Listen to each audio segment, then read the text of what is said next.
Ladies and gentlemen, welcome back. I'm afraid today's stream has been cancelled. Terribly sorry. Terribly sorry. I got through all the effort and work and thought of getting dressed up and getting all the hardware set up just to tell you that. You see, I'm afraid Giga Pudding has tried to poison me. She offered me coffee. So, also she's wearing that, which is almost as poisonous as the coffee. I mean, who wears a hat like that, honestly? Yes. Alright, so... let's see, we've already shown off Dark Knight a little bit, haven't we? Yeah, we already did that, Could do this a bit more. Today, we're going to be trying to wrap up some of the continued 50 stuff, but we also have a producer's live letter to kind of go over. Now, I decided after some thought to go over this live with you, preferably away from people doing the Manderville. So I'm going to have to find someplace safe that does not have these people in it in order to discuss this with you. So, let's see, what's a good place to hide in? Oh, you know what? I know what I'll do. Let's go into someplace non-spoilery. I'm not sure if it actually has that mode. Hang on. There we go.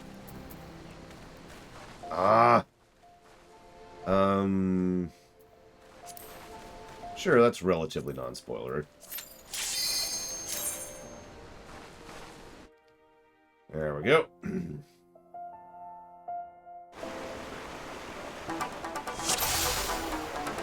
Okay, I wasn't expecting that music. Just for that, it's time for the level 3 limit break.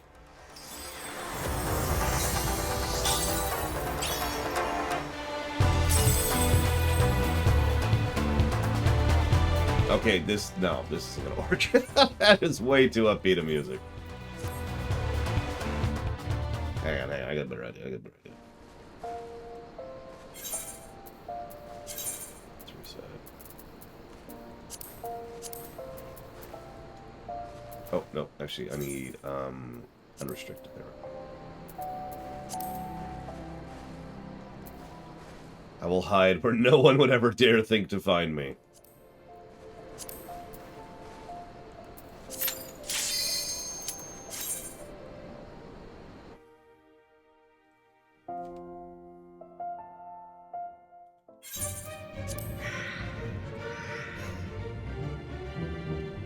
Okay, I'm safe. Whew.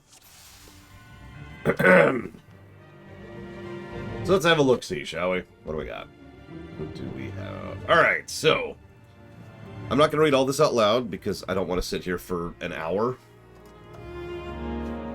So let's see here. Dum-dum-dum-dum-dum.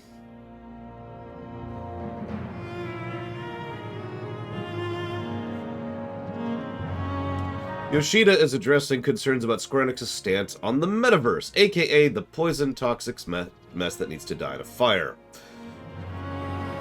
As a member of the board, while the email and news articles may not have made this clear, NFTs and the metaverse are unrelated prospects in Square Enix's eyes, and they will not include NFTs in FF14, thank God. Yoshi theorizes that a lot of the news sites...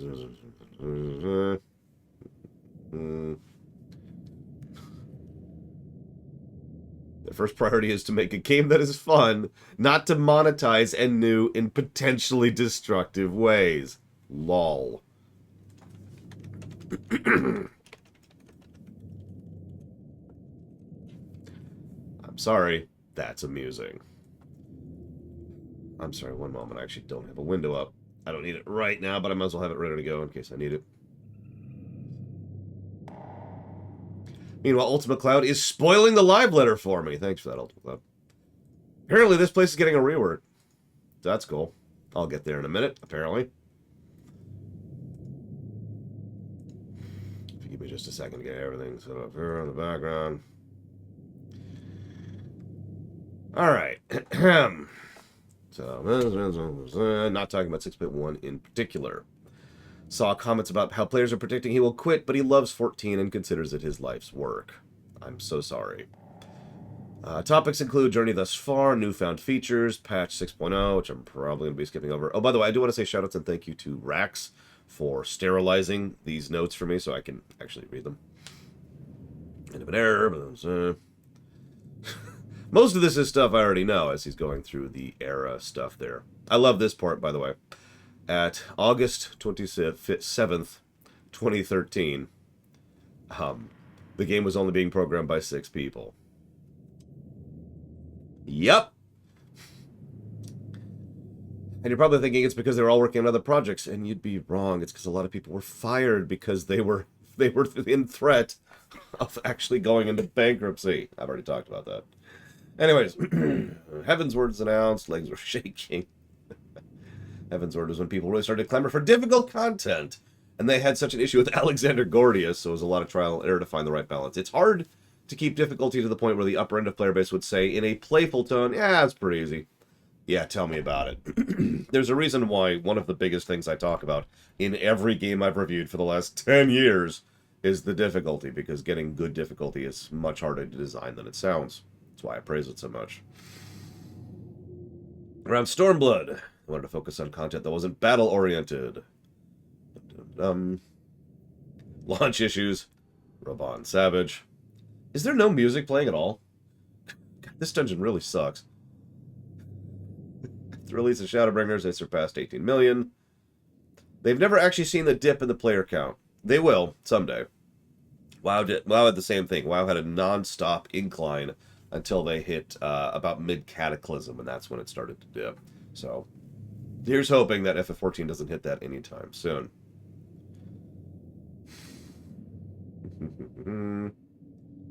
He considers FF14 a resounding success. Dude, you have no idea. Not that my opinion will ever matter to you, but I gave your game 3 positives to gameplay just because of how insane it is what you have accomplished. Alright. So. Okay, so the game will have advancements in 7.0 as both a solo and a multiplayer RPG experience. Question mark. The game will have its first graphical update. Jordan will continue. Guys, I'm reading the live letter. Christ. Yoshida wants to clarify this doesn't mean the end of PS4 support, which is confusing. I thought about grabbing the thing, but I just kind of want to push this as quickly as I can.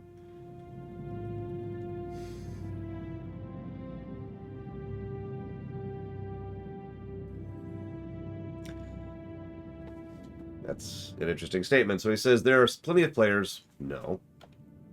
I'm not inactive. I'm right here. Look. Here, look. I'm inactive. Or I'm active, not inactive. We see there are plenty of players who love the entire FF series and have played through it and value the solo JRPG experience, which is certainly FF14 in a nutshell. Furthermore, we've seen the solo focus that FF11 is getting in recent years, but with FF14 we want to offer a further extent of that too. People who comment about, oh, online play, I don't want to play with others or develop relationships online, have a valid critique. So Yoshida wants to expand these elements to help solo players better enjoy the game. As such, trust compatibility for all MSQ dungeons and 4-player trials will be added as we go through 6.1 to 6.5. So, staggered release, which is good. This will be incremental, so not all will be... Okay, I just said that. It's impossible to do everything at once, but as the team is trying their best. This is a form of preparation for 7.0. Raise eyebrow. 6.1 will be made, the ARR 2.0 scenarios trust compatible. Further things will be made. Of course, the team doesn't want to do away with leveling roulette or matchmaking systems, because duh, not going to click that spoiler. Takes a lot of resources. They are looking into this feature. What feature?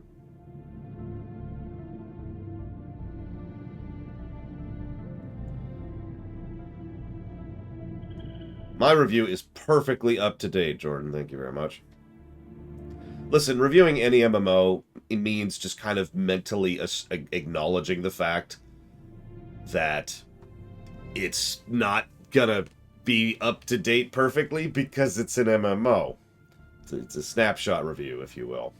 Anyways, okay, so they're going to add 8-player... Ooh, that should be interesting. 8-player trial trusts. Trust compatibility. Some of the story dungeons have key characters leaving the scene, so it presents some incongruity with the MSQ. As such, in earlier dungeons, you'll likely see a member of the Adventurers Guild or other Echo users. They'll be joining you. That's funny. That's the exact idea. Sorry. There are key points where players might have a strong desire for key NPCs to accompany them. This will likely change the... They will likely change the script to accommodate this.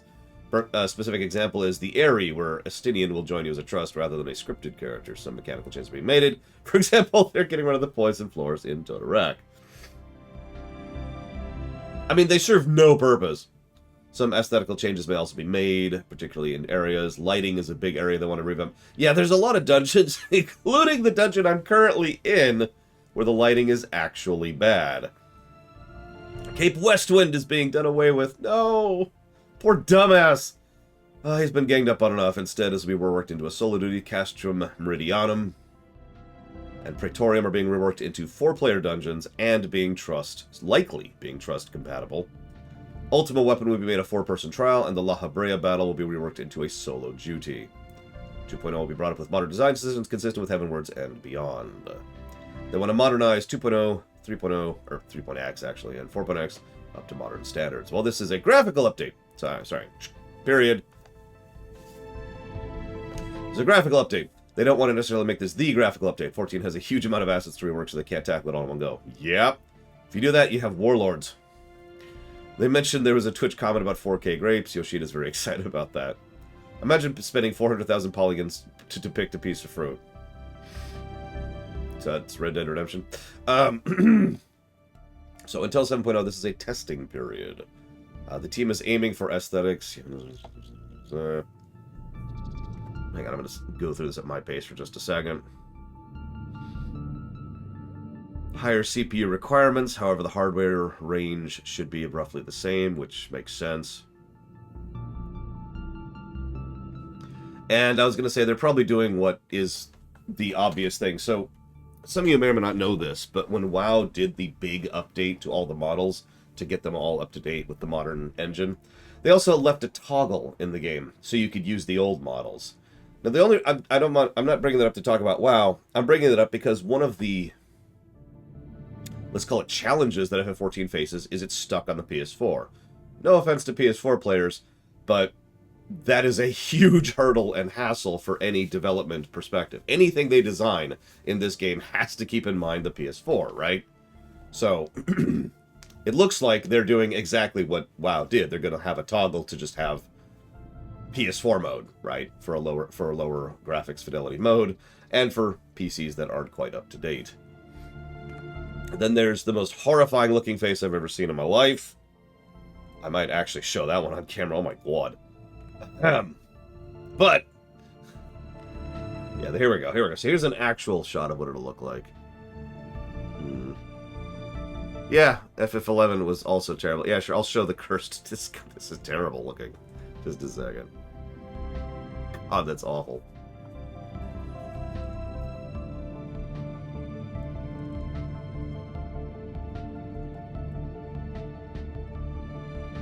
Oh my goodness. Here, hang on.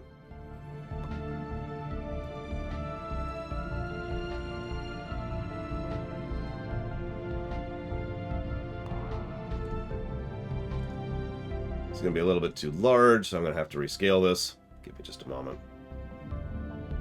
There you go. There's your graphics update. Enjoy! Look at him.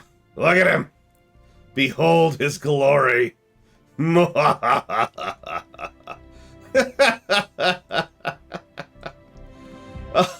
God, that looks so terrible.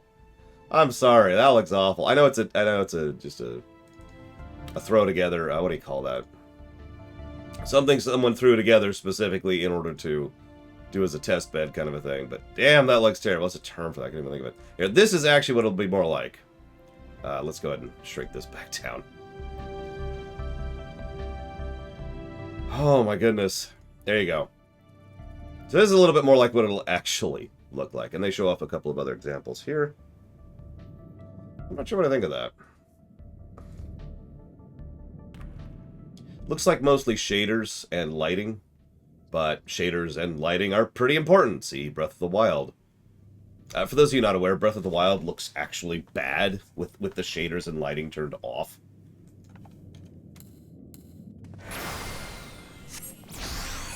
Yeah, I see a Lullifelian here, too.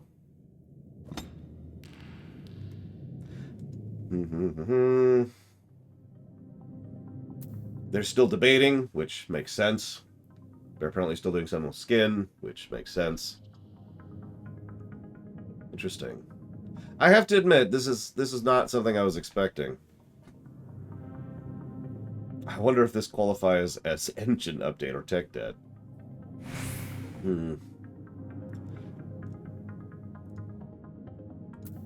Like, I'm sorry, I sound weird here because of all the things I would expect them to update with the engine. Just doing this kind of graphical update is probably the last thing I would have expected. Here, hang on. Whoops. No. I'm going to ignore Jesse Ward's donation for just a second, because I want to make sure I get through this nice and quickly. There you go. I know everyone cares about Mikote, so there you go. Why? Okay, so...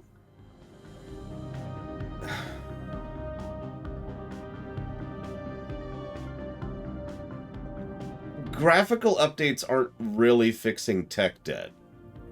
So this isn't actually a tech debt thing. Maybe. Like, the stuff I'm thinking of when I think of tech debt is to show off... It's to show off. Let me not read while I'm talking here. Is to fix a lot of the limitations of the engine or interface or the jury rig problem, which of course necessitates a massive change in multiple things. There you go. God, I hope so, Pretzel. I'm sorry, I hate to sound like that person. I'm just weirded out by this. Of all the things I would expect them to push forward, a graphical update for the models. Not even a skeleton or a rigging update, just a graphical update is a weird and interesting choice.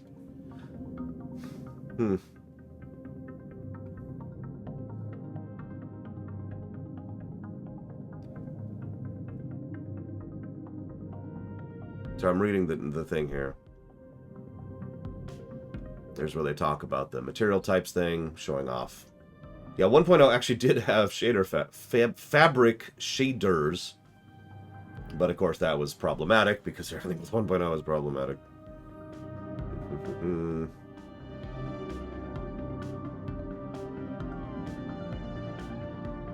They're going to be prioritizing certain glamours because they're pretty popular. Yeah, they should have data on that, assuming they're catching it. There's going to be some potential discrepancy between old and new NPCs in the coming patches. Yep, that's how those work. Rolling updates. I'm not going to read that part out loud.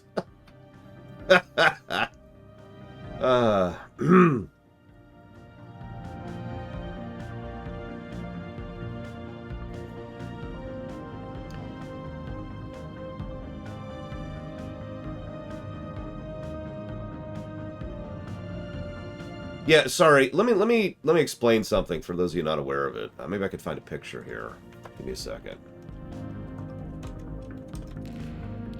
Because when they did the WoW update, you know, in Warlords, when they updated the models, it really needs to be emphasized that they didn't do what FF14 is doing. It was a complete overhaul. New skeleton, new rigging, new mesh, new textures, new lighting, new shaders, new everything. It was starting from scratch. The new Draenei, or the new Orc, or the new Human, was a new everything, in every way that mattered. And so everything was changed.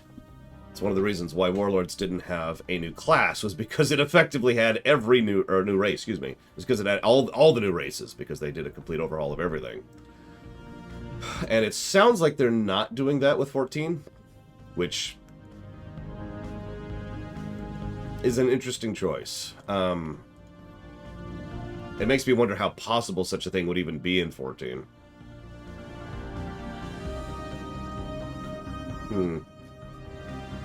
Ah, whatever. I can't find a good image of it. Just trust me on this one. But yeah, I just got to the environmental stuff here. So, the lighting system has been given an update. Yeah, it has. Jeez Louise.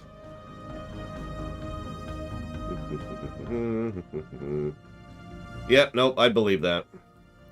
I've done too much work. Yeah, I'm going to actually pull up the Titania thing here. I've done too much work with graphics in my life to not believe him. He says here, this is only a lighting system update, and I believe him. Because on the left is current, and on the right is with just the new lighting system. And I believe it. Because those textures are already there. If you know what I mean. And that is much more impressive than what I was seeing with the character stuff right there. Yeah, no, that looks way better. There's an earlier example, too. I'll go and show this one off, too. This one is maybe not as immediately impressive, but I think this one's actually even more technically impressive.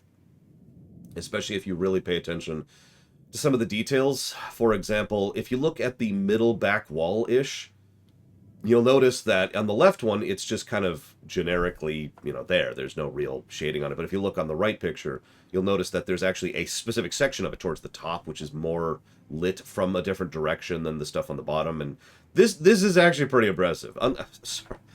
Unlike the character stuff, I'm just going to be honest, I wasn't super impressed with the character stuff. This is actually impressive right here. This looks legit. I'm happy about that. Yeah, that tree looks completely different with that new lighting and that new presentation. And yeah, the obvious thing, they specifically call out the shadows on the desk. That's awesome. I'm scrolling down. Hang on. Yep, okay, here, let me get my next one here. I think I've got a good system for just updating these nice and quick on the screen. So we'll just do that. Yep, there it goes. Okay, I don't know if you can see that in as detail as I can, because I've got that in full screen. On my end, but that is actually quite impressive. And that's showing off some of the golden material there, and showing off what they can do with, what's that specifically, the, excuse me, the textures. The metallic textures there. Yeah, you actually see some reflections. Do you see that on the, whatever those are? The cylindrical things on the right. Oh no, it's horrifying, but that's also legit. Hang on, we got one more here. Ooh! Oh, I like this one. Oh, I like this one. Hang on. So, you all know that doodads are something I praise.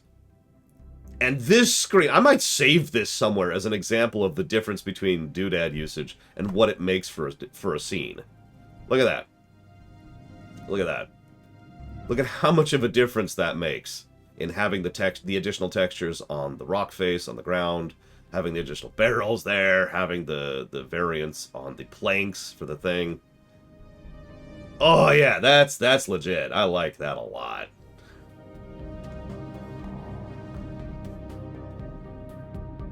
That's some good design. Very, very impressed with that one. Shut up, Tara. No, that's awesome. Okay, I'm not gonna gush over that too much, but ooh, that's really good. So that was current grass. Oh, hang on, let's not get kicked out of the game. Grass textures. The grass is currently non-immersive, due to be computed and rendered randomly by the client in the midst of gameplay. He speculates the cutscene team isn't even able to see the grass because spoilers. But here is a screenshot. Save it over this one so you can see it on stream. And that, yeah. I mean, the left hand, that's what it is. I've actually tried. I know about this because I've tried to get screenshots from ground view in certain zones. And it looks like that. It looks like that on the left. And that's not great. And so I've always had to be like, yeah, and pull the camera up. Pull the camera up. But on the right, that looks much better. They're able to generate variations of grass and plants. Haven't modified the trees yet.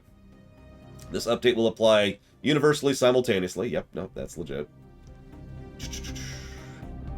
Fog and ambient effects are being tested to improve the game's mood.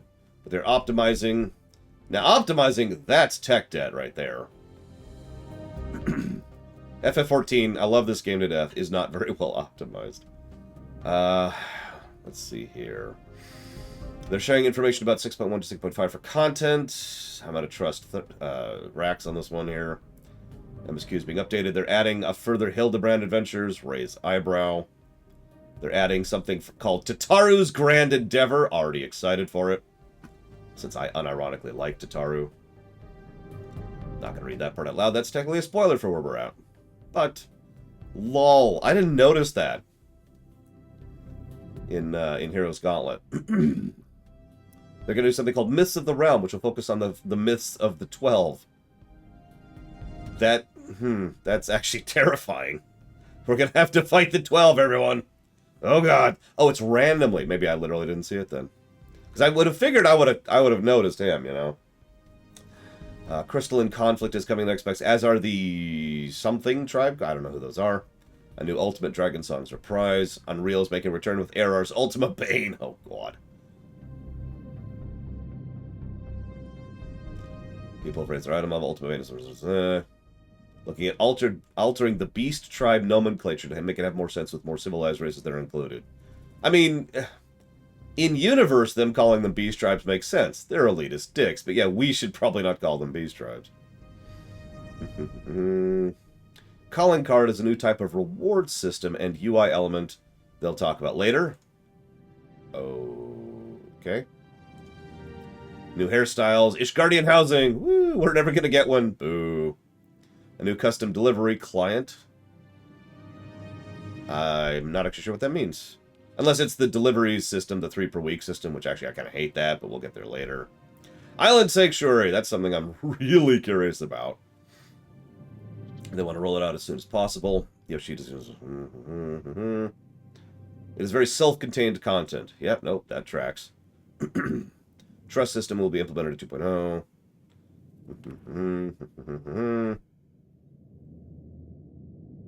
Oh, hello.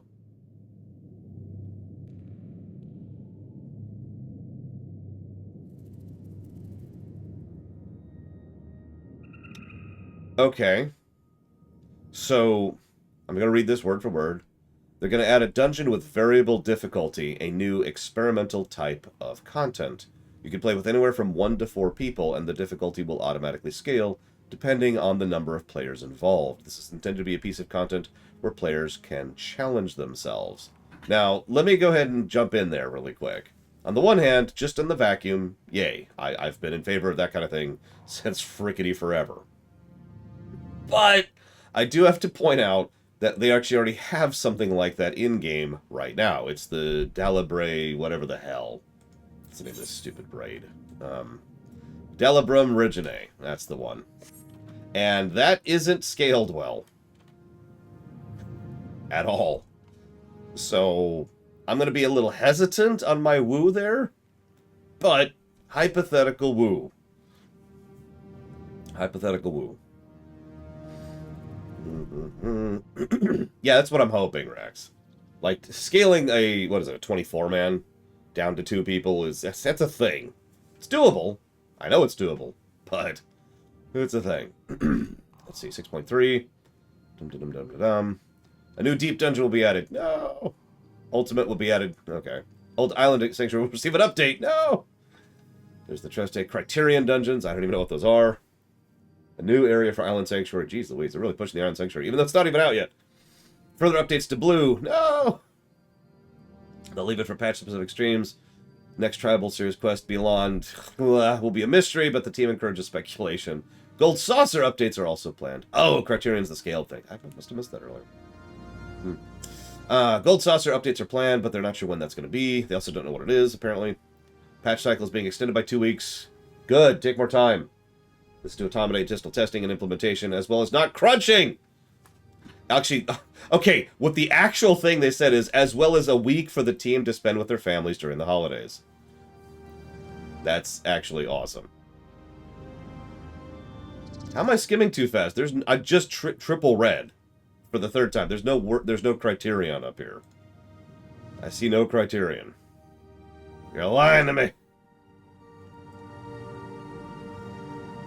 Oh, it's in the picture. Okay, there it is. Scrolling back down. Yeah, seriously, take more time. Your health and everything is more important than this game. Period. The actual slide says, please allow us one extra week for one extra oh god. Please allow us one extra week each for implementation and fine-tuning.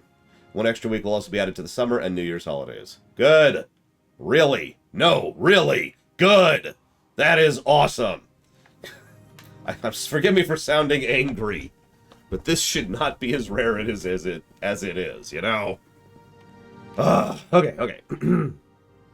Thank you for the kind comments. You're welcome. You're awesome.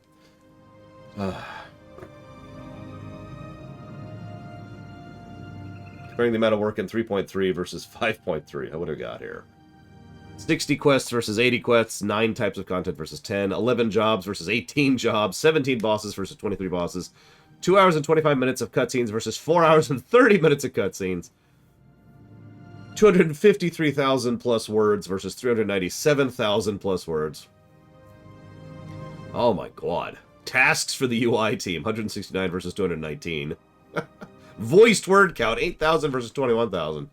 Yeah, and races to equip with gear. As I've said many times, that's one of the reasons I wouldn't add races after a certain point, because it just gets ridiculous. Oh, sure, here, I'll get rid of that. Boop. While many types of content have not increased so much, the amount of work for the team and sheer quantity of content has risen immensely. The team has definitely grown to combat this new scale thanks to new hires over the years, but they require training, experience, etc. Some devs aren't veterans like Nakagawa or Sudo. The ability of the team doesn't necessarily grow exponentially. They lament they aren't able to clone Yoshida. Maybe if he was... Final message, they want to continue releasing content that holds up to the quality they have delivered thus far. They hope to be able to look back on the journey and look more fondly during the 20th anniversary, so hope we will continue through the game. One more thing, the Data Center Travel 6.18 is the anticipated patch for the Data Center Travel feature. Then they had a QA portion for Endwalker, which obviously we're yeah, no. Oh my god, really? No, I'm joking. There's nothing there. There's literally nothing there.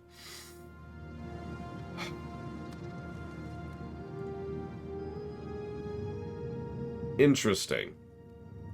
I'm not sure what I think of all that. The lighting updates I am hugely in favor of. The terrain updates I am hugely in favor of. I mean, the game already looks pretty, especially in the later stuff, but that's just going to be fantastic. I'm honestly meh on the character updates, but we haven't seen the gear updates yet, which they have mentioned is going to be part of that, so we'll see. I'm very curious where the island stuff is going to be going with. Yeah, apparently they specifically watched my review for ARR and said, hey, let's fix that. That dude, he knows what he's talking about. No, they don't know I exist. Interesting, interesting. Not what I was expecting. It really isn't. Not sure what to make of that. Just let's get everything back into position for normal streaming here.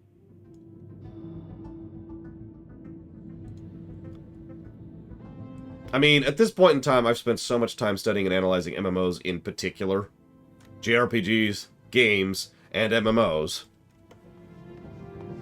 The biggest problem is I actually understand how much work a lot of the changes I would want to do would be. And so I'd be like, so, who feels like spending a year on doing this thing?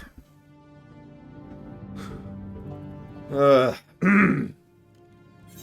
get out of here.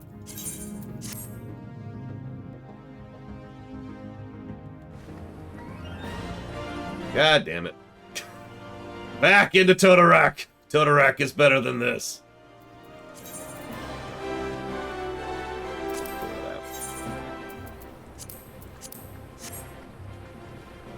Let's just, I have an idea. Let's just stare at the wall. There we go.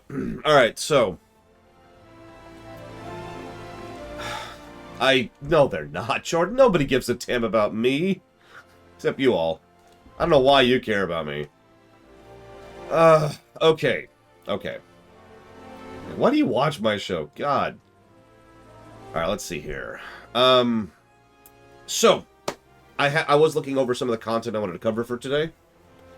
And obviously, my biggest goal for the day is Crystal Tower and a bunch of dungeons, but we can deprioritize. If anybody's up for dungeons now, that's great. If not, I do have other stuff to cover. Speaking of which, I do kind of want to talk about... God, this is terrible brickwork. I do want to talk about PvP, specifically. So, it's physically impossible to do a lore run of EU4 Sub-Zero, so no. However, a review of EU4, maybe. No, we need to finish up the Coil cutscenes and we need to talk about PvP and just do everything we can to get away from... Okay, she's not dancing anymore. We're okay, we're safe. Alright, so, let's go to... here. Because we didn't finish up Coils, because Coils... so goddamn long. Speaking of which, thank you for reminding me. I have a bit of an announcement for the 5 of you who care, including me. Yeah, exactly. An EU4 lore run is just, so this is history. It's just a history run. Although people have asked me to lore run history several times, so. Anyways, based on yesterday's experience, so some of you may or may not know that we actually did a proof of concept review run of both FF14 and Tor to verify that MMOs would work for the review format. They do. We're cool. Everything's cool. But we're still kind of refining it specifically. And there's one thing that most MMOs, rather all MMOs that I actually would be covering, have in common. And that's leaving this room immediately. There we go. And that would be super hard stuff, right? Star Trek Online has the 3-star STFs. Especially the Borg ones. Oh my god. Have you done 3-star Borg STFs? Because I have. Mythic raids in WoW, or Mythic 10+ dungeons in WoW. There's also, like in Guild Wars 2, there's just the raids. There's also the really deep fractals, like the 60+ fractals. You get the idea, right? There's always the super hard stuff. And in some cases, there's multiple categories of it. In some cases, there's multiple dimensions of it. But one of the things I've been debating for some time is whether or not we would add those as part of the review, or how we would deal with them. Listen, casual. I'm not even joking. The triple-star Borg STFs are mean. Like, so mean, it's kind of unfair how they're designed mean. Yeah, an EU4 review would be the same as any other review. Yes, exactly, Sub-Zero. So, all that being stated,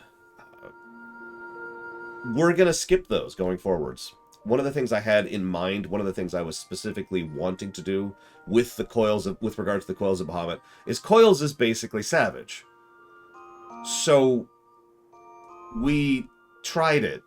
And we spent over 5 hours doing Coils. Now, there are other things. But yeah, Coils, I always walked into Coils knowing it was going to be the litmus test for how we consider difficult content going forwards for all MMOs, for all the categories I just mentioned. And like I said, we're just going to go ahead and eject those from the review system going forwards, because a lot of so the problem one is showing it off properly, aka with a group synced, is actually impossible in some MMOs cases, and in other cases it involves a lot of dying and failing and dragging the stream on, as we saw yesterday. No offense to anybody who was we were actually doing pretty well, all things considered. But you do see how that kind of just necessarily drags the review down a little bit, right? And elongates the stream. The second problem is, of course, in some cases, it's literally not possible. It's physically impossible to do. I'll use WoW as an example. We can't do Mythic and Taurus.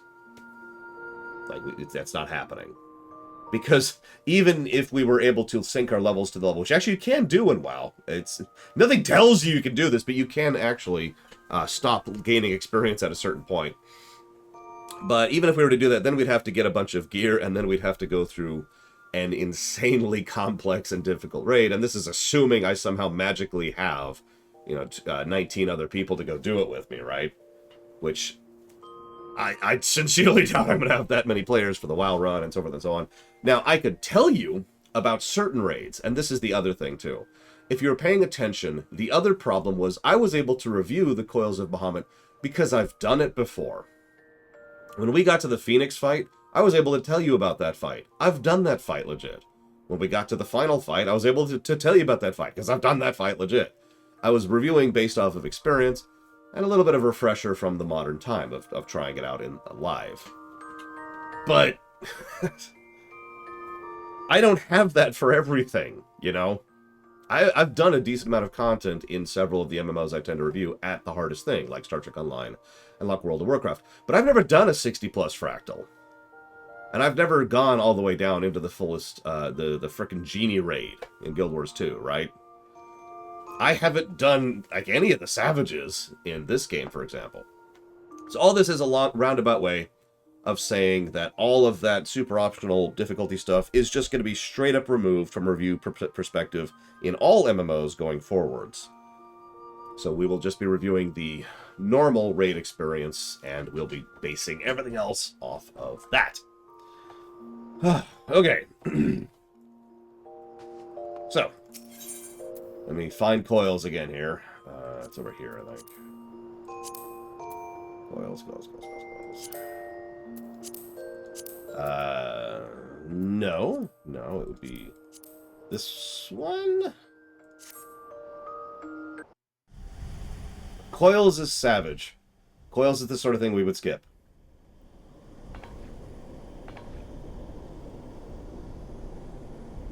Coils is kind of unique. Grandfather is truly gone this time, but better it end this way than the alternative.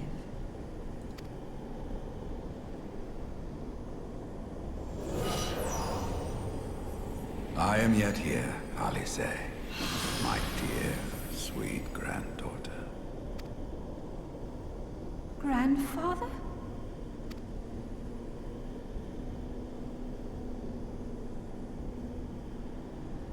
I must thank you, warrior of light.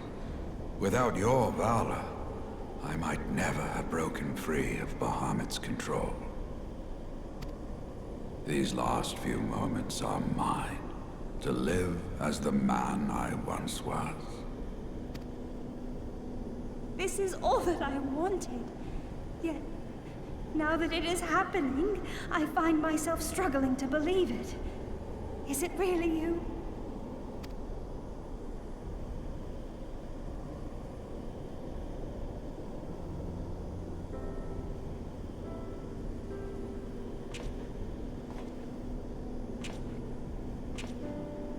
Grandfather, pray forgive me my insolence.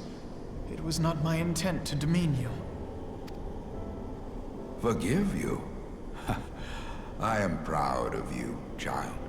You were wise enough to deduce the manner of creature I had become.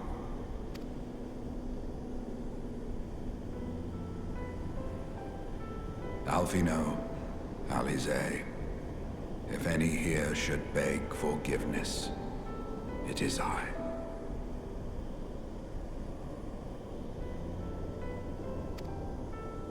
Grandfather, I must ask, will you not tell us what we found during the Calamity? Yes, of course. You have come far to hear the truth.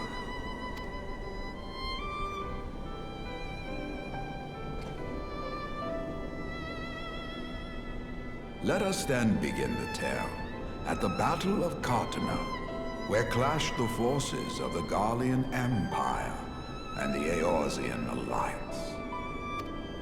'Twas there in the sky above the surging armies that the elder primal Bahamut broke free of the Red Moon Dalamut. In an effort to contain this avatar of destruction, I called upon the 12 to aid me in the creation of a prison of ether. But Bahamut would not be caged by such feeble bars. Too vast was his might, too fierce his rage.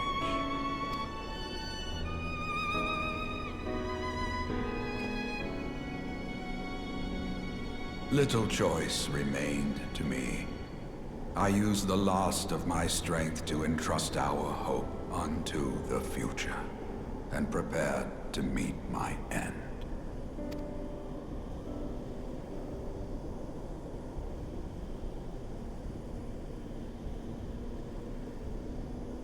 Real quick, thank you, Alejandro. Have a good day at work. Oh, it's gonna be a different cutscene. Okay, I'm sorry. Really quick. Just one more.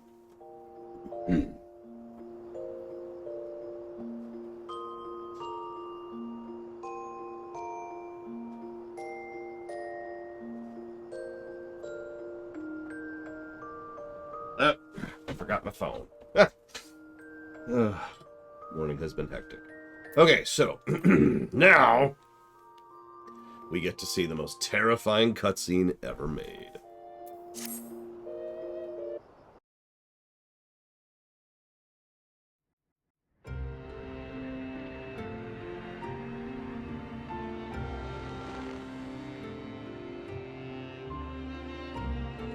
Oh yeah, and this is locked behind a savage. This is why this is a freaking negative, by the way.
Yeah, this is what happened right after he ported everyone about 5 years in the future.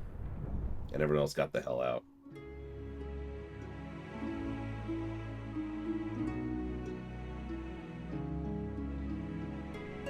That, by the way, that is a one-winged angel moment. A rare, heroic example, but that absolutely qualifies. He killed himself to do that.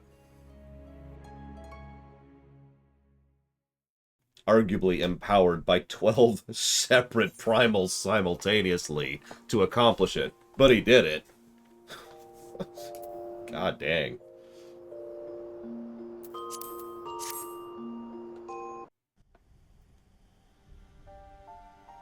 As you have no doubt surmised, I did not perish. When the cage built from the essences of the 12 was destroyed, the sky was filled with a colossal cloud of ether. This drifting energy responded to the prayers of those fighting below, and to my own desperate wish that the dying realm be saved by infusing me with the power of a primal. I became the immortal phoenix, ancient symbol of rebirth. Rising into the sky, I struck Bahamut with all my newfound strength. The blow shattered his earthly form, and a shower of ether rained down upon the land. Thus began the rejuvenation of Eorzea. Believing the deed done, I relinquished my hold on that staggering energy, desirous that it should be returned to the realm without delay. but I had not reckoned on Bahamut's tenacious will. Even as he teetered upon the cusp of oblivion, the dragon reached out to claim me. Alas, within my fast fading form, enough remained of the Phoenix's energy to offer Bahamut a hold, and he dragged me along in his wake. And thus began your existence as the Elder Primal's thrall. I cannot help but wonder at his will to survive. Though he was all but obliterated, Bahamut found a way to seize the power you surrendered. That would explain why part of his physical form survived to be entombed underground. It would also explain why Eorzea was so terribly warped. Even as the land sought to restore itself, the returning flow of ether was cut off. Ah, very good. When his grip on existence was once again secured, Bahamut did not cease his feast until he had consumed every last mote of ether that yet floated in the air. And still he was not fully restored. You must remember that by this time, much of the freed ether had already returned to the land. That which remained was not sufficient to reconstruct so massive a form in its entirety. But there did not need to be. Not for a being sustained by the marvels of Allagan technology. As long as some piece of Bahamut persists, the Coils will seek it out and continue their regenerative task. The fragments of Dalamud appear motionless from the surface, but deep beneath the ground they had been searching, tunneling through rock and soil towards their escaped prisoner.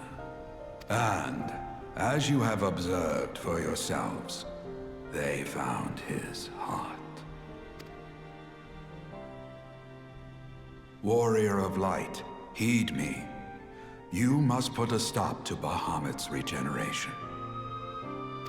Whether it be for man or for dragonkind. The question of justice is irrelevant. The Elder Primal will leave naught but a smoldering wasteland for both his children and ours. I beg you to defend Eorzea and guide its people to the future they yet struggle to find.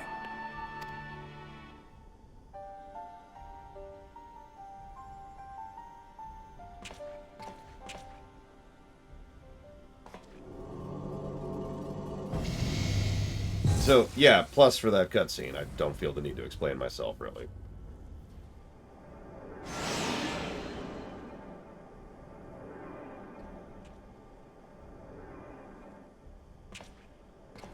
This portal will take you to the final internment hulk.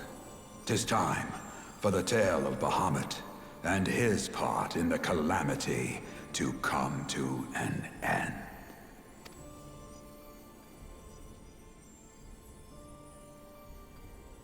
Alvino, Alize, pray, come closer.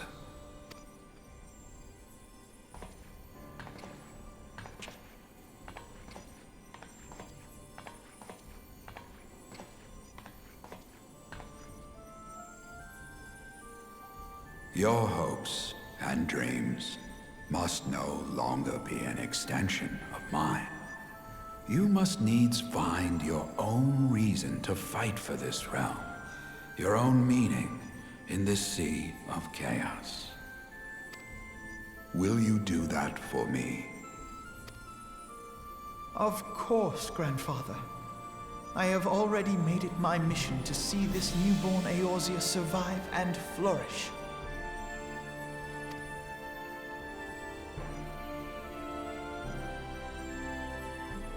Alize, while I was yet enthralled to Bahamut, you spoke of my faith in man's strength.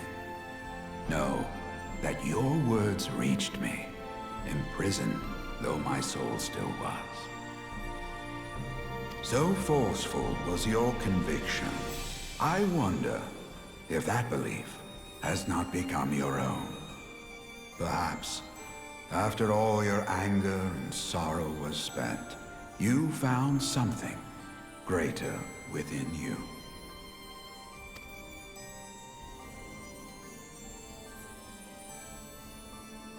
See this fight to its culmination. 'Tis also your strength, in which I have faith.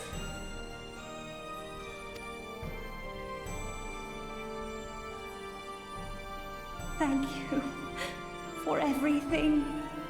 Pray, take your rest, Grandfather. You deserve it.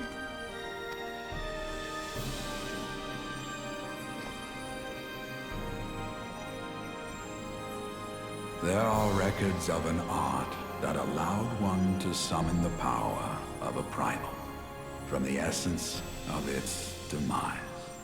And though I am no true primal, all that I have left, I give to you. Alvino, Alize, my darling grandchildren. May light's blessings ever keep and protect you.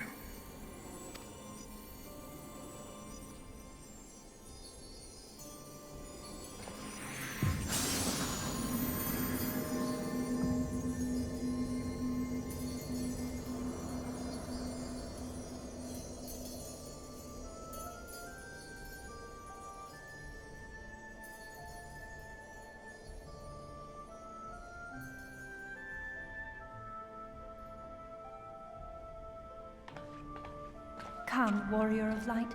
Our task remains undone.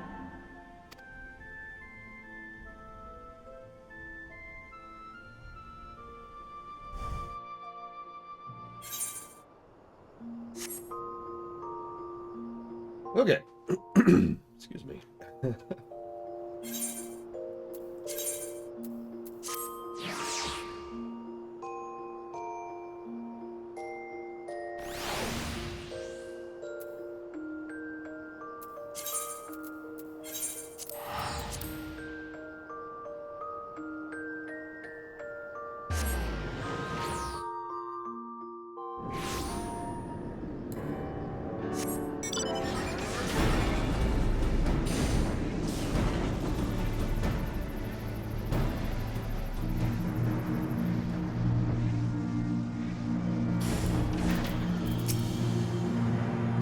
No, thank you.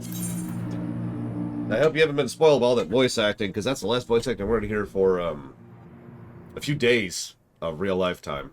So here we are again, after that descent into dark. This is after killing Primal, the final boss. The desolation of Northern Thanalan seems almost paradisal. As promised, I shan't reveal the truth of the Calamity to a single soul. However, the nations of Eorzea will require great assurances that the threat of a new Primal is gone. Kept in the dark overlong, 'tis only a matter of time before they seek answers of their own accord. Let us recommend the fragments of Dalamud are sealed off, that the truth may rest undisturbed. But first, let's go talk to Urianger. Okay.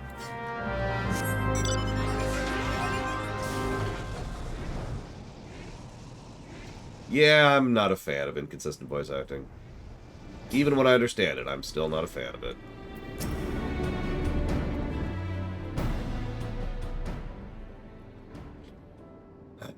The Warrior of Light returneth undimmed from depths of darkness. By thy triumphant bearing, I take it thou hast succeeded in thy mission, and yet thou art alone. Mistake me not, dear friend. Full glad am I of thy safe return, but pray, Master Alphino and Mistress Alize.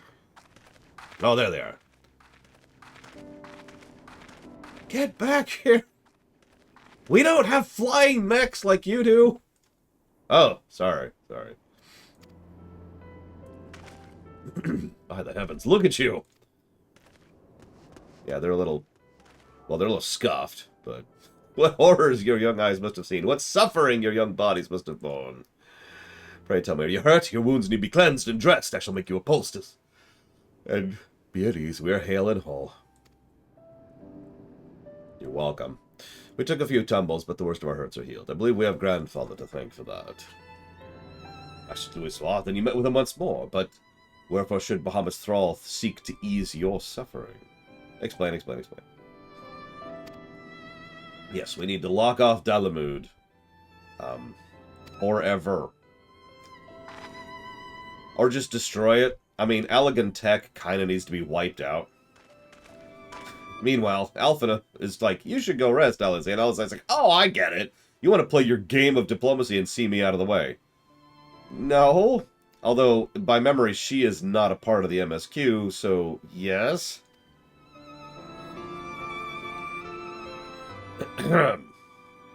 My lady, 'tis my earnest belief your brother has your best interest at heart. You should go rest for... I don't know, like, about a 7? I was actually trying to count how many patches. Yeah, 2 years. Let's just go with 2 years. She'll be back eventually.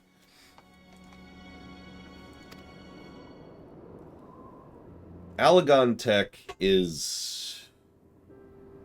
No, thank you.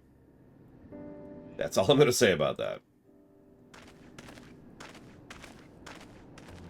6 patches. God, that was close.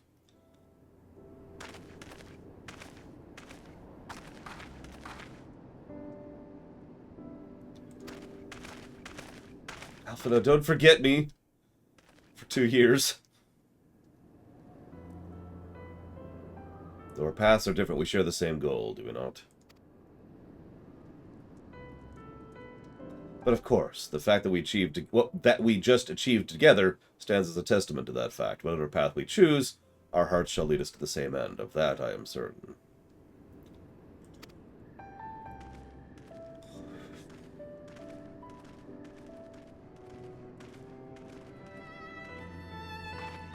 There's a place I would visit. Would you accompany me? Yeah, sure.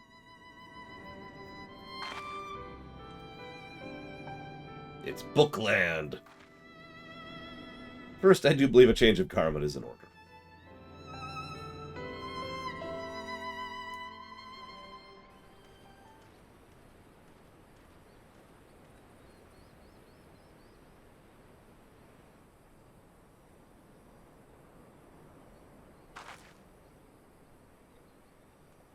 I already like the outfit better, and it's just a smock. I still like it better.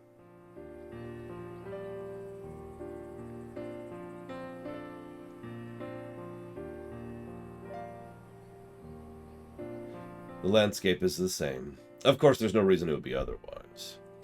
Oh, her Shadowbringer's outfit's legit, but we'll get there. Though it'd be poetic for the fragments to magically disappear, I'm well aware they shall remain long after you and I are gone. Speak for yourself, I plan to live forever.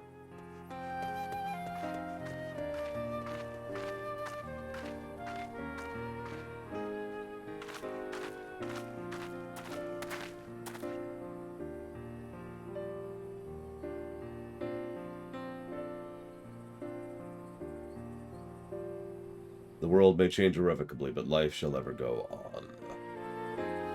Let's take a closer look, shall we?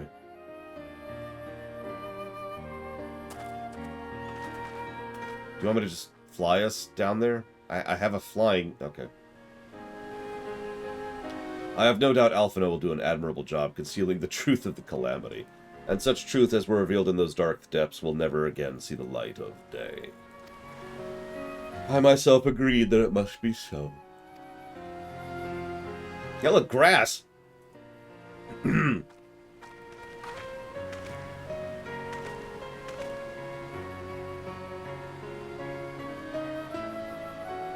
But the thought that the people of Eorzea shall remain forever ignorant of this savior and of your deeds, the injustice of it is almost too much for me to bear. Yeah, funny fact, we're pretty well known because we beat Ultima. And we're going to get an even bigger reputation later. But arguably one of the biggest things we've ever done was just now in taking down Bahamut. And nobody will ever know about it.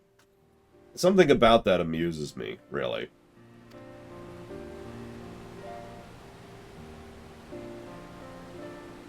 Well, not nobody, but very few people.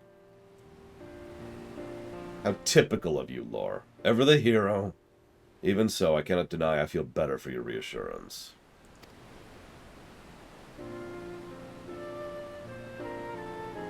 But I want you to know I will never forget. You were the one who freed Grandfather's soul and saved Eorzea from Bahamut.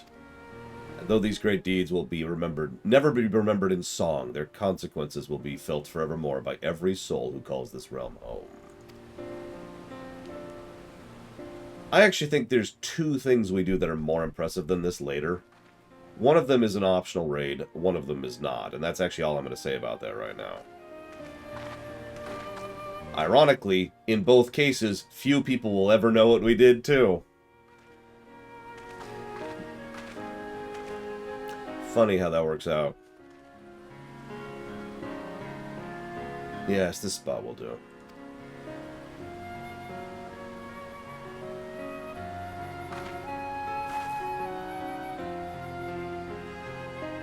For Grandfather Nail and the Dragons of Mercidia, for all those who were taken by the Calamity.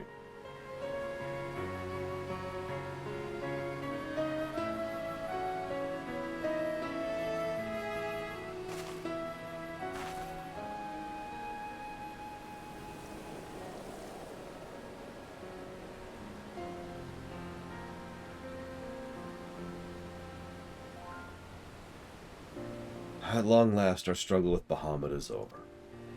1.0 is put to a close. The realm, given new life through the prayers and sacrifices of countless souls, may look to a brighter tomorrow.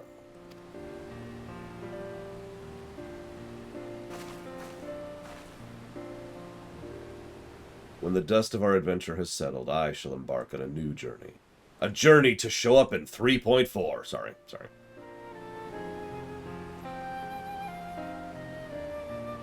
You've done so much for me, Laura. One day I hope to be able to repay you in kind.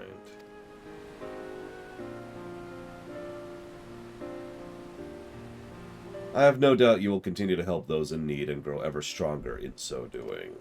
I shall endeavor to do the same. And if the 12 are kind, I hope one day to become Eorzea's sword in the darkness, as you were.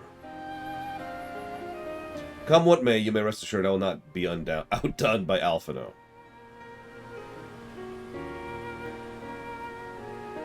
Or, if you're a Lalafell,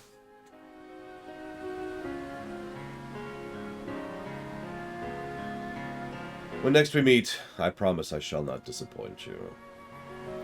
Till that day, fare you well, my friend, and thank you from the bottom of my heart.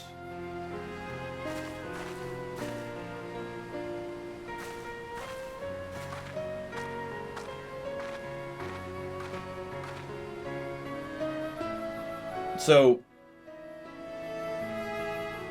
one thing I respect FF14 for is two elements of the narrative we've seen yesterday and today have pretty much been permanently closed off. Bahamut and Ultima, right? Now there's kind of there are some caveats and there's some exceptions, but at least they freaking chopped it off, right? And the reason I mentioned that is because as much as I love WoW's story, it is much more rare that WoW will permanently chop something off. Because they just, I mean, God, how many times has someone been permanently killed and then they come back? And then there's like, hey, we're back because we were popular. It's like, no. God damn it, let the dead lie. Meanwhile, everyone in chat's like, oh God, Bahamut's an Endwalker and we can't tell him. Alright, please don't say anything. So, yeah, exactly. Let Illidan stay gone. His story's done. They haven't brought him back yet. They have left Illidan lie. Archimonde and Kil'jaeden are permanently dead. The Legion is permanently broken. There's several things that have been permanently cut off. Please let them stay permanently cut off. God. Okay. So that was the Coils of Bahamut. It only took us 2 days to do it.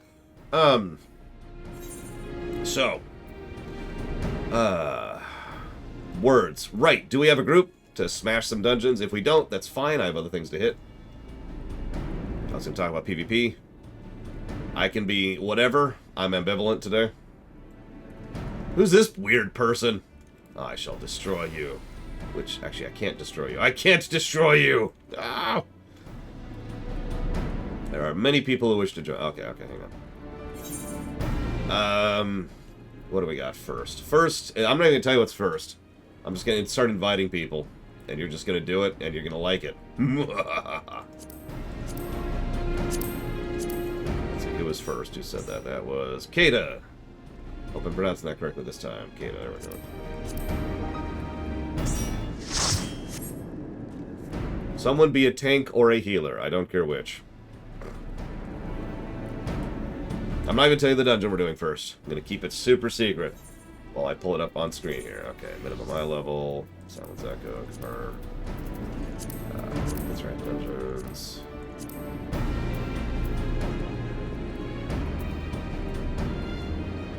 It's one of these dungeons on the screen right here. That's all you get.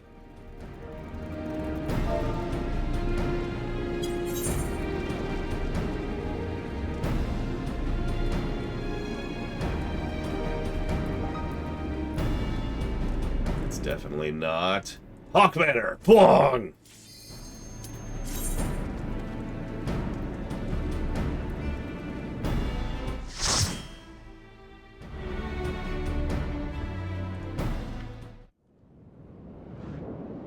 So, you remember this place, right?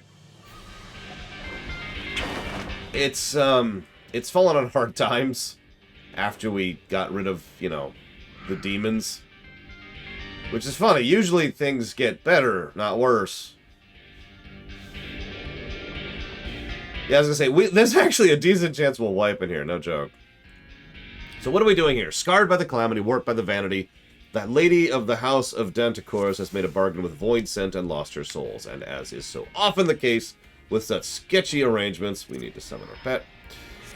Her manor is lair to all manner of dark beings, and the elite band of wood whalers sent to purge them has failed to report back. That's these fellows right here, who have decided to stop at the staircase, which honestly was probably one of the smartest things they could possibly do. So now we're going through the parts of the dungeon which we didn't go through last time. So we talked a little bit about the very concept. No! The whaler has been warped! We talked about hard modes and the very nature of what they were and how they were. It occurred to me, we are minimum eye level, right? I can't even check. I'm pretty sure we're both minimum eye level. Whatever. Okay, we are. I was gonna say, I'm pretty sure I set that up. Guy. I talked about how WoW kind of does that, but not really. And how I should probably go ahead and actually heal Clyde over here. I'm gonna guess I'll heal Clyde. Oh yeah, we gotta show off Feast. Although, actually, so hang on. Before I talk about hard modes, let's talk about PvP. I know this is a weird time to talk about PvP. After some thought, I've decided not to show off Feast. If that's okay. I did a little looking in it. I know these are supposed to be snapshots and all that. But Feast is literally going away next patch. Permanently.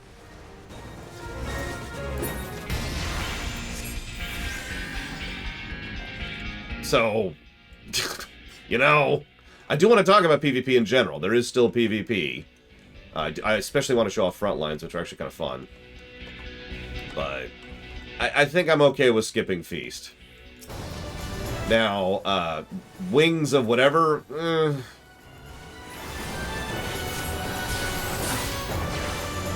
not quite Mike Romano, because in this case they're actually going to be replacing it with something. A whole new PvP functionality, I guess? I'm not sure what to call that. No fun, only focus. That is PvP in a nutshell. Rival Wings, that's it. But we will talk about Rival Wings. I don't think we're even going to try to queue for Rival Wings, to be completely honest with you. So our PvP discussion is mostly going to be limited to Frontline, because that's the PvP discussion. There's really not a lot of PvP in FF14. Now, I'm going to say something very controversial. I think the lack of PvP focus is a good thing for this game. For this game. Don't put words into my mouth here, okay? I think that the nature and structure of a game that is this focused on A, solo content, and B, story-focused content, should not have a substantial PvP element. I don't think it should have no PvP element, and it doesn't have no PvP element. It has several PvP elements to it, and I do actually like Frontline, or at least 1/3 of Frontline. But yeah, this game is much more focused on the non-PvP axis of gaming, in terms of mentality, in terms of structure, but most importantly of all, most PvP in every game going all the way back to the freaking NES era, if you really want to go down to it, but at the very least back in the old days of doing Team Fortress 1, or just random matches in Doom or Quake, PvP has always been focused on very quick, very sharp, and very responsive reaction times. That's kind of how PvP functions as a concept. It's all about the milliseconds, right? The micro actions as you're going through something, and that's cool. Something like WoW can serve in that manner because WoW's design, from a gameplay perspective, is something that can support that kind of whoosh, you know, just the immediate microsecond decision thing. Yeah, WoW is literally based on an FPS engine. FF14 is not. Earlier this very morning, as I was getting ready and eating my breakfast, I happened to do a random leveling roulette, and I got Stone Vigil, because of course I did. And while I was in there, I was tanking, because I was leveling my warrior, and I had aggroed something, and I turned around and stared at it, and I swear to God, it took, no joke, 4 seconds for it to finish its animation, realize I was there, walk up to me, I had aggro the whole time, and then start actually hitting me. And I remember looking at that and just being like, yeah, that's FF14 right there in a nutshell. But anyways, my point is, both in terms of theme, the more ephemeral concept of the game, and in terms of the literal gameplay and netcode of the game, this is not a PvP-focused game, and it shouldn't be. So that's what I wanted to talk about.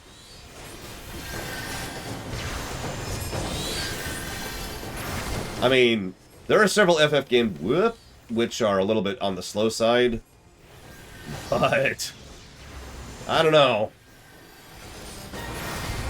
Yeah, I am thankful they have realized it's not a PvP game. I am also thankful that they haven't completely abandoned PvP. And you notice the distinction between these two sentences.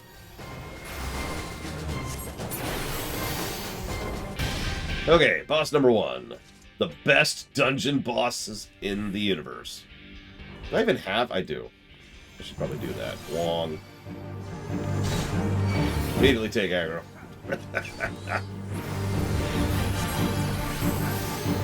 And yeah, from what I understand, they've actually brought in a team of people who are more PvP focused in general, who are going to be putting together the Overwatch thing.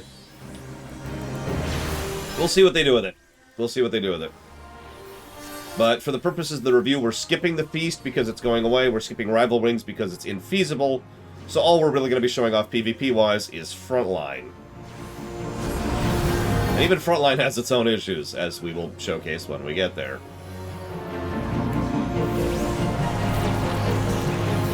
Oh yeah, I'll also be going to the Wolves' Den.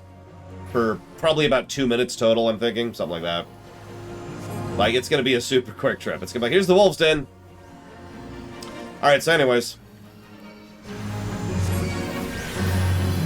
So, back to hard modes. I mean, you can duel each other all you want. I don't care. If you try to duel me, I will stand there and let you kill me. I have an aggressive lack of interest in PvP at this point in my life. Been there, done that, moving on.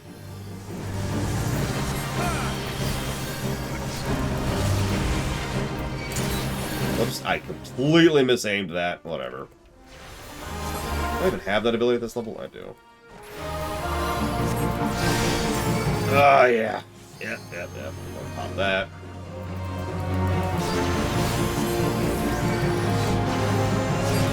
Horror's PvP I wanted to like, and I didn't. I would really have to go in depth into why.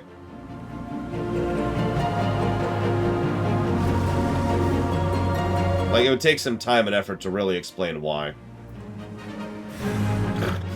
Get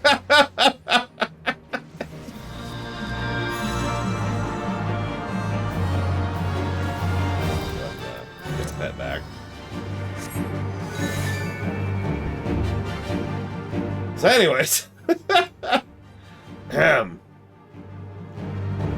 Hard mode dungeons. It occurred to me, and I don't know if this is a good or a bad thing. Like, really? You know, so we've talked so much about how WoW abandons its old content, and how that sucks, right? Here's the thing. They have also abandoned their old dungeons. At this point in time, I believe only one dungeon from vanilla still exists in its current state. Just one. It's Maradon, if you're wondering. Everything else has received the hard mode treatment. And I find myself wondering, given the timing, who was inspired by whom on that one. Because they started doing that during Kata, I think, but it might have actually been during Pandaria. I'm not sure which. It's also possible they were just inspired by each other, and both MMOs just said, hey, that's a good idea. The distinction, however, this is what I was going to bring up. The difference is that the WoW dungeons, the WoW hard modes, they get rid of the old one. So, like, in FF14 equivalent, Sastasha doesn't exist anymore. Instead, it's just Sastasha Hard. Make sense? And Sastasha Hard is the only version of the dungeon. Now, on the one hand, that's cool, because the old versions of the dungeons sucked. But on the other hand, it's the whole abandoning content thing in a nutshell. And it's like, really? I should probably pop this button while we're here.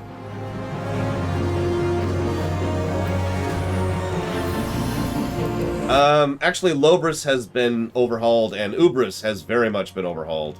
So, both of those still have received the overhaul treatment.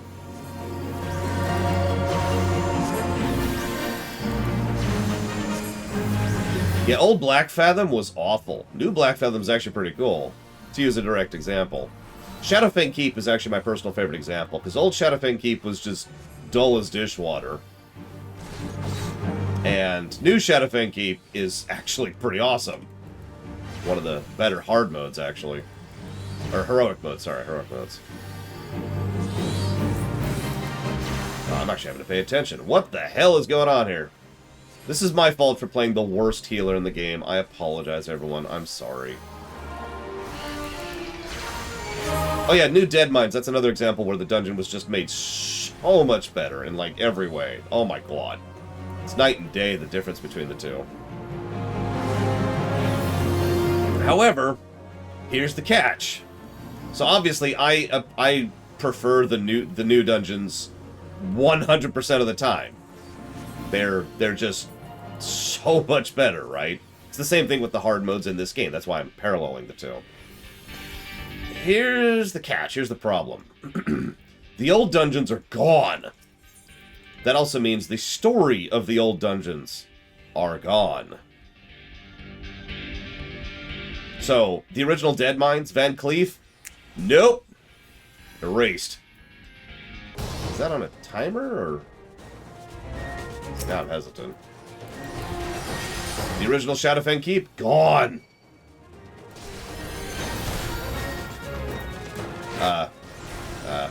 Okay. Okay, yep, nope, that's a thing that just happened. Okay.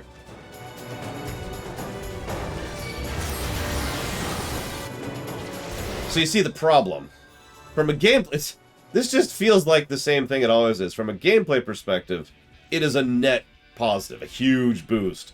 From a story perspective, it's a loss, because they're literally losing part of the history. Fun fact, Erugal is still in the game. He's in Wrath, specifically. Grizzly Hills. And Erugal's story in Wrath follows through on Shadowfang Keep Vanilla, which doesn't exist anymore. So you see the problem from a narrative perspective, right? In some cases, it's not a big loss. It's not the end of the world kind of a deal, but... it still sucks a little bit. I'm not in combat. I'm not in combat! Oh, God! I can't do that heal because I'm not in combat!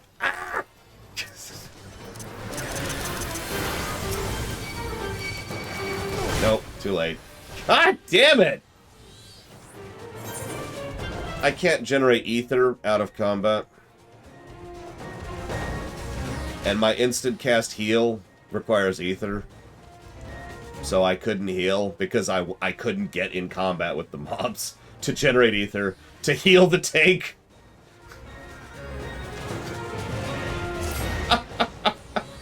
That's kind of on me. I really shouldn't be doing these as a scholar. I should just do them as a healer, actually, no. I really don't like Scholar. I know it's a good healer. I don't care. I do not enjoy Scholar at all.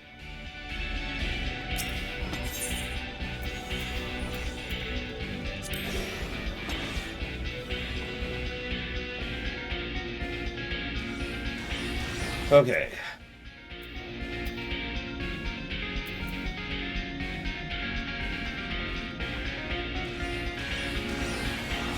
As I say, this is a safe spot.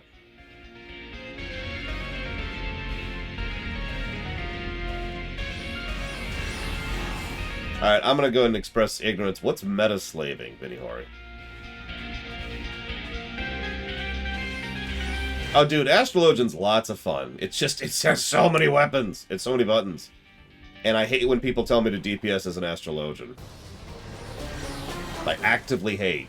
I don't mind DPSing on most of the other classes. Most of the other healers. DPSing on an Astrologian sucks.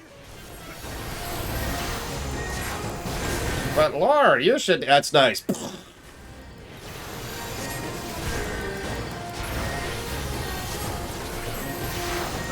Nope, Razor Friends Downs is actually different. It's slightly different, but it is different. I actually know that one quite specifically because that Lorecraft went live recently and reminded me of the changes in there. No, BRD is less changed than most of them, but even BRD does have a few slight changes to it.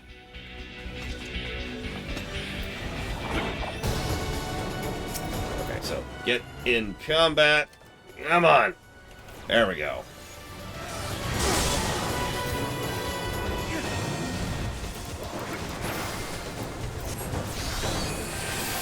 Yeah, no. Some of the changes to the classic dungeons are minor, like Lobris is very minorly changed, BRD is very minorly changed. Razor and Downs is relatively minorly changed. Although, no, that's not true. Hang on, Downs is fairly changed. Crawl, no, Crawl is pretty changed too. Never mind, I'm wrong. Both Downs and Crawl are significantly changed, my bad. But only Maradon is completely unchanged, to my knowledge. It is the only dungeon they have never done anything with. Live!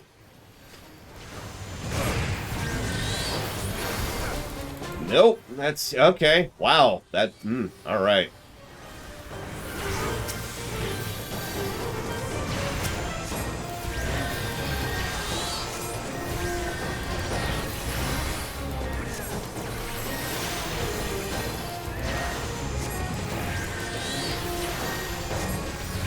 Well, also, all the bosses are different in Downs, just like they are in Crawl. God damn, okay. This is... Stay up! Ah! And yeah, Ubris is completely different because they did an overhaul of that back in Warlords, specifically, as part of the Iron March.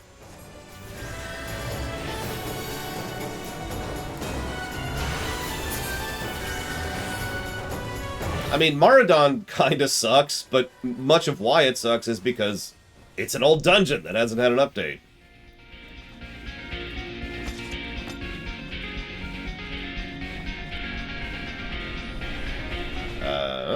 Question mark?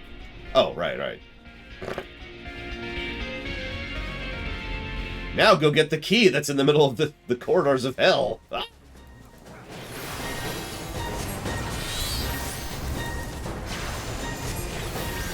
I mean, listen, Mr. Ed, I know you like to meme, but I always feel the need to point out that Warlords is not a bad expansion, it was simply an unfinished expansion. No, really. For those of you who have never heard me say that before, Warlords was legit until it just stopped dead in the middle of the story, and then gave us one additional patch with one raid, and that's it.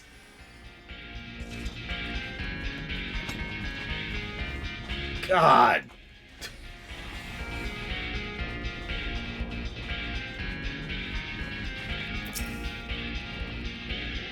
We know why? We do know why. I talked about that during the lore run, but the long and the short of it is there were... You know what? I'm not actually sure I can summarize it. There was a lot of crap going on behind the scenes, and they decided rather than try to fix Warlords, they were just going to abandon it. Okay. Nope, yep, nope, okay. And that was the decision they made. Whether that was the right decision or not is actually kind of debatable. Believe it or not. Because instead of developing Warlords, they developed Legion. So we got Legion. Whoa! Oh god. Oh god, oh god. Nope, yep, I'm dead. Oh wow, I actually lived. Holy crap.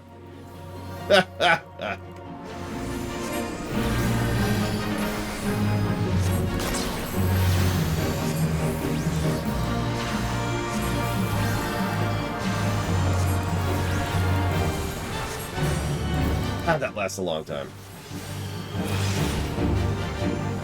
Huh. Well, there's a Death Void. I do like my Death Voids.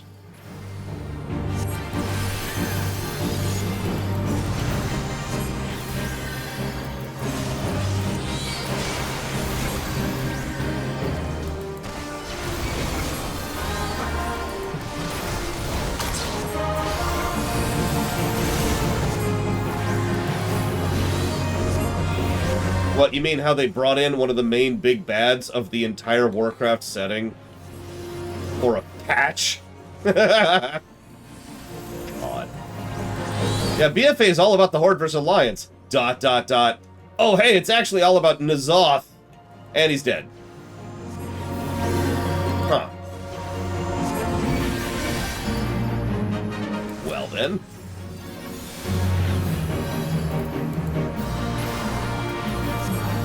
Yeah, sorry, for those of you not aware, N'Zoth, you know how they're all like, the jailer was behind everything? No. The actual person behind everything in Warcraft lore, or at least like 80% of it, is N'Zoth. He is the old god. He is the one who has been behind so much of Azeroth's history, personally and individually. He was the schemer amongst the old gods, and there's no reason he was the last old god to fall. Because he was the smart one. And then they bring him in for a patch. It's like, what are you doing? You know what's even more irritating? That was a great patch. There was so much good stuff in that patch.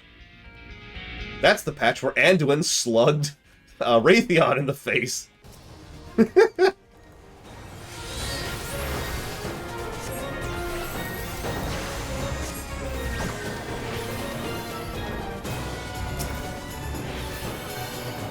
Yeah, we're fine. I have not done the Sanctum of Domination. So, you want to know the biggest insult I could ever give to WoW right now? And I mean this. This current expansion is the first time I have ever used Pax's method of doing it. Now let me explain that really quick. Let me explain what that means. Pax will sub to an MMO at the beginning of the MMO's existence, play it until, launch content is done, unsub for a year and a half or 2 years, and then resub in the final patch to do all the content. Now, he actually specifically does that for financial reasons, not for anything else, but he has only not done that in WoW once. I'll give you a guess which expansion that was.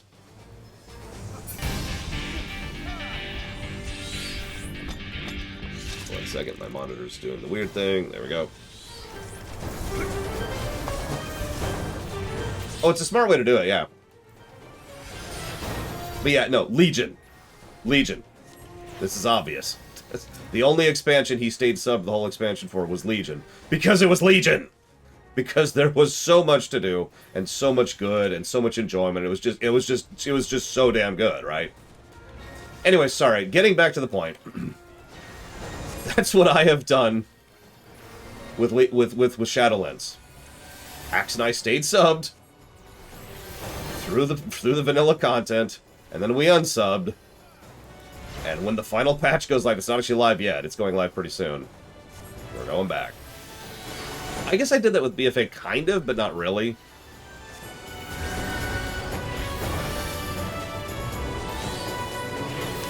I kind of did that with BFA, but not with the same mentality, and certainly not for the same period of time.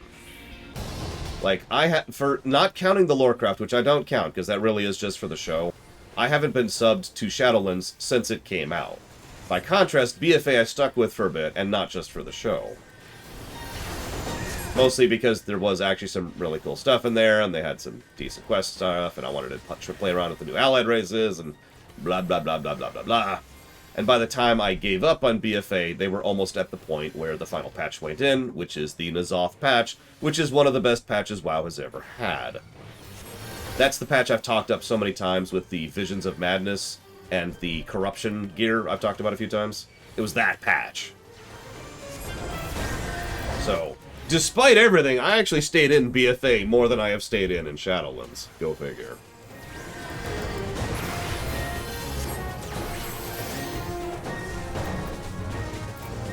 The one thing I will say about Legion, though, is it definitely had the best dungeon and raid design. Just absolutely some top-notch stuff in there. I hope WoW in general turns around. I really do. I am not happy. I know that's just life. Things get worse over time. But they don't always get worse, you know? Like, sometimes things turn around and get better. Yeah, exactly. I'm cautiously up. Sorry, I didn't mean to turn this into a WoW discussion. It's just... Yeah, by the way, this is Halicarnassus. Spoilers, we'll be fighting another completely unrelated Halicarnassus much later. Nothing to do with this boss.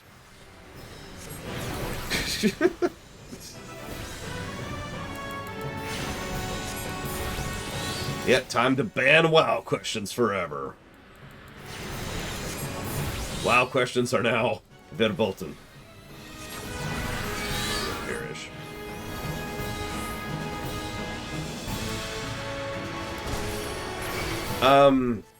Yes, Blade Travel. I would say Shadowbringers is at Legion quality.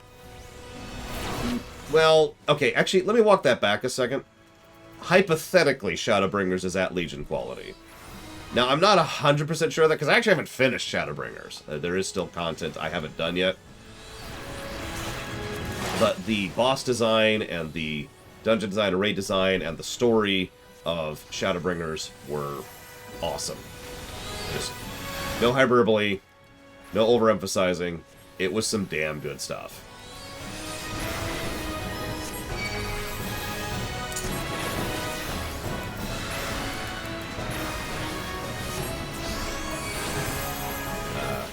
Okay.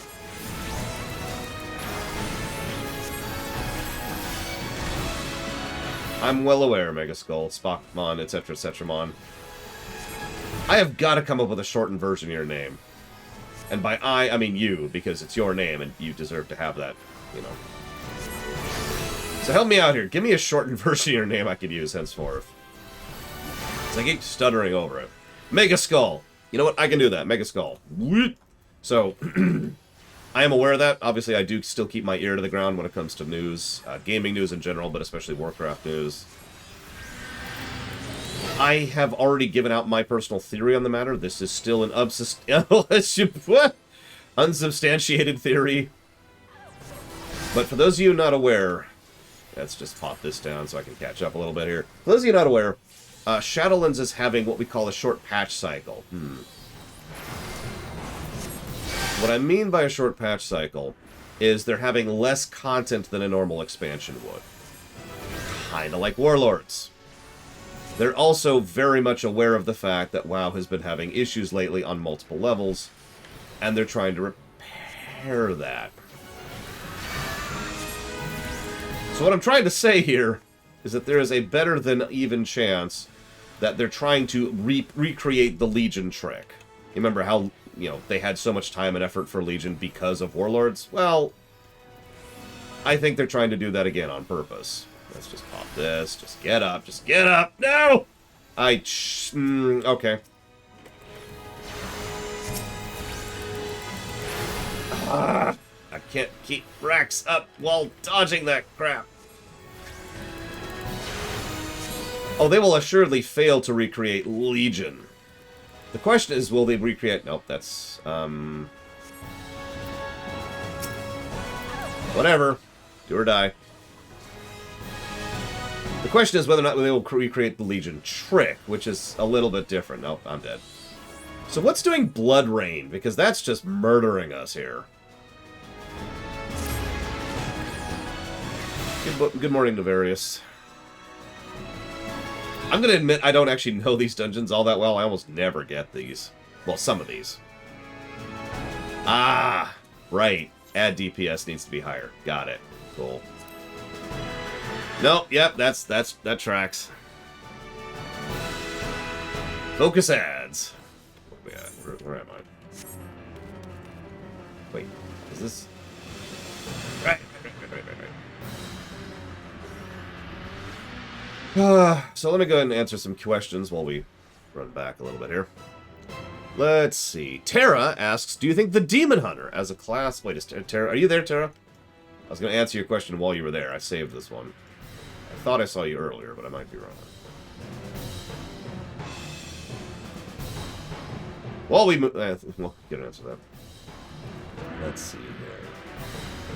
Robostall says, I was bored in Castrum and pulled the Colossi. Guess your class. Dragoon. Favorite moment in the Thor movies? Him getting run over in the back, like backed over by the van in the first movie.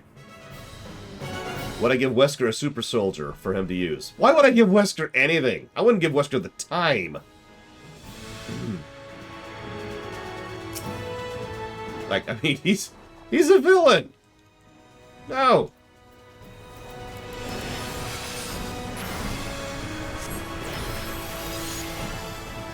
Alright. This here. I vow to never play Scholar again until the Scholar quest, by the way. I promise it. You know what? Actually, I agree with Wesker. I agree with Takoida, excuse me. Takoida actually is Wesker, sorry. I would give Wesker lines to read. Because that voice actor is awesome. I'll even focus on DPSing. Or bubble out. I get hit by stuff. Like you do.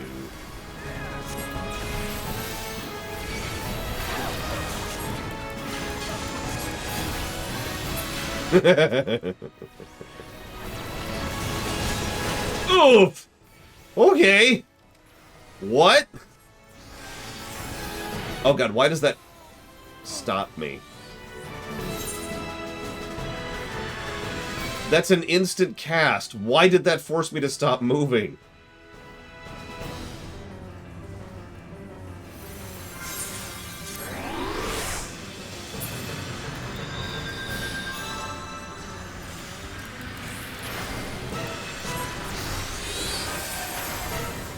Let's top off here.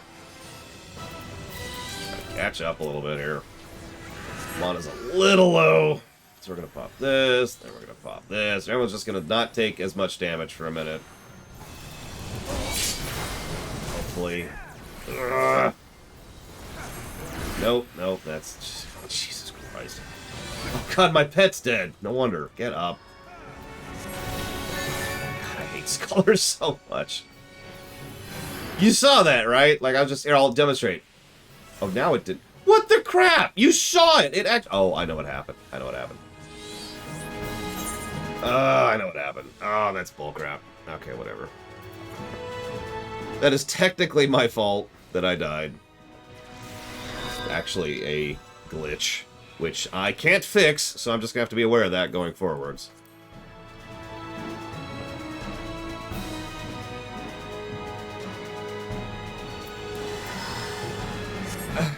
I don't want to go through the whole song and dance.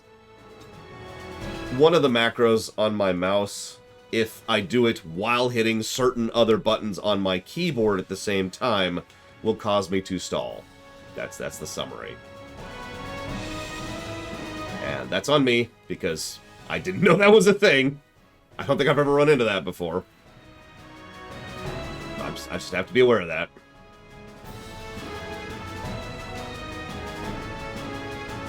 That's up, right? Yep, okay. They should move that button? No, that's not. Actually, hang on. Don't pull. Too late. Alright, cool. I figured. It's all good. It's all good. I'll see if I can do something about that in a minute. I don't think I can. I think it's impossible. But we'll see. It's okay. Don't apologize. Stream delay.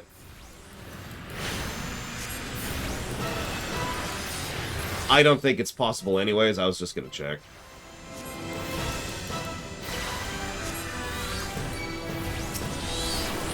Okay, so now we kill the ad, and it doesn't kill us in the face, is what's gonna happen here. It's gonna be great. There's gonna be no death face happening.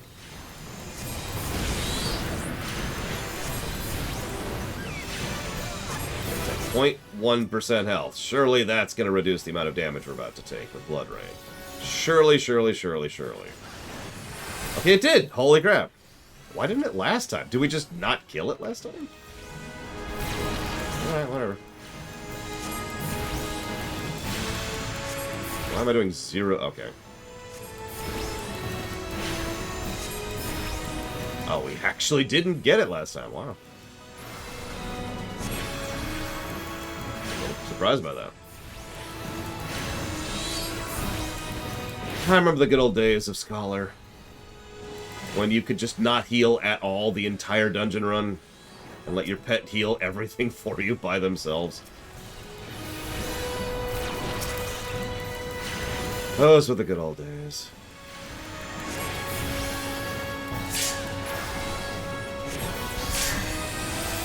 Shoot.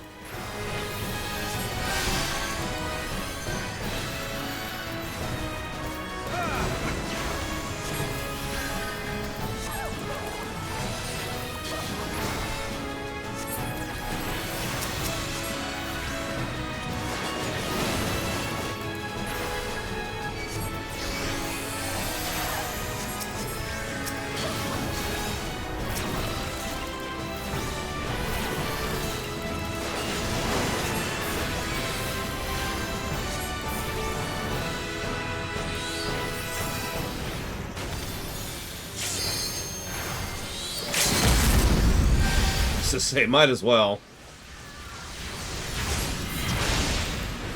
Oh, I hate that AoE so much. I swear she keeps targeting me with it. Oh, excuse me. There it is. Thank you, Navarius. Sorry, I actually saw your question. But unfortunately, I'm not familiar with the phone app, like, at all. But if you give me a moment, as I'm trying desperately to keep my group alive here, because I don't want to wipe on this a third time.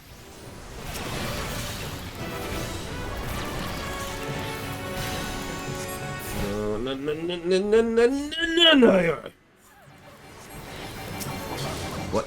God damn it! If you heard that, that was me hitting a button I don't know at 50. That's on me. See, one of the problems I have as a healer, and I'll admit this, is my mind, when I'm in the moment, when I've got the milliseconds to decide, when my car is careening towards a wall, I'm not really, okay, that's cool. Yeah. There's a degree of muscle memory and a degree of just automaticness that takes control, you know? And so I tend to reach for buttons that I know exist, I just don't have at the level I currently am. Are you kidding me with this nonsense? Yep, that's, ugh, we're dead. What are we supposed to do about that?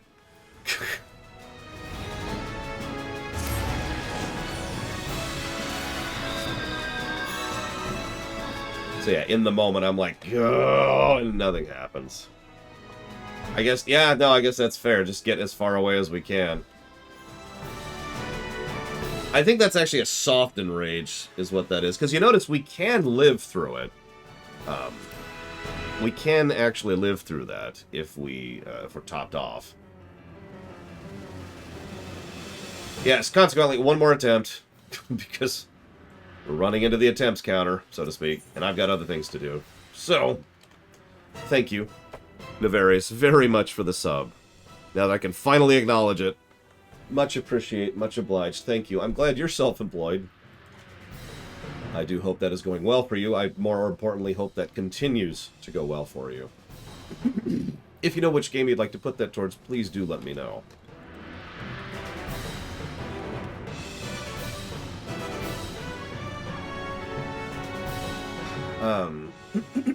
Excuse me.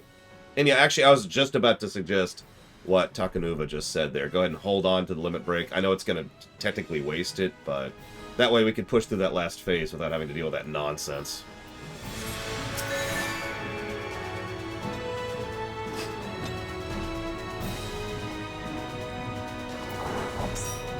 God damn it, Pillars of Snow. Alright, fine, I'll offer you a buyout. Let's see, here's $70 billion. Don't do it again. Oh, you're not a bank. Oh, well, screw you then. Homeworld block, you got it. Write that down before I forget. Okay, I'm just gonna do this for a minute.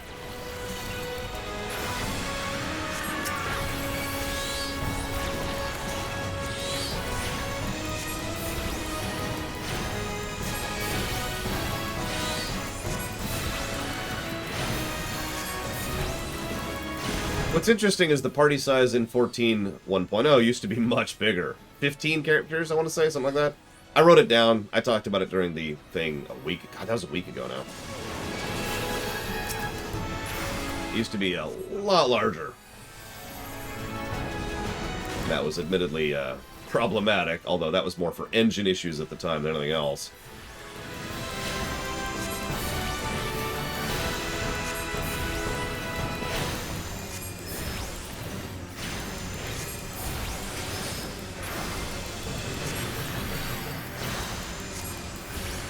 I'm not sure we can do this fight. I think we're all dead. Oh.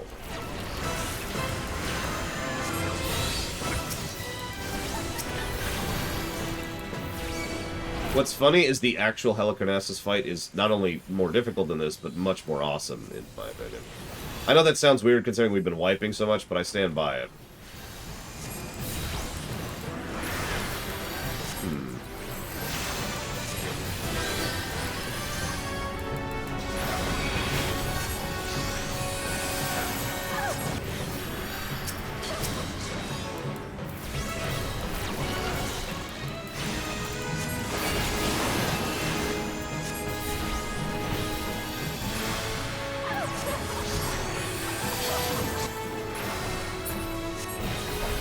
Yeah, I agree, Blade Torval. The later Helicarnassus fight is actually one of my favorite, those particular bundle of fights.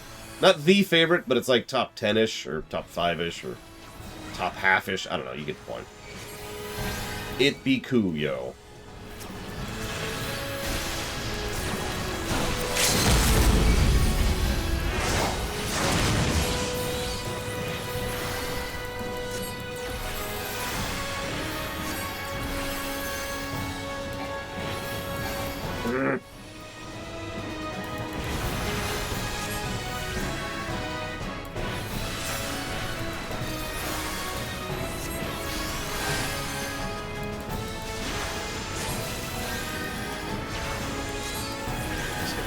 Stare at Clyde's health bar for a minute here, don't mind me.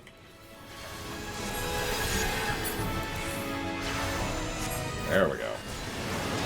Jeez Louise, okay.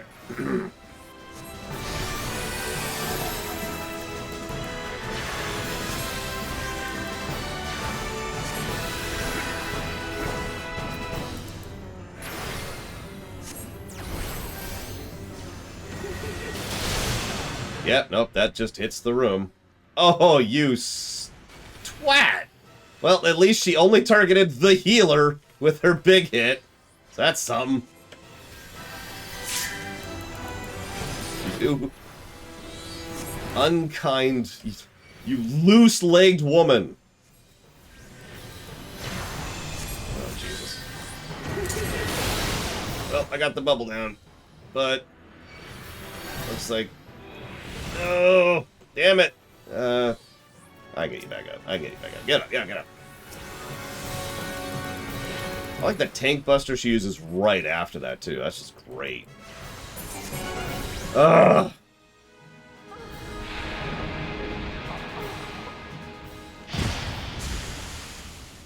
We done here?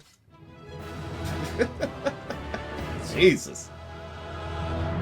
Ugh. You see this medal? This medal isn't kicking your ass. After dying 4 times. I mean, I saw a vision of what the fight could have gone like. Oh my god, I'm a sage now. We're never doing Scholar again. I'm never playing a Scholar again for this stuff. Alright, who would like to rotate in? Because we got a couple of, kind of people here. Okay, so there's Cashel. Oh no, that's Zero, sorry. Let's get Zero in here. We've got Linley. So I got Linley, Cashel, and Nace.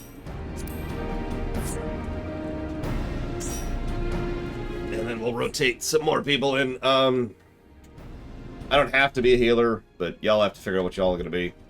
Where is everybody? All over the place. Got it.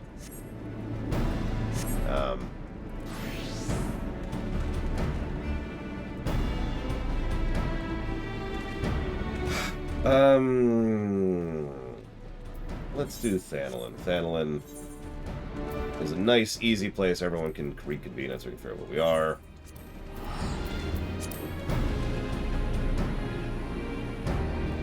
I mean, I hate this song anyways.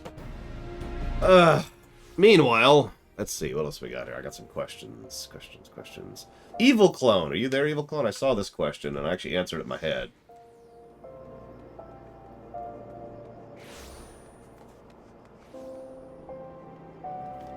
Yeah, host down the cockpit. Have some pizza. I don't know how I eat that through that mask. Don't worry about it. Alright, so we're kicking Clyde. Be gone forever, Clyde. Wait, that's the wrong button. Hang on. That's the right button. Get out of here, Clyde. Alright. So who wants to tank and or heal? Nace says they can heal. What are you? I guess it doesn't matter. So, tank Nace. Yeah, I was gonna say Ampedor Keep, I'm pretty sure is next. I can double check my notes. Yep. No, it's not. Or did we already do the Lost City of Ampedor? Because I know there's like 3 Ampedors. Yeah, we did Lost City. Yeah. I'm cool. Well, first you have to spin around in a circle 3 times, Novarius, jump up and down, and then ask Rax or Brigwin very politely for an invite. So yeah, no, you're right. We're doing...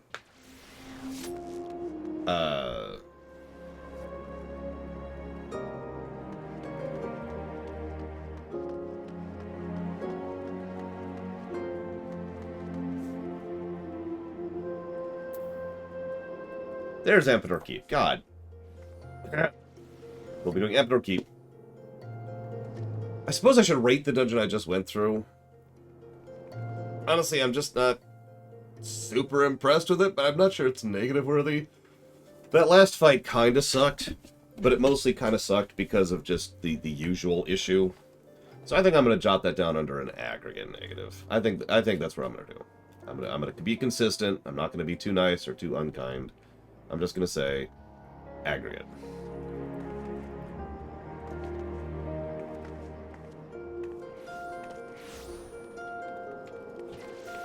Like we've actually already been giving aggregate negatives for dungeons, so that's not exactly unheard of.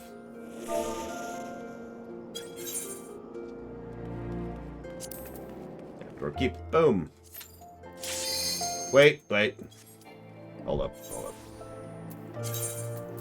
Cool. Okay. Ampedor key. Boom. It's okay, I'm playing a real healer this time. Alright, I'll hit some Q&A questions while I'm waiting. Let's see here. So yeah, Evil Clone asked something, but unfortunately Evil Clone is gone. So I'll go ahead and read this one out loud, because it's a fun one. Evil Clone said, do you ever think you don't do many things that would have improved your YouTube or Twitch popularity? Yes. Yes. Deliberately. So Megaskull says, of the Pixar block, which I recorded over a year ago at this point. God, that's weird to think about. What's my favorite Pixar movie? That's actually a tough one, especially having gone back through them with analysis mode. There's several that really go to the top of the list. Incredibles is still a very good movie. WALL-E is still a very good movie. But I think, honestly, Inside Out might actually be even higher for me. Inside Out was just, whoa. And that's ignoring Soul, which was really good, and also Toy Story 4, which was very good, and I can't think of the name of it. Land of the Dead episode, which is really good. However, I would say my favorite Pixar film is actually Toy Story 3.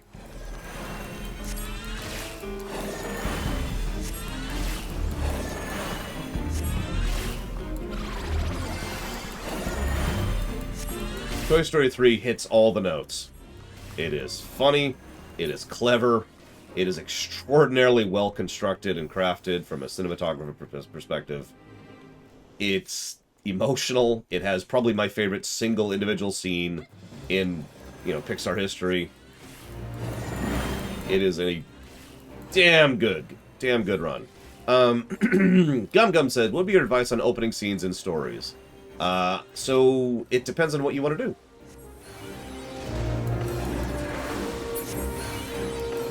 Coco, that was the Land of the Dead movie. Couldn't think of the damn name of it. Thank you. It's a damn good movie, by the way. Don't take my forgetting of its name as any sort of dismissal. That is a damn good movie. Stop taking so much damage. God. You're terrible. I'm joking. I'm joking. Don't take me seriously. Although, do you not have a shield?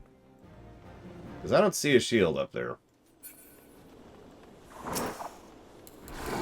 And that might cause some problems on the actually hard stuff in here. So, opening scene. It depends on what you want to do. Oh, okay, invisible shield. Got it. Depends on what you want to do with it. Depends on where you want to go with it. Do you want to start en medias res? Well, that can work. Do remember that you have... So if you're designing an en medias res story, which means in the middle, aka you're starting the first scene in the middle of a story rather than at the beginning of a story, do note that you need to design it very particularly, because you either want it to still make sense the first time through, like there can't be a total absence of content, but you also need to be designing it with hooks. There needs to be things that catch the viewer's attention. There need to be things that are like, oh, that's interesting, or why does this work that way, or oh my god, I can't believe such and such. Don't pull an FF13. Now, I do think FF13 is a bit more maligned than it arguably should be, but despite that, one of the biggest flaws of FF13 is its frickety intro. Which is an en medias res intro with nothing going for it other than pretty visuals.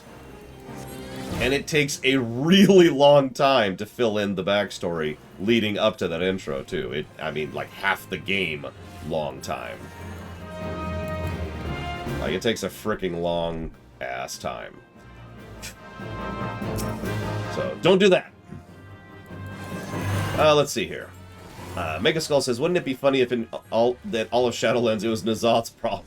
Like, I mean, that would be interesting. I doubt it. I doubt they've thought that out that far, but... Or put it differently, I don't have that much faith in the writing staff, but... That would be cool. Mr. Red says, would it surprise you if they brought back Legion because they're creatively bankrupt? You're gonna have to explain that one to me. Other than your, creepy fixation on WoW. We're gonna have to talk about that. I'm not really showing off Sage all that much right now because this is trash, so I'm mostly just focused on keeping my dot up and keeping my damage going because this is, for all intents and purposes, my filler heal. I don't know if you can see this, but every time I do this, I am in fact healing the tank over there. Just a little bit, but that's the whole point. It's a filler heal. a bit here.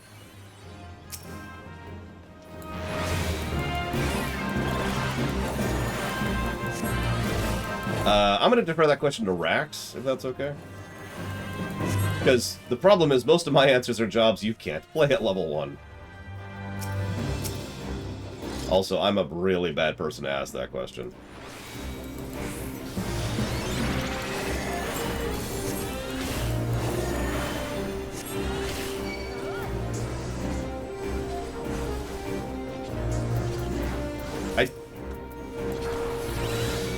No, I have Criterion on. You made me question that. Oh, shoot. Now I gotta pay attention for a second.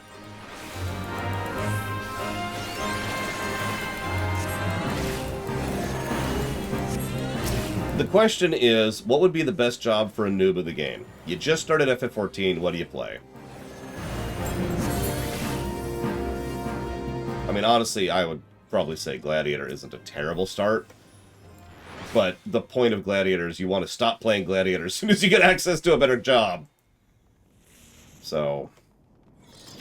And I mean that. Like, you play Gladiator to get through the slog, and then you get access to better jobs at 50, I think? And then you play a better job.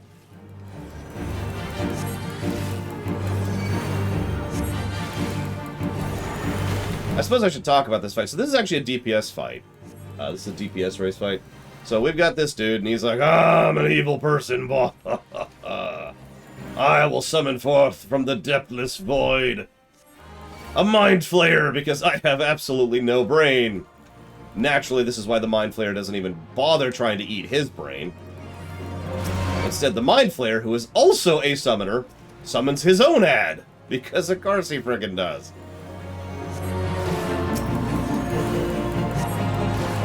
Why wouldn't he? I'm actually surprised it's taking this long to get it out. Yeah, let's do this, since he's doing some AoE stuff. This, and this. Get rid of this. There we go.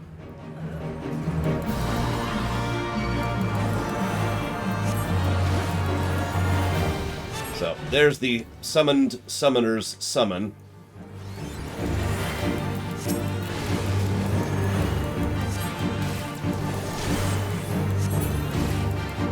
Lol, Cashel.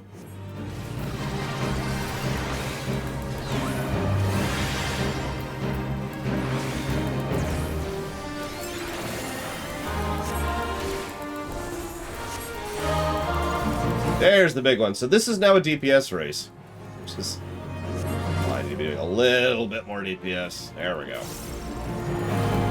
Is that big guy? Well, we can't kill him, and he's going to do that. That might actually kill... Oh, no, okay, we're okay. And then he's going to move a little bit closer. And then he's going to do it again.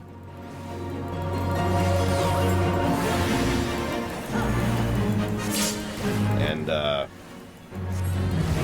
Yep.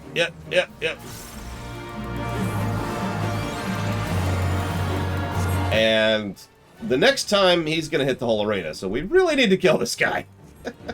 But the good news is I think we got this. And that's this fight.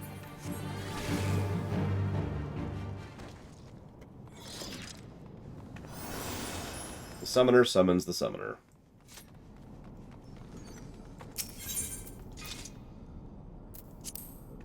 So now we have a portion almost every time. I'd say 90% of the time, maybe more.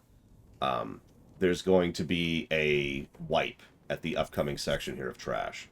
Because what invariably happens is the tank says, I'm going to pull everything, and then dies. Now you're probably thinking, oh, lore, it's just because you suck. And yeah, no, I of course do suck, and I am the worst, and blah, blah, blah, blah, blah. But, no, it's because these mobs, in addition to, hitting hard, almost every single one of the upcoming trash mobs has a telegraph thing. And lots of them are big, and lots of them will stack on each other because of how many ads they're pulling, which means the DPS and the healer have to avoid them.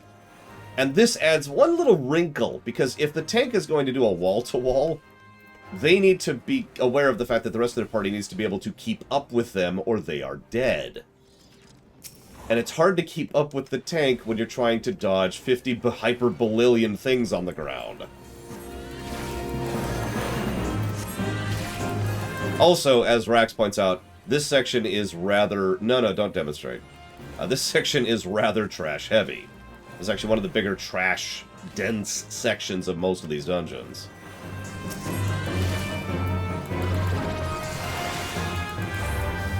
You see how hard Nace is getting hit, by the way? And this is a single trash pack.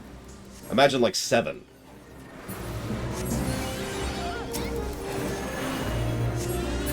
And you sort of get the idea here.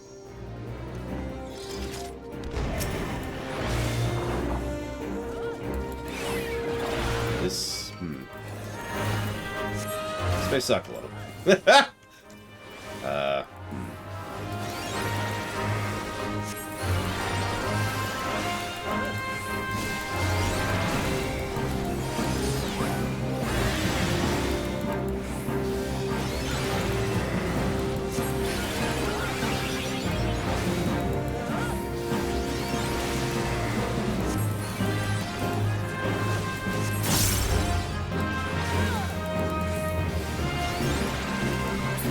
Nope. Damn, I tried. God, I tried.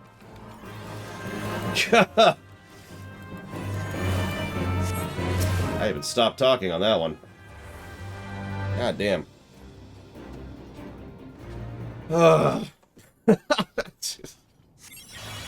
Yeah, so again, imagine going through here and multi-pulling, and you start to see why this usually leads to a wipe. Oh my goodness. And we're not even at the point where most tanks die, because there's actually more trash up ahead. Okay.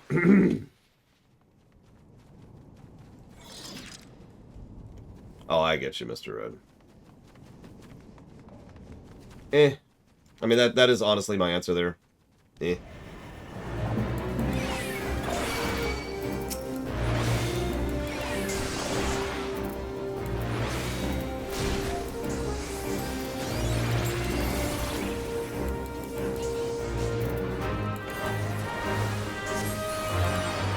Trying a lot of these trash packs. Jeez Louise. I haven't even had a chance to pull this thing up. What is this? Keep? Yeah, this is Ampedor Keep. Let's see, where is that? There it is. Not hard, not hard. I should explain what we're doing here. So, we've already been to Ampedor once. Remember, that was a place that got lost several generations ago. In fact, that was the 5th, I believe, Astral Era. So it's been a minute since these places. But after clearing the city and totally killing Diablos, and we'll never see him again, there's this one keep here. And we were like, okay, we're going to go into this keep. Everything's going to be cool. But remember, the whole problem with Ampedor, the thing that led to the downfall of that particular city-state, hi, Dream Whisperer, was the fact that they had accidentally decided that they could totally summon demons and be fine with it. And by demons in this context, what I mean are Void Sent, which is the very things we're fighting right now, by the way. So they ended up summoning... Oh, yeah, that's cool. We're cool. We're cool. Everything's cool. Everything's cool. They summoned Diablos. That was kind of the core of the issue. But we haven't finished clearing out all the Void Sent, because obviously Void Sent aren't on the pillar perspective, right? Like, there's not a... You kill one Void Sent and then all the Void Sent go away kind of a thing. It's just you kill one Void Sent and you've killed a Void Sent. So we still got to finish clearing this place out, which is kind of what we're doing right now, right? Well, no, it's actually even worse than that. So we actually mentioned this during the MSQ while we were going through Gridania. There was a group of people called the Lambs of Dalamud. They were a doomsday cult who worshipped the fall of the moon Dalamud as the beginning of the end times because they're stupid. So you know those people in the robes? We haven't seen most of them for a bit, but we were fighting them towards the beginning part of the dungeon. That's them. That's the cultists of the morons. That's actually their official title. You may call it that. It's on their business card.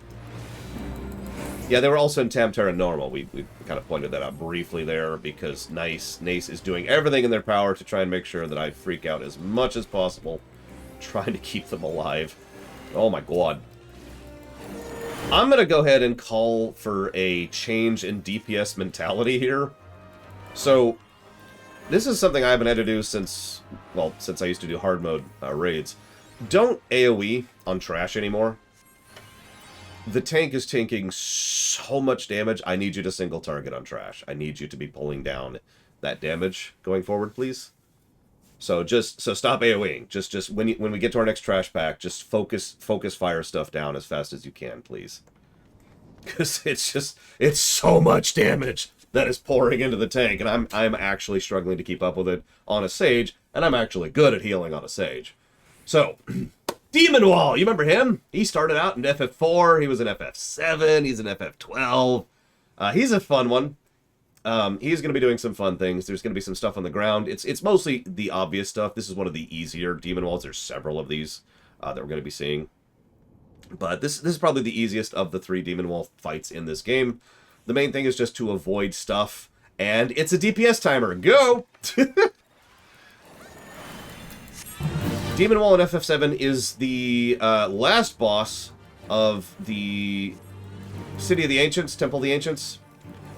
When we get... Oh my gosh. When we get the Black Materia and then... Kate Sith totally dies. Did 15 had a Demon Wall? How did... Oh, bull crap, that hit me. Bull crap, that hit... Hello? Game? Need to heal myself, game. It's just... Game. Oh, yeah, sorry. I should mention this boss has knockbacks. That's gonna hit me. Oh, yeah, yep, I'm dead. So anyways, that's wipe 1.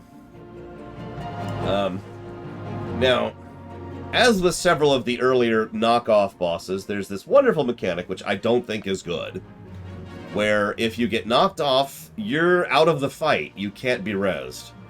Now, I've been doing a little looking into this. It turns out that this was the norm until a certain point in Heavensward, specifically, where in Heavensward you get knocked off, and in most of the later fights you get knocked off of something, and you die, but then it pulls your corpse up, and your corpse sits there and can be rezzed.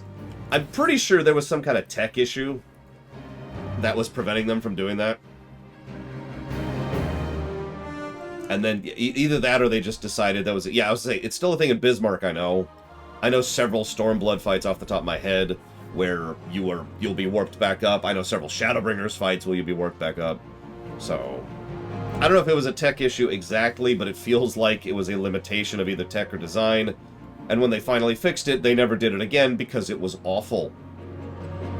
As a fresh reminder, that is some bullcrap game design. I'm just saying. Oh, you fell over the ledge. Well, you're out of the fight. Okay. Honestly, I am too, Rex. I wonder if there's some kind of mechanical reason. Maybe it's how they do death planes? I don't know. Who knows? Maybe the overhaul they're talking about with the trusts will give them a chance to polish up little things like this. Not that I want to add to their already huge workload. It's just, you know. So anyways, yeah, sorry. So, there will be a knockback. Yeah, leaving it on the Titan Unreal makes sense because the whole point of Unreal is it's supposed to be as it was. I still think it's bad design, but at least it makes a degree of sense there, speed, which I'm going to go on the outside. Yep, there we go. And in.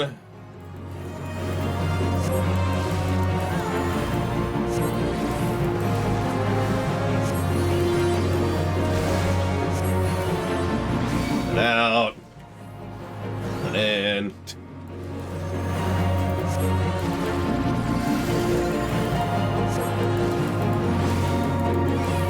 Knockback. No delicious there. Hate that just unavoidable that he does regularly.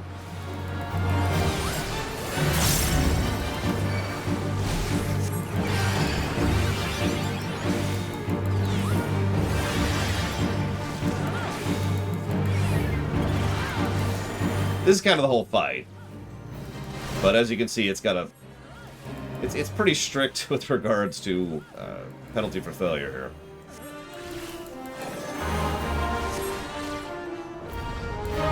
Oh, I remember that Omega Legion. That really sucked. It's like, well, now I get to stare at this ground texture for however long.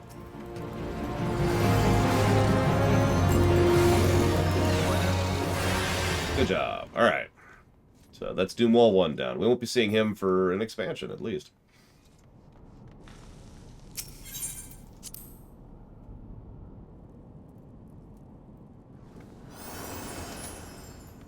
Okay.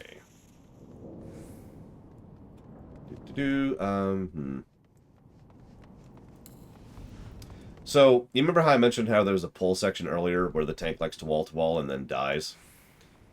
This is the second part of the same dungeon where tanks like to wall and die. If you wall, I'm standing here and watching you. I want you to be aware of that. By the way, did you see that? I hope you caught that. That succubus attacked me without being in combat with me. This is a much worse section to wall in than the previous one. Like, in every way. And thank you for single targeting.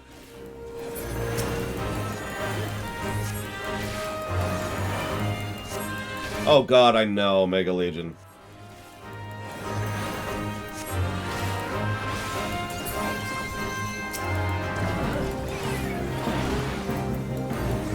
You do you, Pyro.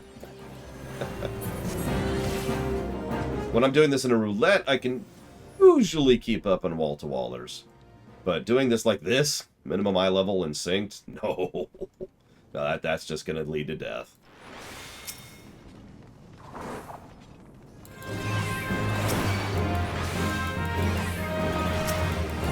Especially in this dungeon.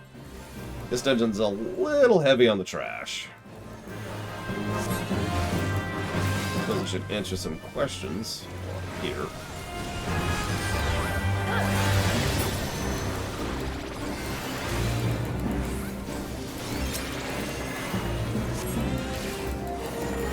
I can pull up the question stream without Nace dying. Okay, let's see here.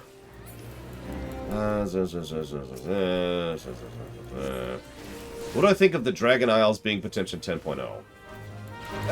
I mean, I'm not saying I have no interest in that, but I have no interest in that. Moving on.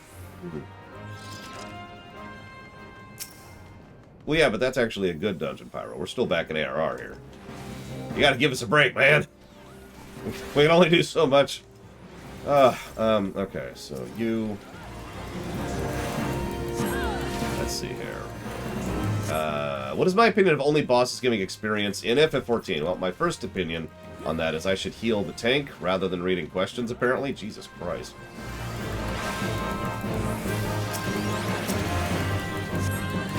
I'm in favor of it, as long as they design the trash accordingly. Either intermittent, or non-irritating, or twirling, or something, right? Like, there's lots of ways to design trash around the concept that they're trash. Obviously, they kind of don't do that for a lot of the older dungeons, but I do think they do that for several of the later dungeons. So, I'm with the concept in general. Omega Legion says, so I know how you organize runs of games you play on stream with funding and planning, but let's say Blizzard just posted that the WoW servers are shutting down in 3 months. Would you be dropping everything to review WoW? Yes, absolutely. That is actually a real threat for some of the games that I allow on the list. And I do tend to keep an ear to the ground for news. I am always worried about certain games. Excuse me, and whether or not they'll be playable in the future. That hasn't happened yet, but that backup plan is in place and has been for some time. Do I have a favorite instruction booklet where they go about the lore? Favorite instruction booklet. Age of Empires 1 and Age of Empires 2.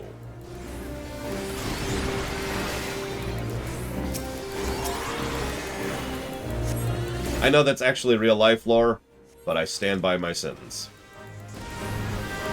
Jesus Christ. Do you see why tanks usually die doing wall-to-wall in this trash pack? In this dungeon? Good God. I feel like I've made my point here rather thoroughly.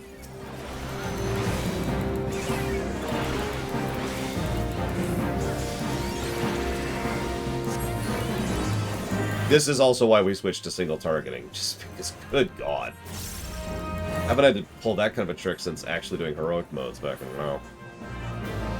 Okay.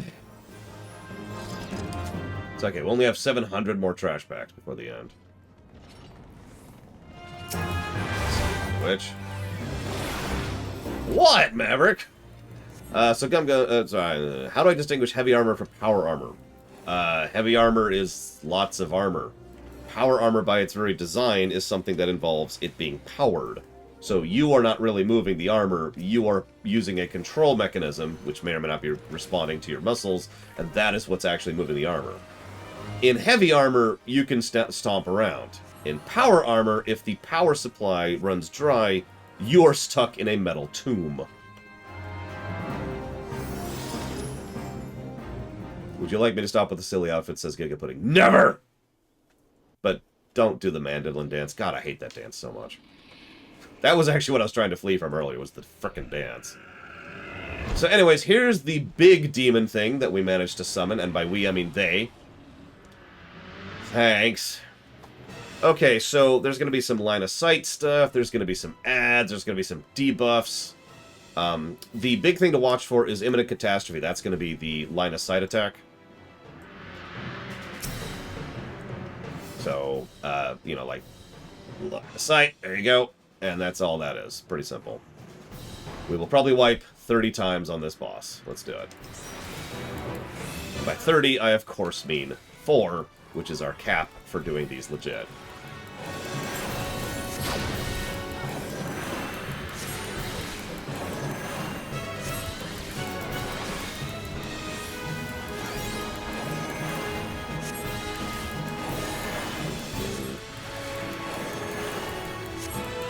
Gum Gum says, how would you define a cold open? Well, a cold open is the opening part of a story whose entire purpose is to gain the interest and attention of the viewer. That's a cold open. That's it. Oh, line of sight. Line of sight. Line of sight. Line of sight! Okay.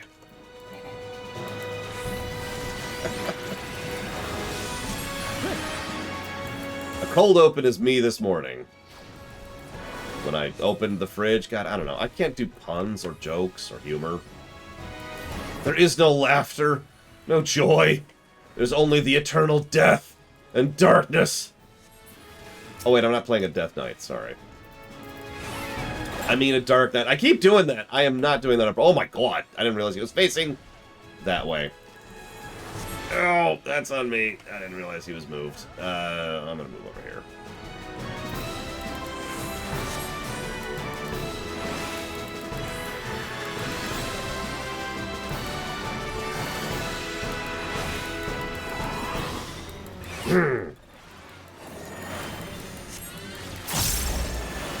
Yes, I drink from a ham. I mean, if you want to get really persnickety and technical, only certain things should qualify as a cold open. Line of sight. Line of sight. Oh, God. Okay, we're cool. We're cool. Good job. Good job. But let's be honest, it's one of those vernacular terms which doesn't mean what it used to in terms of literary tropes. So, that's an interesting thing to happen.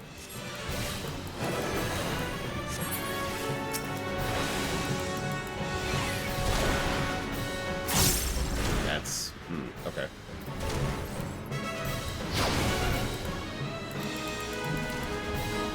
Oh my God, I'm out of mana.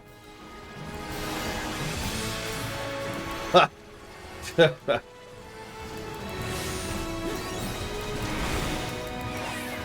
I didn't even notice. That's okay, we got this. What do you think of the new FF game that's coming out? With, oh, right, Chaos of whatever it's called. I have no idea. I really don't. What's the skill above V? Oh, yeah. I keep meaning to macro that because I keep forgetting it's a 30-second cooldown. And this is actually the 2-minute cooldown spot on my bar. And I actually meant to do that last week and then like a few days ago. And now I meant to do it today and I'm probably still going to forget to do it. But yeah, good job, everyone. So anyways, negative for that dungeon. What? I agree with Rax on that one.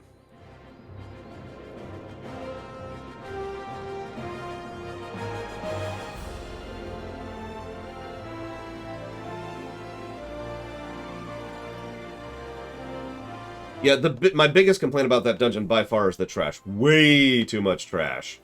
If you're going to have trash packs like that, which I'm okay with, you know, trash packs that actually hurt, you don't have 50 hyper-billion of them. There's just way too much trash in there. That's on top of the fact that they have the knock off the edge, get kicked out of the fight problem, which I will always consider to be a negative. And, that's actually it. The last boss is okay. The first boss is actually okay, but that doesn't pull it up from negative territory. That just, you know, it's not as bad as it could be. It's like a 0.7 copper bells, you know, something like that.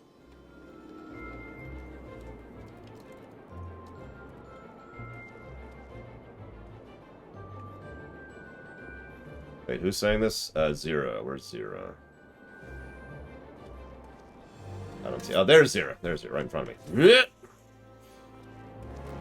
Why do all the normal shirts look cool on females? They all look like crap on guys. There's just such terrible transmog options in this game for males. Yeah, I feel like Strangers of Paradise. Thank you. I couldn't think of the name, but I'm actually looking forward to it. I don't even... Is it on the list at this point? Can someone check for me, please? While I get ready for the next dungeon, which is... Halatali. What are we doing back in Halatali? Double check this one here. Oh, right. Okay, so let's see. Who hasn't been in today? I know I know Fife hasn't been in, so let's get it Fife in. I know Giga Pudding hasn't been in. I don't remember who else. Who else hasn't been in for a run today? Cashel, we can get Cashel in here. And we'll stop there for the moment. We'll do another rotation. Don't worry, I'll rotate people around. That's the whole point. So let's do some kicking. As usual, I can be whatever. I'm cool with whatever. And yeah, we're just kind of pushing through dungeons at the moment. We have several to go through. So whatever you want to be, I'm cool with it. Giga, I know you're a healer, so I'll go ahead and deeps for this one. And Arthist is apparently going to just dump some subs on my face. Wait, what's up, Giga? What's up? Never! We're queuing right now! Whoa. Lost my camera there for a second. You might not have Halatali. Was it one of the ones you didn't have? It's Halatali Hard, specifically, just to be very clear about it. It's, kind of like there on the list.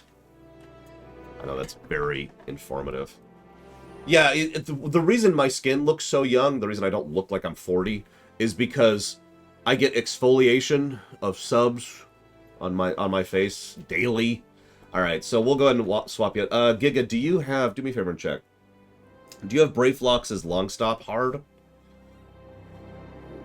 Because that's going to be our next one. I'll just wait a moment here. Just gonna dance. Okay, let's just skip over Halatali for a second, just to make this easy. We'll just do Brayflox next. Double checking. Yep, okay, cool. Join! Who's next to me? There's nobody next to me. Literally now. Are those still going through? Sorry, Zlartic, sorry, you caught me in the middle of a boss of death or something. I do apologize. Thank you, Zlartic. Do not apologize for asking. If I don't respond out loud, consider that what it is. So as you can see, there's a little bit of a war, I guess. It feels weird calling this a war. But that's kind of what's going on here. There's a little bit of a conflict going on at the moment. But Zlartek, you did put that towards the messenger, and I did get that. Thank you. Arthas, really quick, thank you very, very much.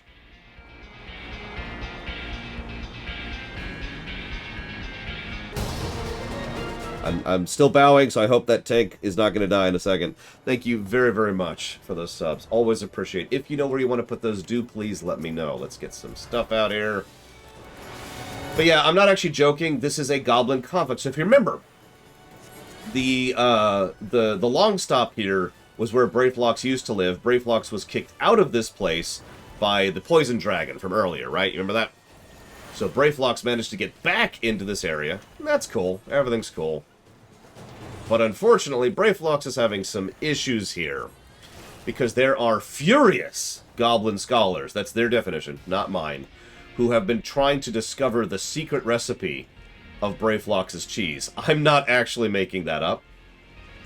And so, an entire goblin force is attacking this area. It is specifically the Illuminati, by the way. Remember them, they're going to show up later. I'm not joking, that's actually a thing. So, the Illuminati are here trying to steal Brayflox's cheese recipe.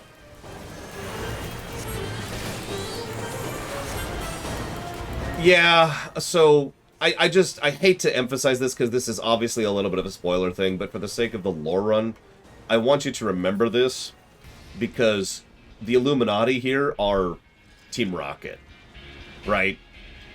Small scale, haha, not really a threat stuff, okay? Just keep that in mind for when we see them next. Well, Cashel is like, you know what? I think Laura needs to die. And I'm like, well, okay. Let me see if I can catch up with... okay, so what we're going to do is we're going to do this and this as a cover. We're going to pop this because I really... See, I told you I'd forget to macro it. Did I not say that?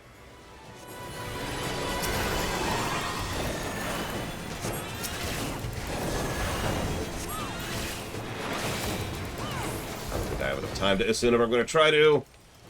I'm going to do another one. Come on, give me a crit. Give me a crit. No, no, okay, that's cool. Give me a crit.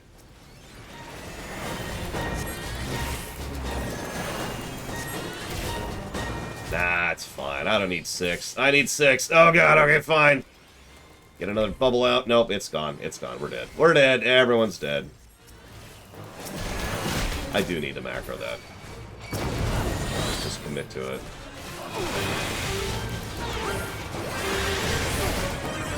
Button. Gonna pop that. Now it crits. Sure. Try and get some of the DPS they're taking a little bit further down here.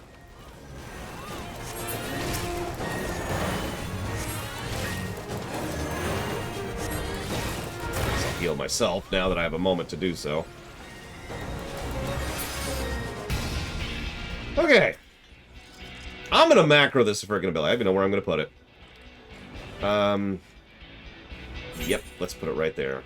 So let's go ahead and make it. I have a couple macros of this. So let's grab this, do this. Hope that they recognize that I'm not playing the game right now for all intents and purposes. So we're going to call this Holos. And I'm going to want Karachol right there. And then I'm going to want Holos beneath it, like that. So that should, only pathetically, work out the way I want it to. Okay. Quick test. We're good. Let's do it. And we'll move this over into the watching. Let's do this, actually. That'll happen. There we go. Okay. We're watching cooldown zone. Alright.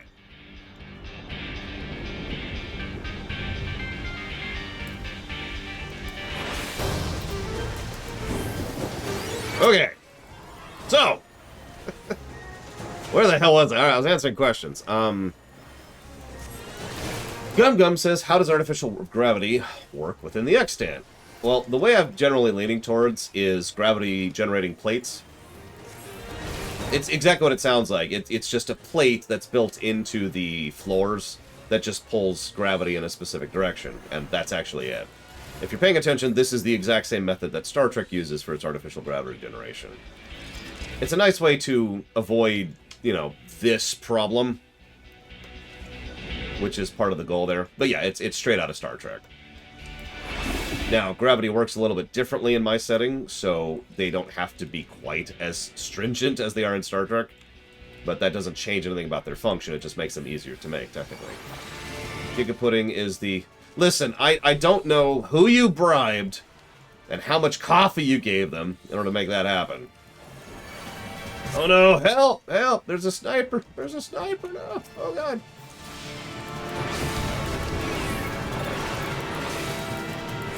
They mean to target is eye-catched. All hands, force take, brave locks. I love goblins. Listen, we all know that clickers are the worst, right? The only thing worse than a clicker is a keyboard turner. Now, if you'll excuse me, I'm just gonna move around here. Actually, I can do a decent amount of stuff with keyboard turning in FF14, but I still prefer for the oh god, oh god, oh god, oh god moments to mouse turn.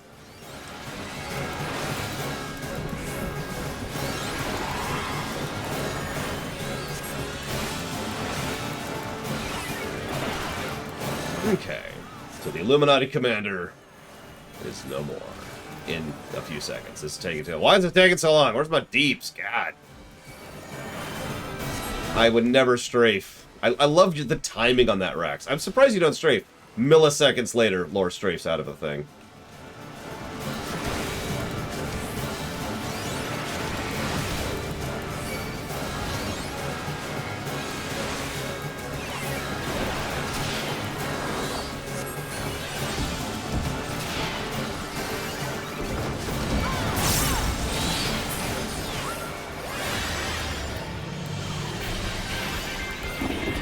I do all three. I actually do keyboard turn, I do mouse turn, and I do strafe. I kind of do whatever.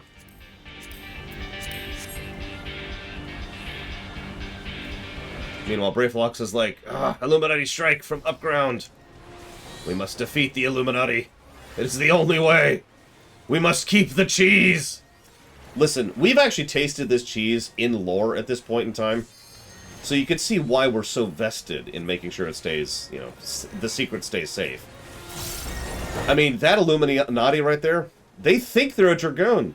And that's just unacceptable. Exactly, Pyro. No, that's exactly right.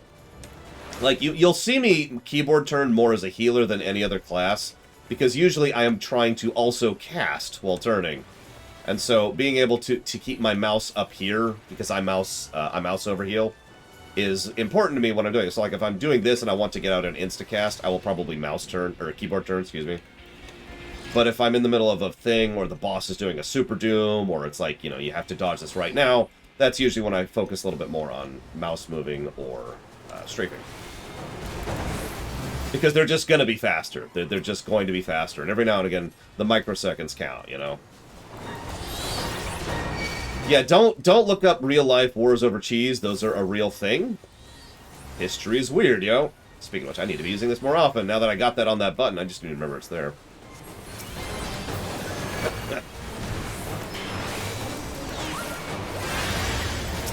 So anyways, questions. Trihexia says, sorry if you answered this already, which I did. Hang on. At the moment I look up for questions, I swear Cashel turns their back and /sits. I swear that's what's actually happening here. It's like, aha, he's answering a question. Die. Kill myself. It's the only way. Must satisfy. It's okay, there wasn't a war over a bucket. Seriously, look it up. That's a recent development. Now, I will totally kill people for some really good Swiss. I'm just saying. Swiss cheese, really good Swiss cheese. But Trihexi does ask, what do you think of the ARR chances they've announced? So I did actually talk about this, but I don't mind repeating it because hell yes. Obviously, I am actually Yoshi P. The work ethic probably gave it away. But I am secretly Yoshi P, and I have been designing the ARR remaster for quite some time, actually. I do hope everyone actually really enjoys the upcoming changes that I have totally designed when it comes to FF14. You know what? That is unironically true, Rex. That's terrifying to think about, but it is unironically true. The Emu War. Oh my god. I've actually studied the Emu War more than once in my life. That is just... I get what was happening there, but what?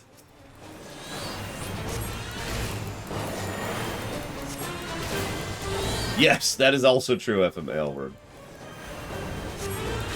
The dumbest war I've ever read about? So this is totally cheating because it's actually not a war. But there was this encounter, if you could call it that. Hello, you're not gonna... Did we miss one? Oh, here we go. I was gonna say, come on, Brave Locks. There was an almost war over a pig here in the United States between the U.S. and Britain. I actually became aware of that thanks to, I can't remember his name, but he's a cool channel and I wanted to plug him, and I can't think of his name. But then I actually did some research on that off camera, and it really is about as ridiculous as he portrayed for comedic effect. It's total nonsense. Like, just oversimplified. Thank you. Oversimplified. Yeah, it's what the hell were they thinking?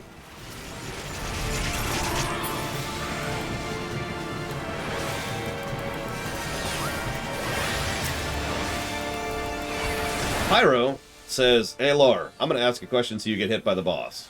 Good question. But Pyro's actual question is, why am I so much better than you? Well, Pyro, it's because you have things like charisma and intellect and a brain, and all I have is my dumb coat. This coat is actually 90% of my show right here. How would you feel if the unlocking of things in FF14, something I've already given a negative for, was made more accessible, i.e. maybe the Adventurers Guild in each city, at the end of each expansion, they start special blue quests that lead you to unlock the things that you missed. That would sound awesome. That is admittedly a bit of a workaround solution. I do think something more interface related. Oh my god! There's just blue goop everywhere! I do think that's a workaround solution, but I do think that is a workable solution. I do think that is something that could really help. So, one suggestion I've actually mentioned a few times is, you know how in the upper left we've got the here's your next MSQ, here's your next class quest thing? I feel like tracking those, going through and tracking your progress in certain story arcs, and then offering something like that as a way to keep you up to date with regards to unlocks and story quests would be really cool. I do know they have the recommendations window. I think it's nowhere near enough. I also think the recommendations window kind of sucks, my opinion.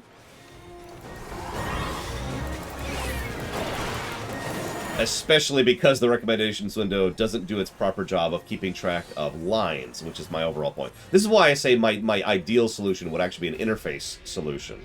What I would love is for there to be a window you just pop, which, like that, you pop up a window, and it keeps track of story arcs. Because there's so many threads, so many long-term story arcs, that in many cases go across multiple things, rather than just being, one singular quest chain. And I would love it if there was a thing that kept track of those story threads, and enabled you to keep track of where you were at in those story threads. And yeah, recommendations, that's a good point. I've had recommendations off for years at this point. And you're right, I forgot about that. Recommendations is just, here's everything nearby. And that's useful if you want to know everything nearby. It's not useful if you want to know something specific nearby. Because I'm pretty sure I've had that off before I hit Heavensward. Pretty sure.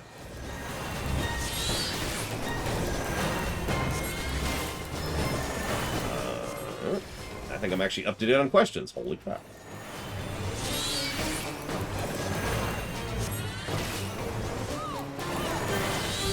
Ah!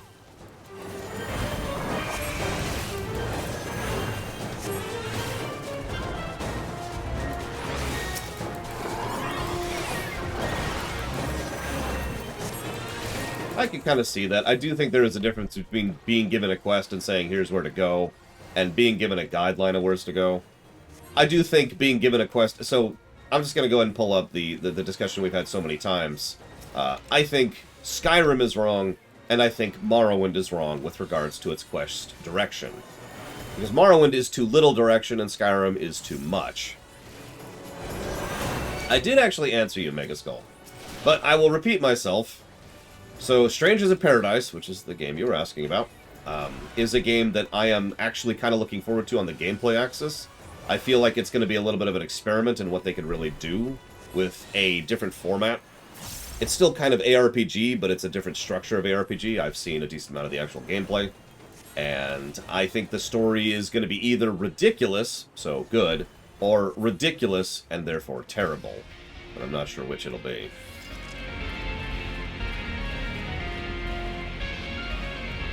I will take that as a compliment, Kata. I do try very hard to make my stream not terrible. I know I fail miserably at it, it's me, but I do try.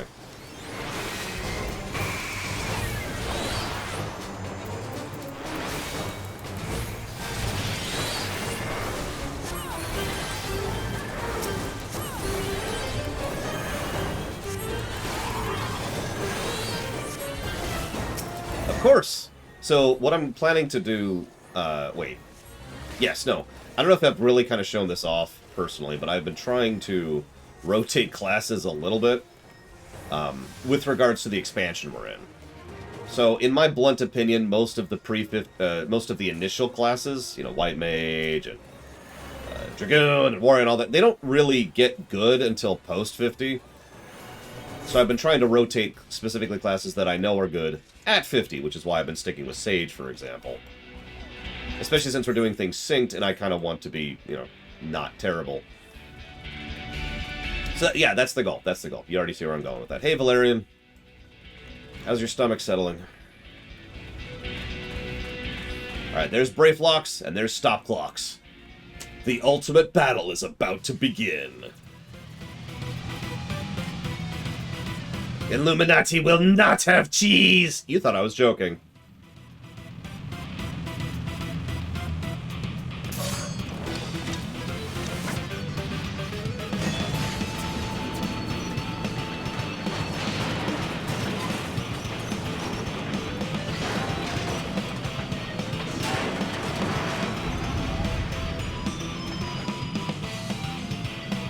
So, now we have to fight the Gob Machine GV6, or V1, which says all cheese recipes belong to the Illuminati.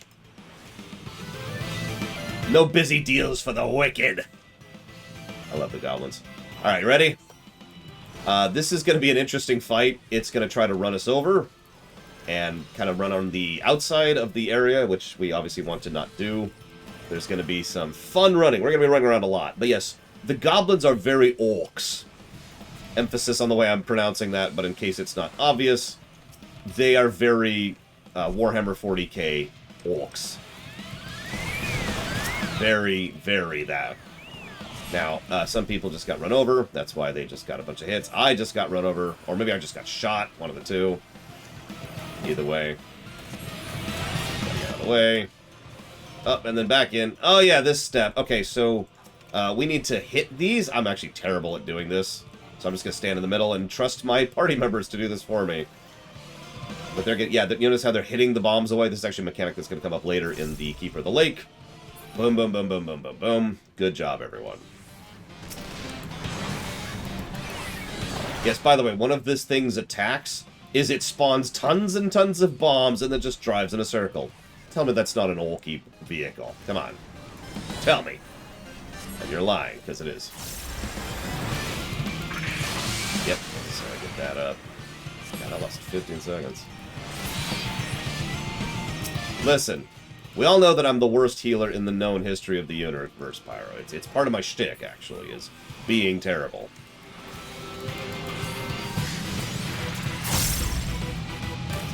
There should be bombs. Yep, there they come.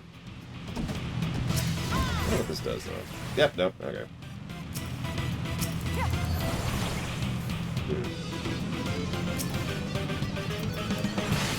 Get this up in case we get caught by any of this.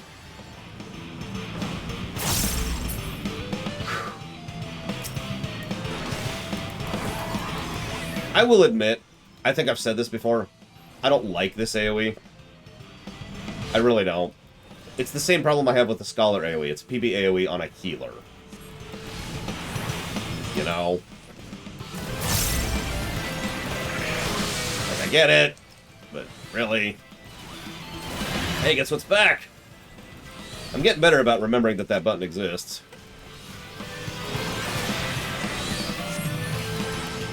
Gravity is actually pretty legit. Holy is arguably the best. Like, objectively the best. But I kind of prefer Gravity, I agree. I mean, you know me, I like Astrologian in general.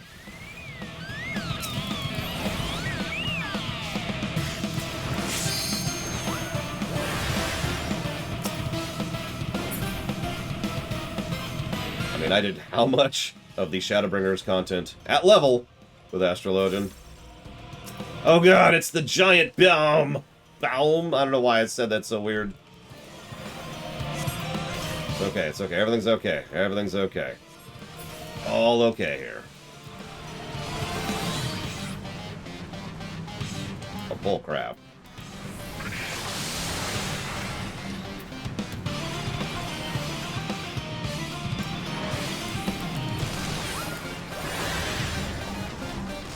I don't think I've seen either of those Valvedrix. And thus is good cheese safe forever.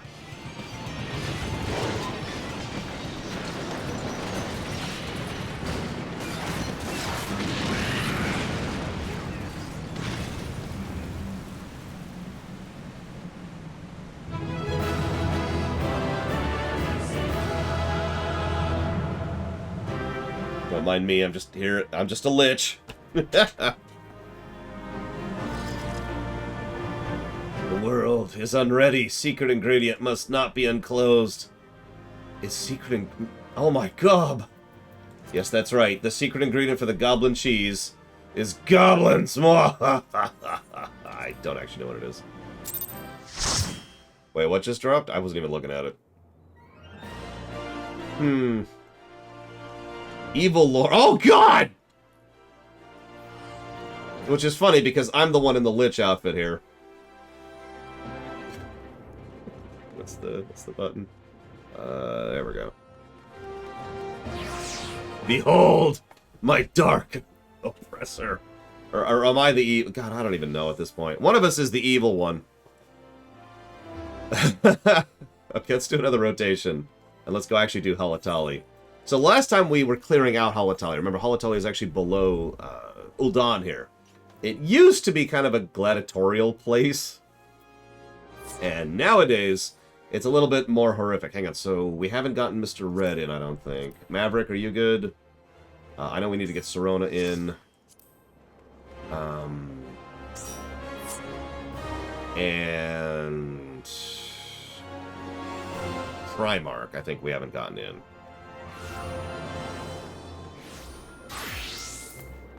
There we go. I think that's actually going to be everyone. Oh, Primarch is not available. Okay, that's cool. So never mind. Okay, that's cool, Primarch. I just wanted to check. I think that's actually everyone, so we're at the point of repeats now. So whoever. We're doing Halatali, if anybody has a preference. We cleared out Halatali last time. It was filled with all sorts of nonsense. So, as a direct consequence, now we're going to go back in and actually do it what it's supposed to be, because it's supposed to be a training area. It's supposed to be a gladiatorial kind of a, hey, let's check out. And, well, now we're going to participate. We're going to see how it handles that, for the Warrior of Light here. I know, right, Pyro? 6.18. They actually gave us a specific number. It's going to be a minute. Ready, checking. Let's make sure we're still at the correct options, which we are. So, Halatali, there we go. Everyone's ready, let's do it! So, let's show these Uldanians what we can really do, shall we? We got this.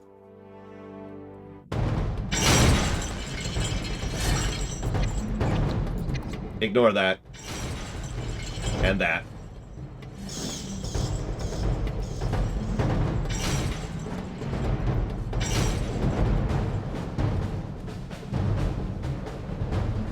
Oh, and I'm giving an aggregate plus to story for Bravelock's hard, which we just did.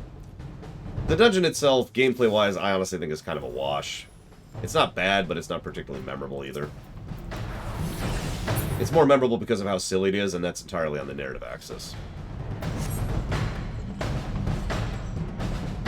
By the way, I almost am guaranteed they didn't do this on purpose, but this song sounds so much like the PvP song back in WoW Vanilla that every time I hear this song, I hear that song. Let's see here. So Ross says, when Janeway is written well, what distinguishes her from the other captains? That's a good question.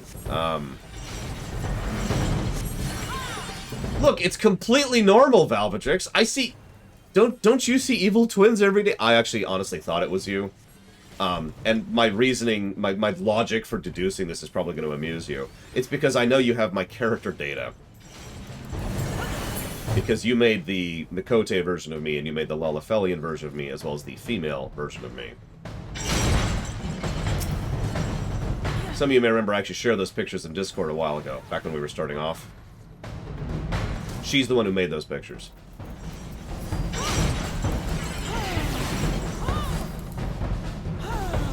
Yes, I see an evil twin every day I look in the mirror. Wait.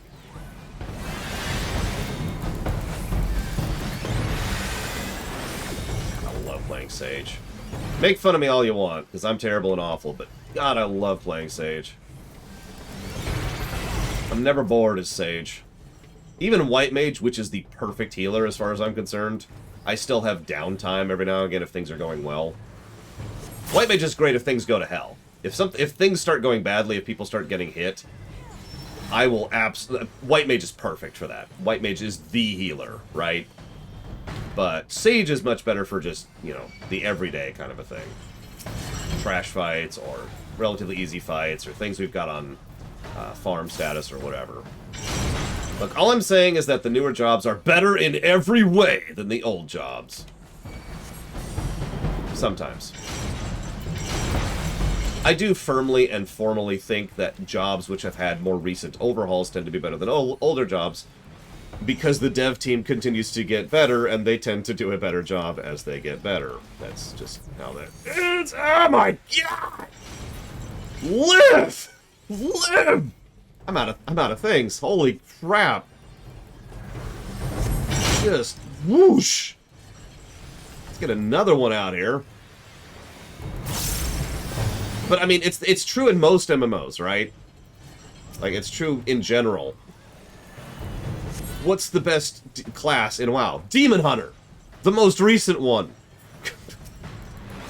What's the next best class? Probably Monk. The second most recent one. Etc, etc. And yeah, classes that get major overhauls, like look at Summoner right now, to use another example of this. Oh, hang on. Contests pitting man against Cyclops have always drawn in large crowds and spilled copious amounts of blood. So let's see how we can do against the Paisamon. I think I've caught this one before.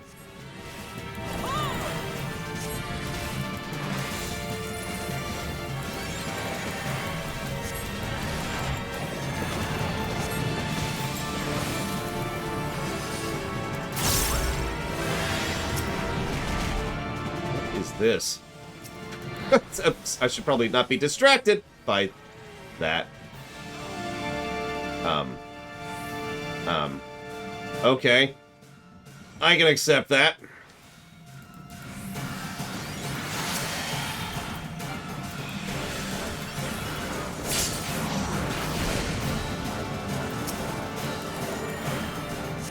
I was gonna say, this is like the last time I fought this guy, when he didn't have indicators. So that's going to be a sweep in front of him. Yep. See if we can get cat. No. Get out. I'll just pop this so I can catch up a little bit here. Just play a little catch up. Play that. In 5 seconds, I'll do another thing.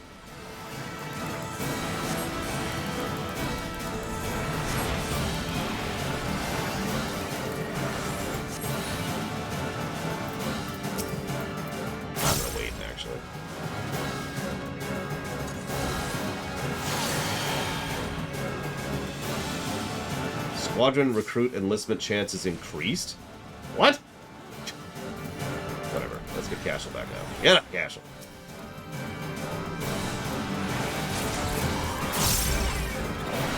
Oh, Jesus. Stop looking at me. I'm not your buddy, guy. Yeah, I didn't watch the QA part for extremely obvious reasons.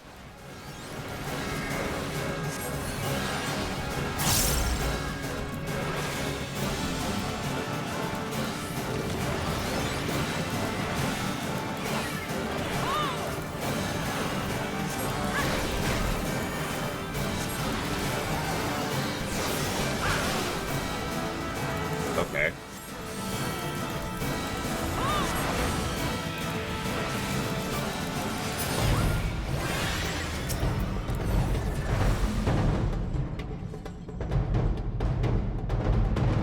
Ah, gotcha.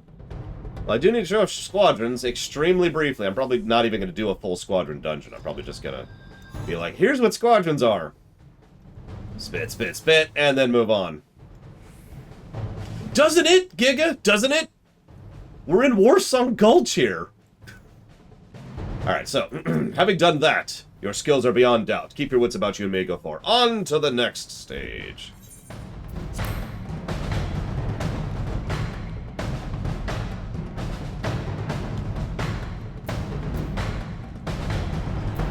Oh wow, he's got the mega weakness.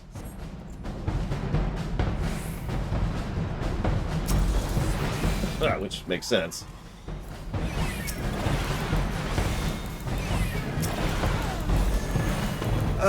What does distinguish? Ross, you there? So I can answer your question, because that's a tough question. Oh god, a sub. 2 subs! Thank you. What we got here? We got Diesel Edge and we got Brigwin. Thank you, both of you, very, very much. Always. Always appreciate. Much obliged. Thank you.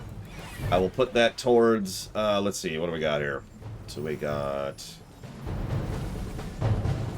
Dealer's Choice, and Brigman is putting it towards Real Mist. I sure hope Serona doesn't die while I'm typing up donations.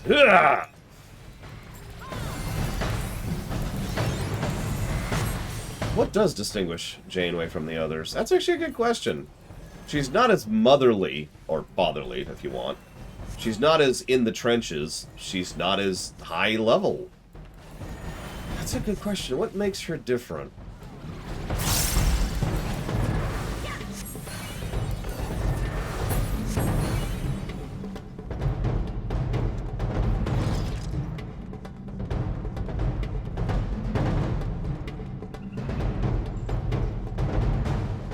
See, the only answer I could give sounds like an insult.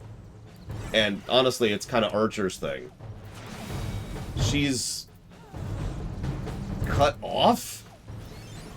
Doesn't really know what she's doing and is just kind of making it up as she goes. And unlike Archer, who's just terribly, terribly written. Well, no, Picard is totally the parent. Of the various captains, that's probably Picard's biggest thing. He's the father figure. It's just funny for someone who has such a long-standing meme of not liking children, but if you actually pay attention, every time Picard actually interacts with children past Season 1, he totally Papa Bears up. You ever notice that?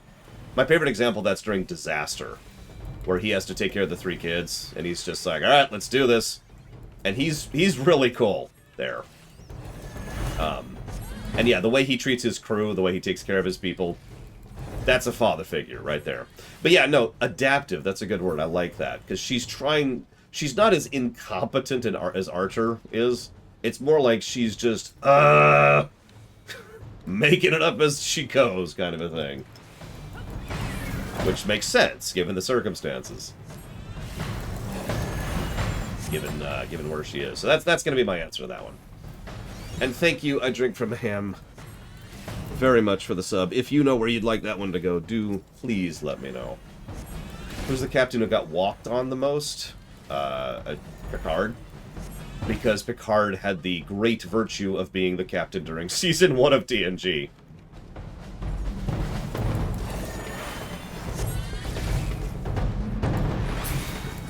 that was that.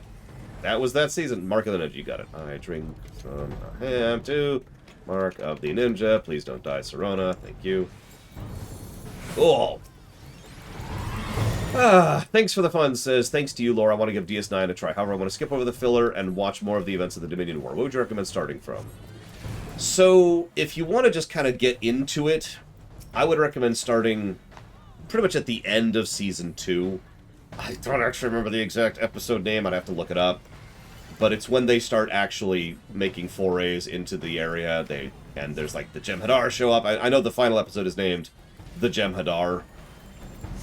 It's either that episode or the episode right before it would be a good place to start to really get into the meat of the content. Even then, there's going to be some filler. I'm just going to warn you, it's still Star Trek. Dr. Winter says, what version of FF6 would you recommend for someone playing for the first time? So, in order to even answer that, I would need to ask you, legally or... because that changes the answer substantially.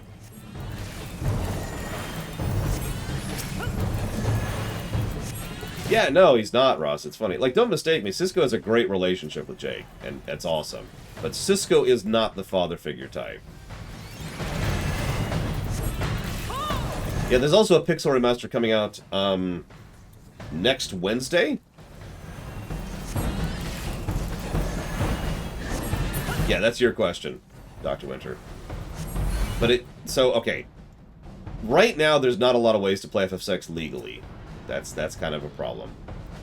Hang on, real quick. One look at the cataplasm can freeze a free man's blood in his veins. Where it's a cursed gaze. Legally preferred. So, I would wait a week. The Pixel Remaster comes out next week. That'll be playable on PC as well as on phone. I have no idea if it's good, bad, or in between, but it's probably just right now, I can tell you, it's probably going to be the best version. Legally. So, I'm pretty sure these shadowy orbs give us a blind thing, which allows us to dodge the demon eye. It's actually been a while since I've done this fight. Whip, whip, whip, whip. The rest you can just dodge out of, like Cashel just failed to do. I don't blame you, I saw you even sprint out of that. That's a hard one to dodge out of. In fact, we should probably split up a little bit. Just try and mitigate that. Because I hate splitting up as a healer. There's... I don't know what that is. Here's Demon Eye. Pop an orb, pop an orb. Become blind. Ah, yeah. There we go. Okay. Let me get that blindness off you. Hang on. I'm not sure what hit all of us there, but whatever. Oh, okay.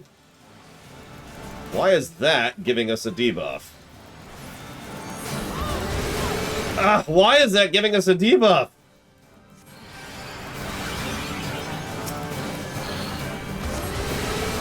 Okay, this is fun.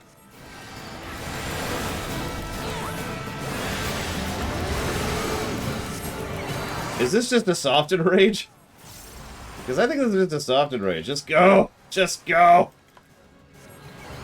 Oh my god, what the crap?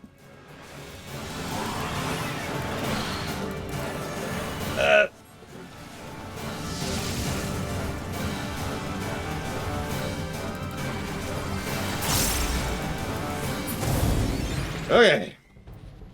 I'll let you release Cashel so you don't have the debuff. So anyways, here lies poor Cashel. I legitimately did not see the eye ad, but I was behind the boss, so I probably literally didn't see it because the bulk was blocking it. So my bad. Literally did not see the ad, no. I don't know what the DPS saw.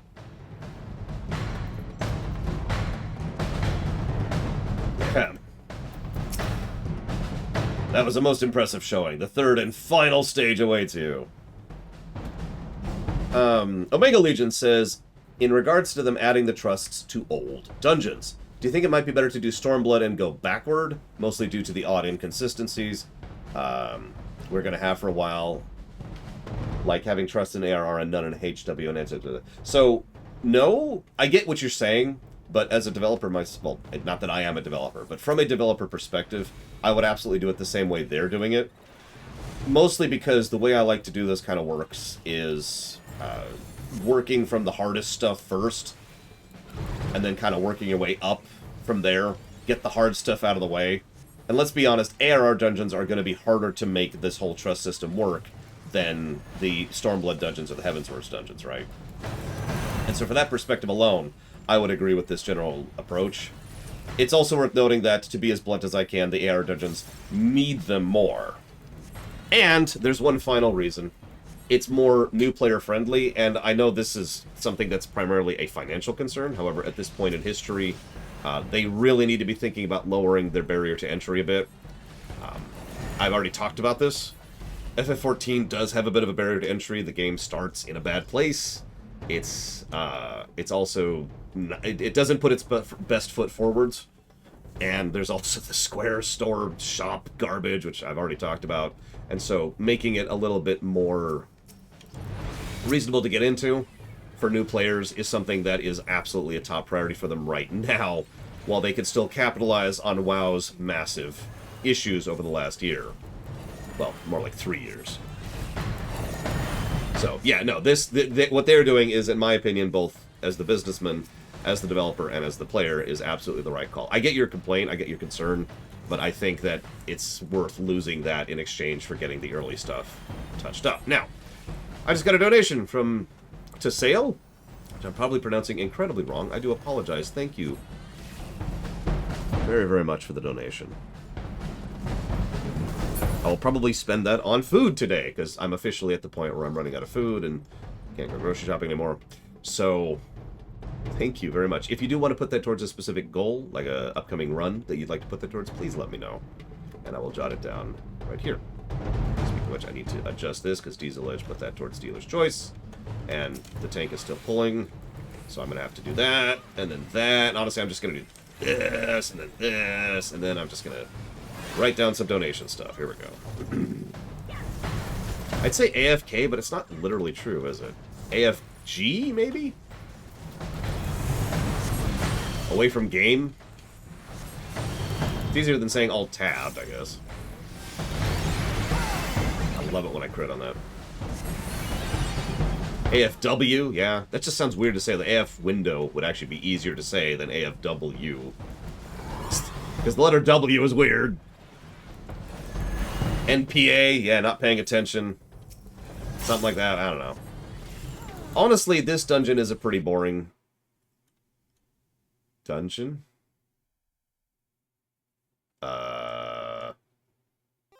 What? Can you hear me? Is my audio gone entirely? No, I still see my mic showing up. Hang on. That still works. That's new. I've never had that one happen before. Hang on. Hang on. Let's mute, unmute. All right, let's mute. Apply. Unmute. Apply. Wow! I've been playing this game for like 8 years, 7 years, something like that. Wow! Okay, well, let's finish this dungeon. Let's finish the... Wow! Real quick, thank you, Cycloud. I will jot that down for Mega Man Legends 2. You got it. That was just... I was really scared, because remember we had those hard crash issues earlier. I actually do have iTunes up. Hang on, this is like a boss. We're about to do a boss fight. Yeah, we're up to the boss, so let me just pull up a boss fight. No, I play in regular windowed mode. It's easier to capture. Let's see, what are we about to do here? You've surpassed all expectations, but the final test is yet to come. Prepare to face the elite amongst the elite. I'm ready. Got some Bomberman music going. Hell yeah, Bomberman. The final test shall pit you against the finest gladiators ever to grace the blood sands. Ready yourself. It's a thing. No, it's actually them. Careful. They have no armor and many weak spots. Nah, I'll get you a real boss fight. Hang on. Let's do it. Let's make this a little more exciting, shall we? Let's go over here.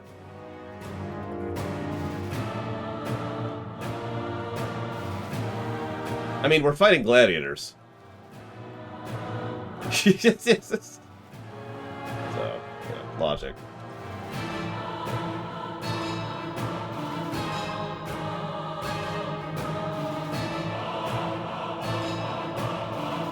Anyways, yes, this dungeon kind of is boring. I feel it's somewhat inoffensive, but I'm probably gonna jot down another aggregate negative for this one because it's just whatever. Like, I get what they were going for, but it just doesn't have anything going for it, you know? So, it's never gonna kill this Lalafell. Very important. Actually, I think we need to kill the big guy first. I mean, I could play that song to quite him. I don't think this dungeon deserves that.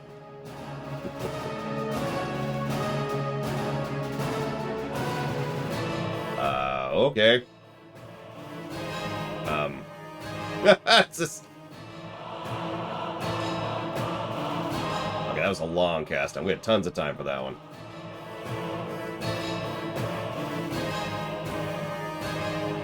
I mean, the tournament arc is... We'll get there. We've been mostly positive. Well, okay. We've been more positive than negative overall.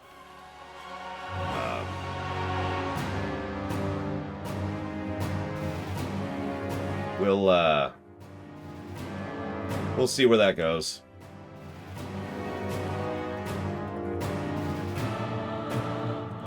Yeah, the class storylines are going to be pretty bipolar, because there's some good stuff there, and then there's the rest of it. At least I got that other bubble out.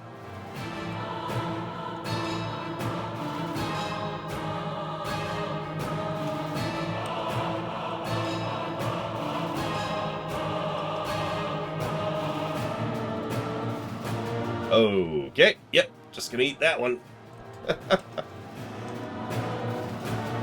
Let's just pop this while we're here.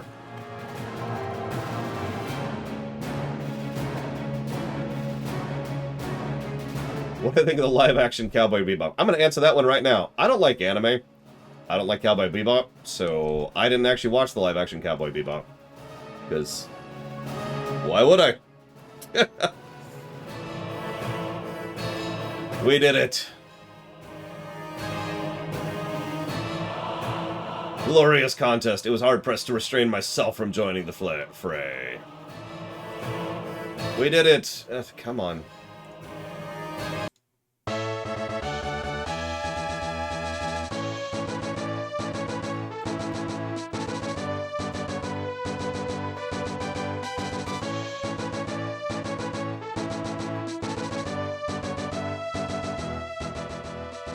Alright, so yeah, let's go ahead and restart the game really quick.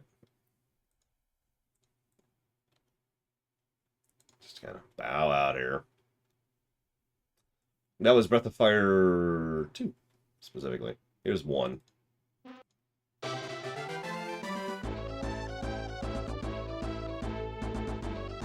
What was the first anime that I watched that turned me off of them? Believe it or not, that's also the first anime I ever watched. Can anyone here answer? Because I've answered that a few times on camera.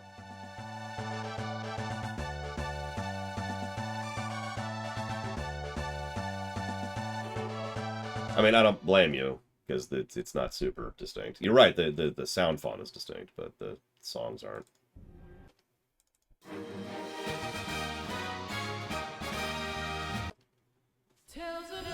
Hey, our sound's back.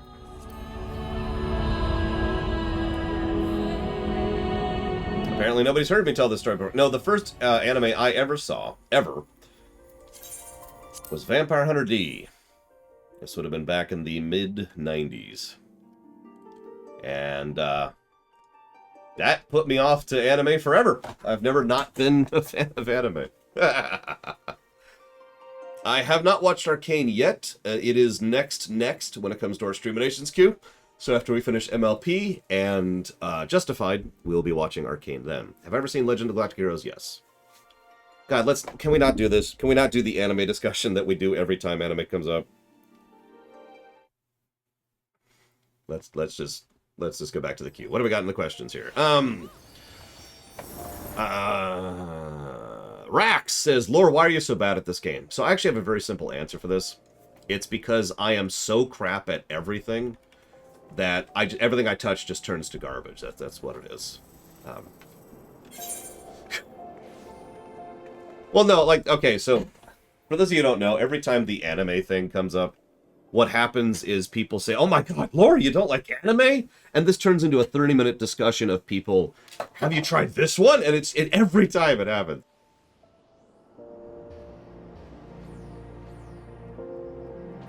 But as it happens, I have actually seen Legend of the Galactic Heroes. Okay, so, yes, I was giving negatives for that dungeon, for the crime of being boring. I'd say it's like a 0.5 Copper Bell, so we're going to keep that in the aggregate territory here. Let's see here. So, what's the Halatali?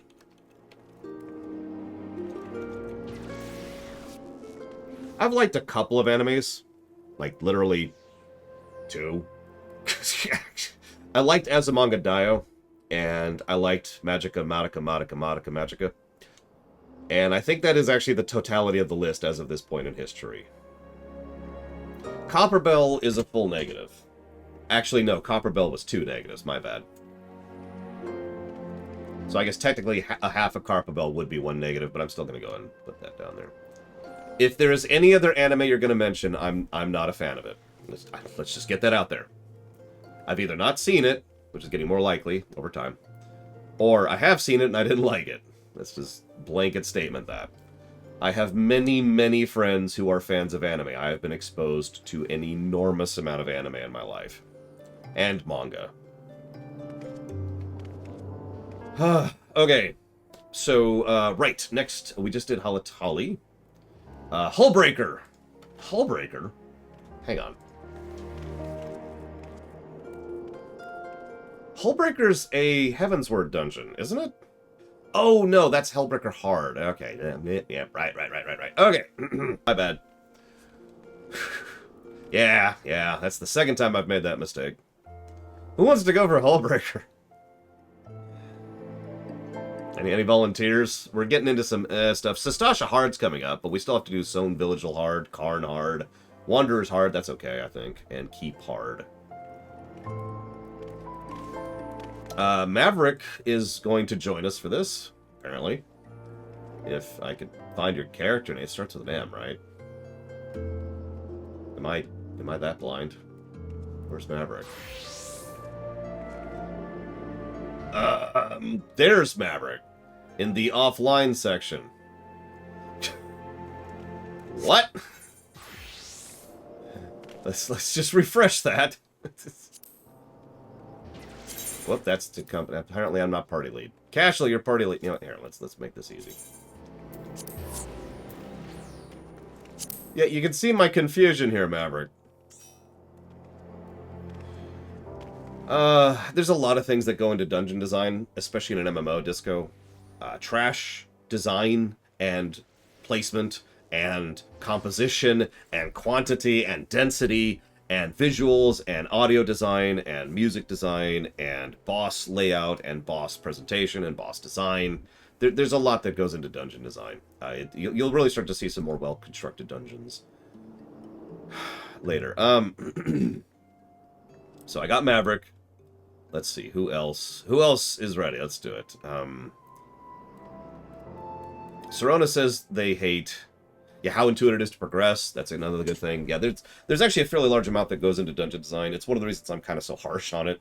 Because frankly, a lot of these dungeons aren't great. We're certainly doing better than we were before. Like, before it was just negative for dungeon, negative for dungeon, negative for dungeon, negative for dungeon.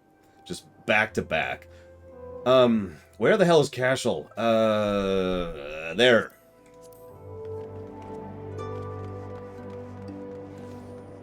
And, let's see. Yeah, Serona says, screw this. Kata says, no. Primarch says, I can join. Well, we haven't actually gotten you yet, Primarch, so congratulations. Welcome to one of the negative dungeons. Yeah, by the way, we will...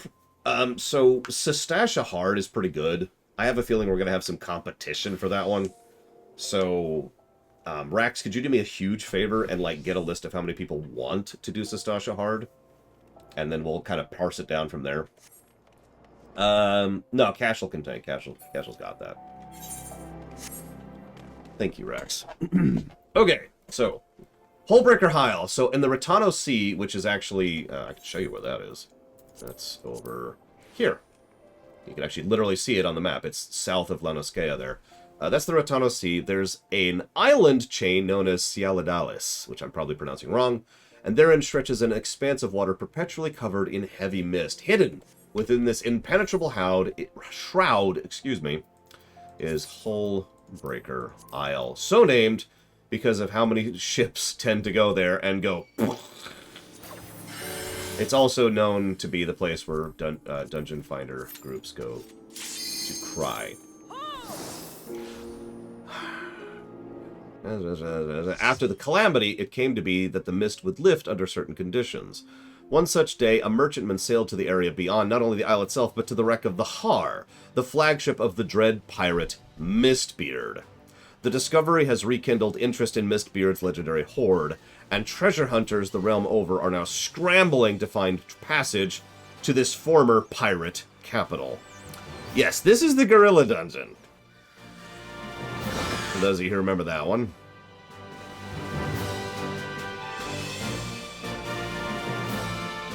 Once you have a list of people, Rax, I figure we can do like a guessing game, you know, pick a number between 1 and 100 kind of a thing to pick who actually goes. Make it nice and even. Sense, mate?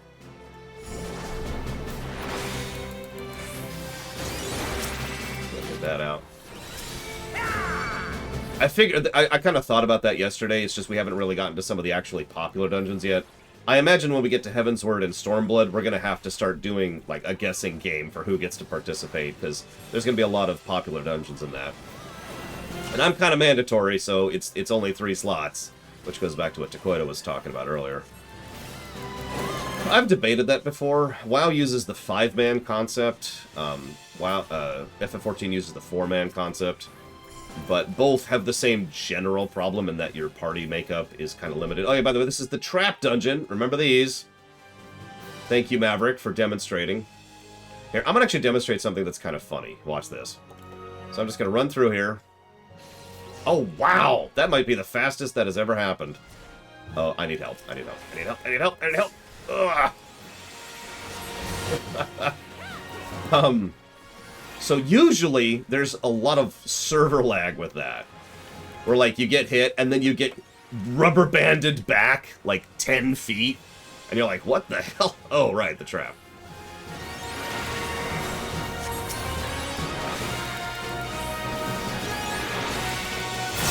Oh my god! Okay, yep.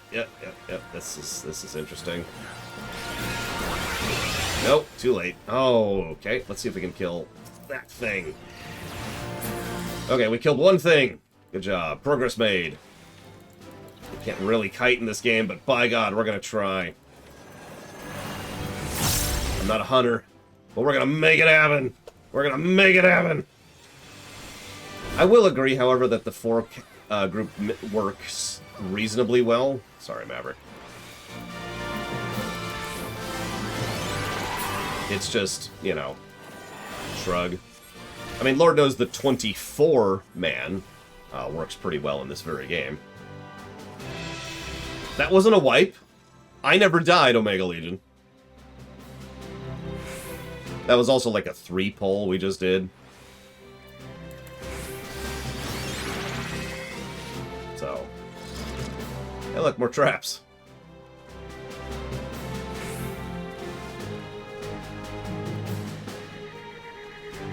I was just showing it off, Primarch. I had to show off the traps. I do like the music in here. There's a lot of bad dungeons, like Pharaohs, that have good music. It's kind of funny, really. Let's see the QAQ. I think we can safely do that. Let's see here. So Rax does ask a legitimate question. If you were in Yoshida's position, how would you handle community's request for new housing districts? As an example, people are already calling for Charlene or Moon housing, prompting a pain screwed up look from Yoshida. Would you introduce housing in the same expansion? The appropriate zone comes out, a la Stormblood, or stagger it, a la Ishgard. So I'm going to go ahead and start by saying that I am ignorant of the specifics of the hardware issues that are preventing them from just doing what they should do if it was available. You know, just straight up instance it up. I don't know the specifics of the obstacle there. I'm just going to assume that that's a barrier that cannot be surpassed. Which means they're effectively dealing with a finite amount of healing pool, housing pool in terms of what they can do with that. So they have to limit the number of instances. Okay. Based on that proviso, first of all, that sucks. Especially since they've already introduced housing, because I gotta be 100% blunt. If we were designing this from the ground up and that proviso was there... By the way, hey look, Final Sting. Almost got that off, too. If we were designing this... Oh, never mind, I did get it off. From the ground up, I wouldn't have housing. If housing is that much of a bother and we can't implement it properly, cut it. Unfortunately, at this point, cutting housing would be horrible, because housing's already been a part of the game for so long, right? That's always the problem when it comes to developing anything. If you establish a precedent, you don't want to walk back from that, even if you have to, because nobody's going to like that.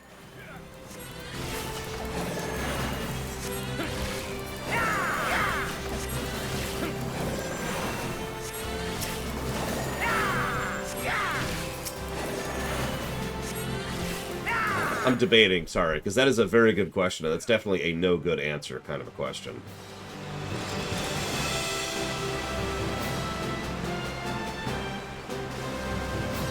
Yeah, exactly, Omega Legion. Or to use a more personal example, it's why I can't pull back from doing animations for the Trek Rewrite.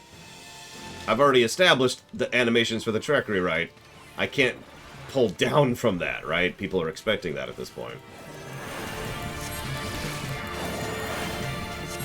Oh yeah, sorry, kill ads. Wait, no, don't kill ads. No, yeah, kill ads, I'm right.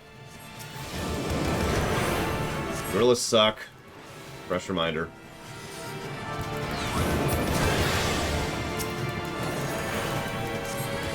Yeah, oh yeah, someone needs to get bananas. Sorry, I actually forgot about that. It's been a while since I've done this.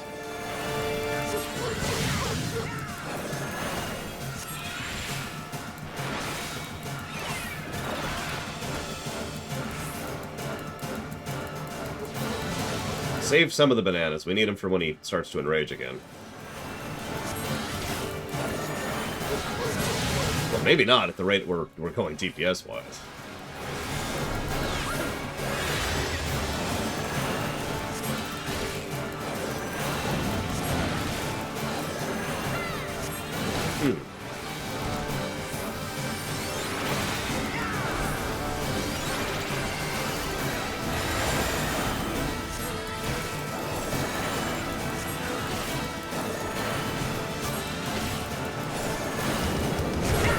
Now we get another banana out.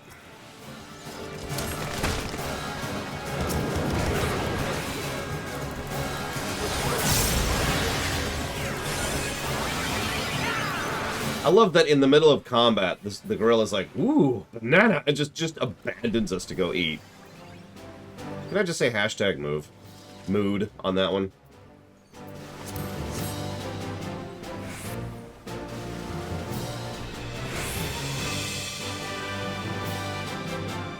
I think I would do the staggered thing.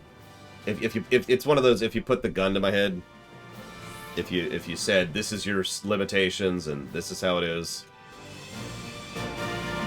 I would go ahead and do what they are doing. I would do a staggered housing release. It's going to upset some people, and it's going to make a lot of people do exactly what happened apparently during the QA. Is like, hey, can we have... But the harsh reality is I think that doing that kind of stagger thing not only helps manage expectations, but more importantly, from a developer side of perspective, it enables them to take the time and effort on the zones rather than trying to rush it out because this is the new area. And yeah, I also agree the Ishgardian Restoration was a good idea in general. Yeah, by the way, look, there's a bunch of treasure chests here. Hey, I wonder what those are.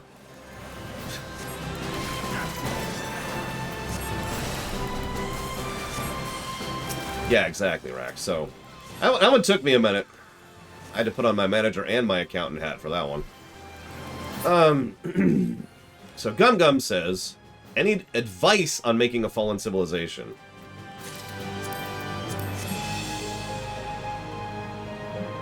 I suppose the best piece of advice I could give for designing a fallen civilization is to come up with a very good reason for why they fell. You know, obviously that sounds like a duh, but that really is one of the core elements of that, and frankly, quite a few actual fictions have failed at that miserably. And it's just, hey, and they're in the past. Why? Well, because. But they could do all these amazing, incredible, powerful things. Yeah, but they're gone now. Okay. Also, yeah, I was actually about to say, speaking of they could do all these amazing, incredible, powerful things, don't build them up too much. Don't make them so ridiculously advanced and so overpowered that it's kind of silly. You know? I don't want to name examples, because honestly most of the examples I'm thinking of are spoilers. But let's just say Stargate and leave it at that when it comes to ancient civilizations.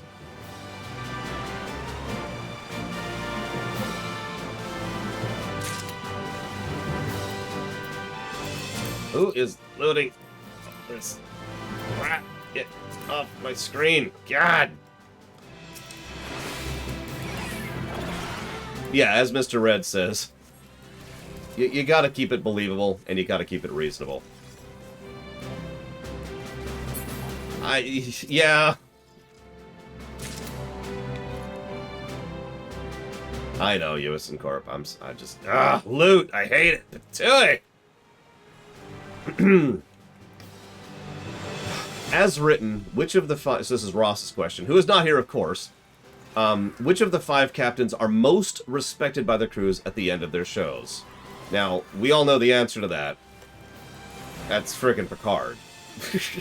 Sorry. All Good Things really shows how much they had respect for him, even when they knew he was losing his mind. They still wanted to give him that one last adventure. They still were willing to trust him and go with him on it in several respects. And it wasn't until they had passed believability and reasonability like 3 or 4 times in a row that they were like, okay, Picard, we gotta go home. We can't deal with this anymore. Admiral Riker pulling the Enterprise out to take care of that situation is all I gotta say about that, you know? That being said, my second pick would actually be Kirk. In the movies especially, it's made very clear just how much that crew is willing to lay down their lives and their careers for Kirk at a moment's notice, without hesitation. Just done. Let's go.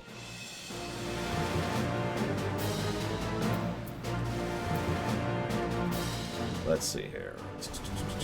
Skipping down a little bit. So we've got a question from Megaskull. Oh, I actually already answered that. What do you think of the live-action reboot? So we go to Disco's question. What is the most standout example of the Dunning-Kruger effect you've witnessed in person or in direct online interaction? Let me Google Dunning-Kruger effect. I think I know what this one is.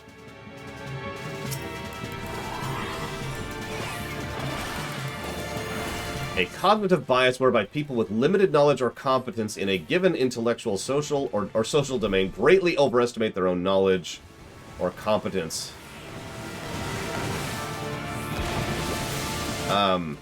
So, I used to work with this person who would qualify for that, I think. I'm actually not going to go into details, but it was someone in person. And, they... You're probably thinking, it's the person who was telling you how to play a hunter while you were raiding Black Temple, right? No, worse than that. And I think that's the best way I can explain how bad that was. Go down from that, and you've got where I was at. Did I go in too early? I might have gone in too early. We'll find out in a second. Yeah, nope, I went in too early. Oh, yeah. Oh, yeah. That's the fun. That's the fun.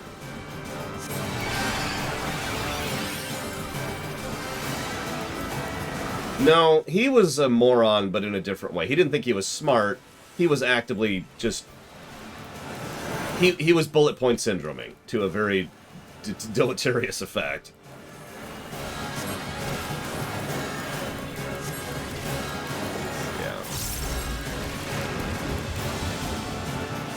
Alright, so, if you don't understand the analogy, I was doing an endgame raid. At the time, it was the most difficult content that existed within WoW, okay? As a hunter. And Steve was his name, because I just give that away. His name, can we call it Steve's voice? He actually decided to say, hey, you know, I play a hunter a little bit. One of the things you gotta do is you gotta feed your pet every now and again to make sure it stays happy. Also, catching a good pet. That's important, too. In fact, you gotta make sure your pet's on the right stance, too. I forget that all the time, but... And he just started explaining to me how to play a hunter. He started explaining to me how to play a hunter. I don't mean like at a high end. I don't mean like nitty-gritty details or optimizations. I mean how to play a hunter. When I was currently doing the hardest raid in the game as a hunter. It was Black Temple. I even remember the specific boss I was fighting. It was Terran Gorefiend.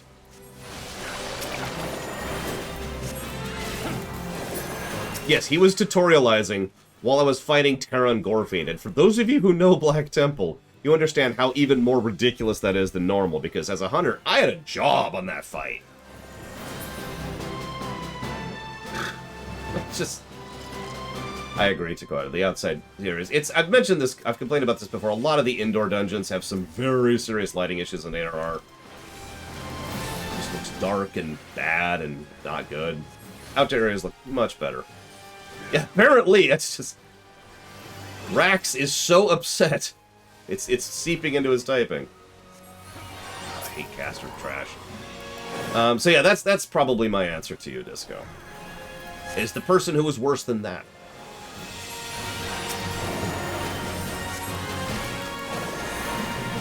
Let's see. So there's Disco's question. Trihexia says, oh, I actually don't know. That's it. Offshore Twitchicot says, have you ever played Sonic 3 Air? No. Could you use it to play Sonic 3 in the Sonic block? I don't even know what it is.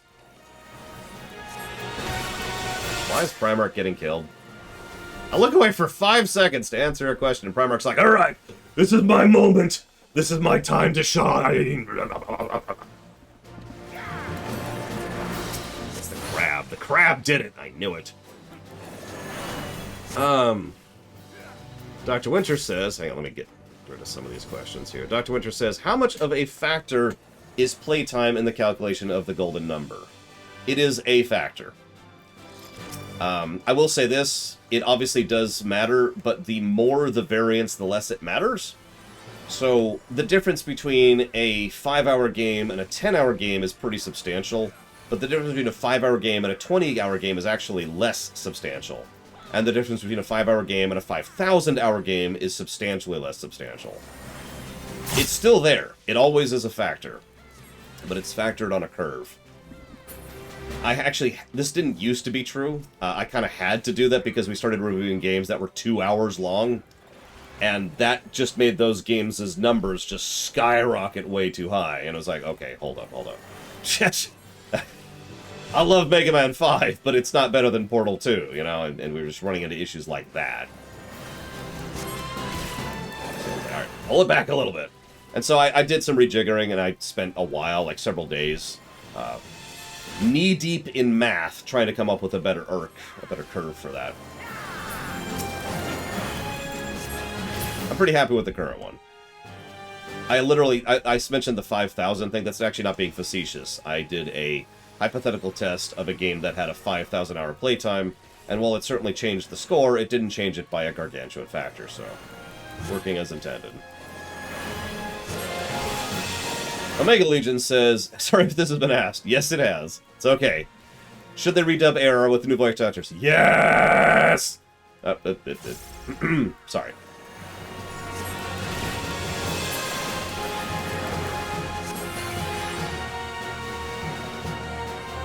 I have nothing else to add to that question. Yes.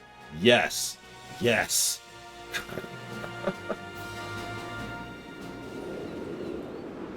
Alright.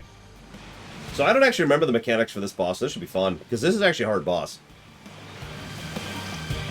We're probably going to wipe here. By the way, I think I screwed this up. I think we were supposed to do Sestasha before this. My bad. Yep, we need to kill tentacles per... So I'll say this out loud.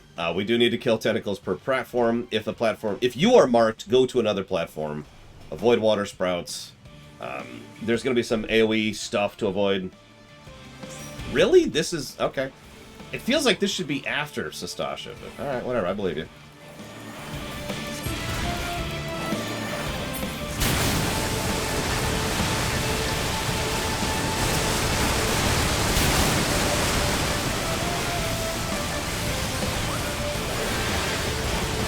God, I can smell Mexican food right now. Someone's cooking it somewhere nearby. Alright, where are we going? I'll let the tank lead. And by the tank, I mean whoever that is.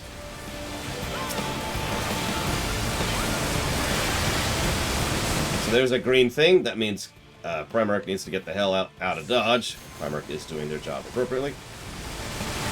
Also notice each time we bounce, we gain a stack of that debuff. It lowers our max HP. So that's fun. It does wear off after several seconds. Like if I was Primarch, I'd just chill for a minute. While the rest of us move. There we go. See?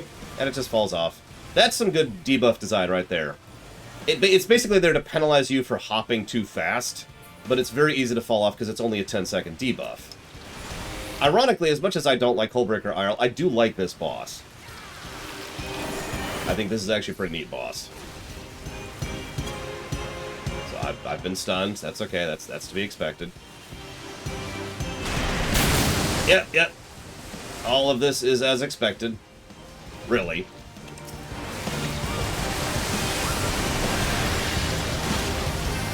Yeah, no, this dungeon is okay. 15 seconds. My bad. 15 seconds.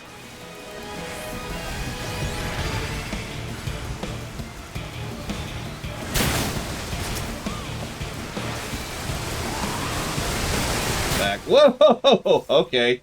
That's cute. So, yeah, I knew that was going to happen, too. As soon as I got knocked back into the jet, sending me to the other island, I knew that was game. Well, we only need to kill 2 more tentacles, so you might be able to do this without me here. So keep it killing. I'll just watch from over here.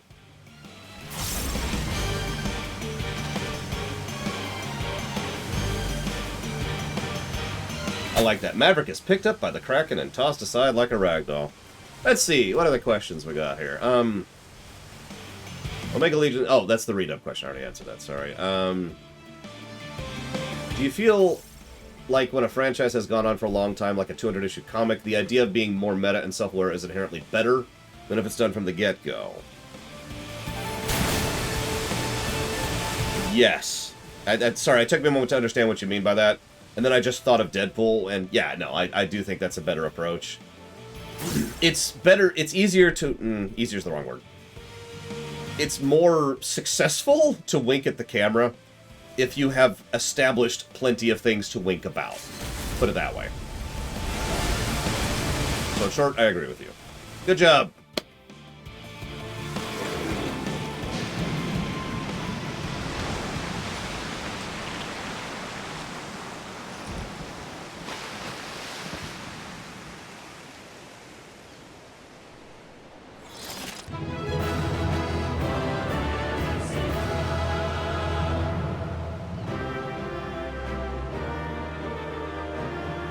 I do like sushi.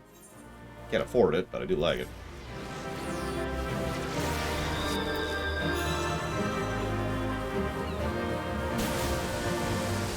I mean, Emperor's New Groove was meta from the get-go, though. There's literally a point during the beginning of the movie, where someone interrupts the song.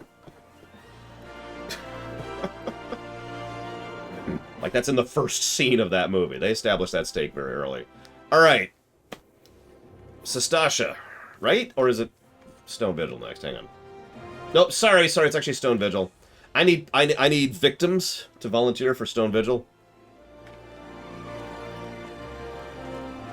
Yes, sushi is the portal to food. Ah! All right. Who's ready?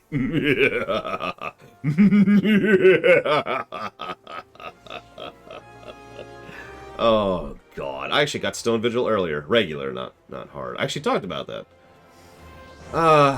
Okay. Let's get Breakwin in. She hasn't been in yet. Here, let me just disband. It's easier. I prefer Necro, but I like Minion Master Triaxia. That's just a preference. Mesmer is arguably better. And by arguably, I mean Mesmer is objectively better. So let's get Breakwin in. Primarch, you actually haven't gotten to do much, so we'll get you in as well, since you offered. What you didn't offer. I'm sorry, never mind. Ignore that, Primarch. Ignore that invite. Sorry, I thought it said that was actually Serona who Primarch. So let's get rid of Primarch. Get out of here, Primarch. We don't like your kind around here. In fact, let me just disband the group, because I hate these groups. There we go. Sorry. Invite. Alright. And then we're getting in...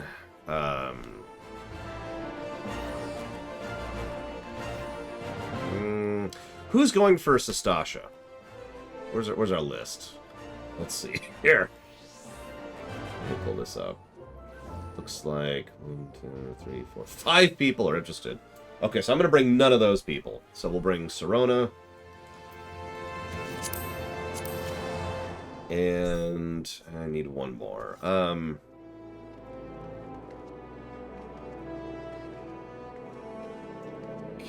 Cashel. Let's bring Cashel for that. Let's do it. Alright, I need to AFK super quick. Just gonna grab a new water. I can be whatever class, but we need a tank. And we'll queue up.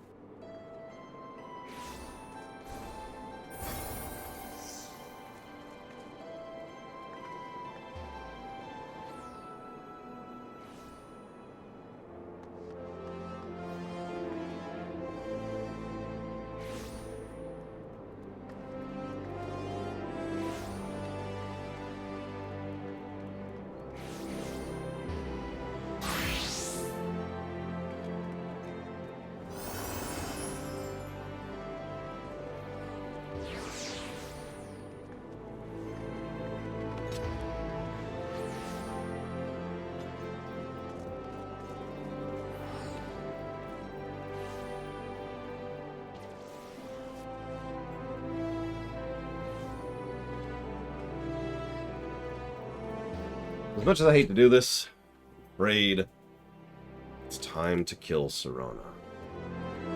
My Serona. I'm going to give an aggregate positive to Hullbreaker. That was a lot less terrible than I remember it being. It's not fully positive worthy, but...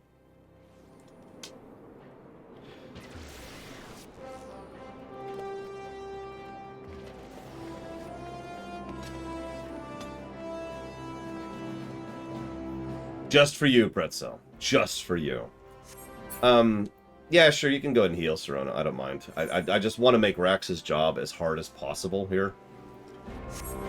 What's a 50 DPS I could show off properly?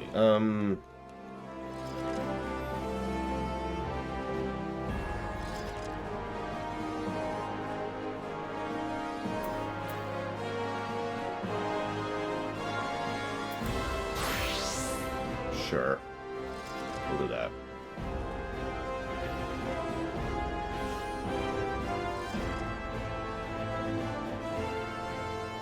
Yep, okay.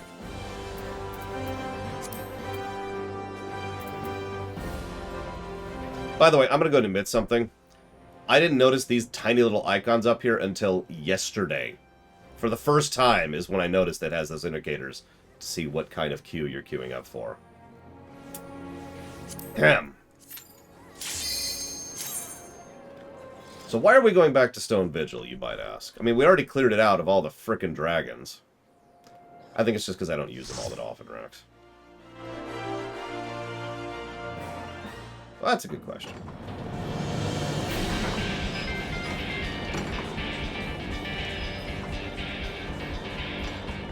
Believe it or not, the answer is actually quite mundane, although I actually like it. If you remember, when we went through there, we were just kind of barrel rolling through by ourselves. No backup, no Ishgardian support, in order to get our airship back.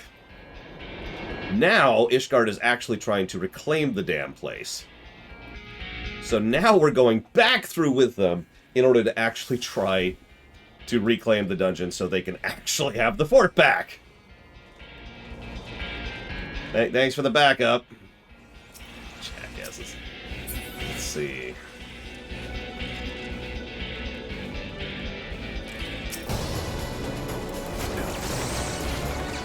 It's one of the worst AoEs in the game, by the way. Spread shot. Actually, I'm just going to ignore that. Screw it. A negative for the first pause by itself. Well, I mean...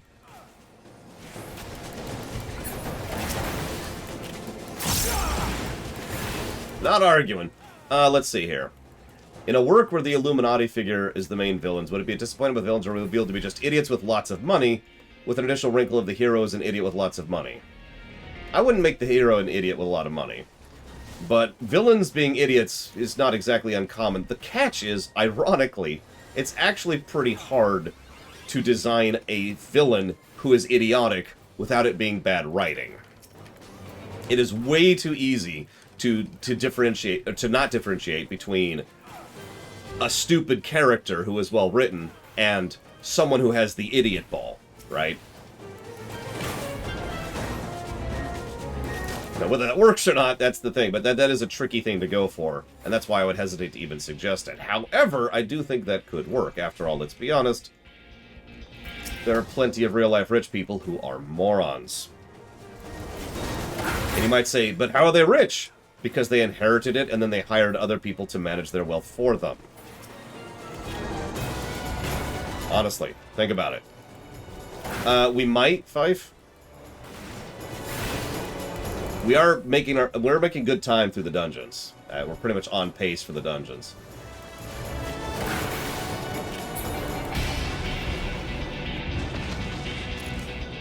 Okay. If a fan-made... Oh, this is what Sonic... It's a fan-made port for Sonic 3, which requires the Steam version and modifies your copy to do all sorts of stuff. Will it interest you? Absolutely not. Legal only.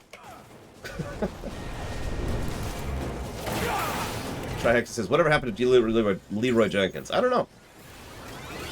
That whole team kind of fell off the face of the earth a bit. Should the option to keep the old voice actors still be a thing? Yes. I would never use that, personally, but I'm always in favor of options, especially when they're really easy to implement, like just hitting a toggle that says, use the old thing. Please stop dying, Cashel. I cannot heal you anymore. Your life is out of my hands.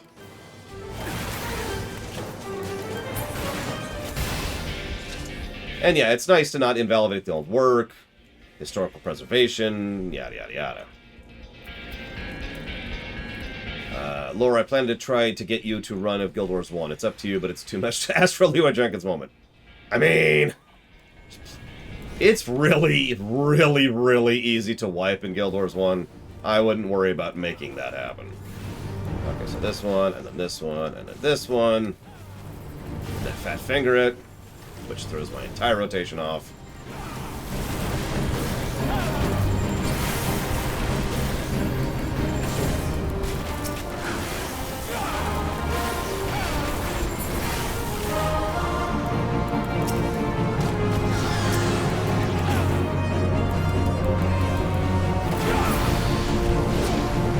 Bull crap. No, whatever. You're a dick. Oh god, we're gonna have to fight the turtle, aren't we? I just remembered which dungeon this is.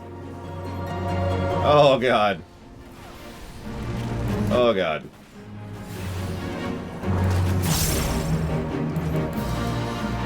Okay, that's cool. We're cool.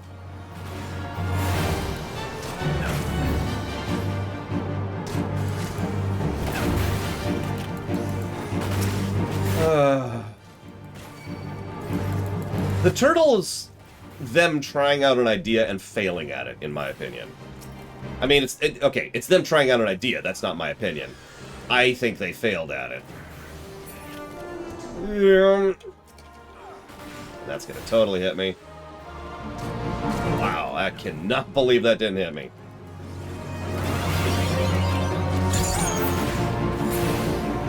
Because, yeah, the vehicle controls, we've already talked about it. The vehicle controls kind of suck in this game in general. It's something they were still getting used to and trying to make work.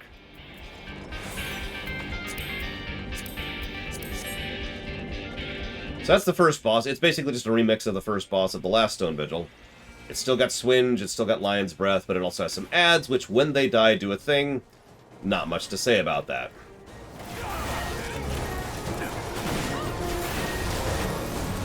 Yeah. I gave a negative for that too, Blade Traval. Granted, I gave a blade for negative for Meridianum in general, not just Livia. But that was definitely a factor. Let's see.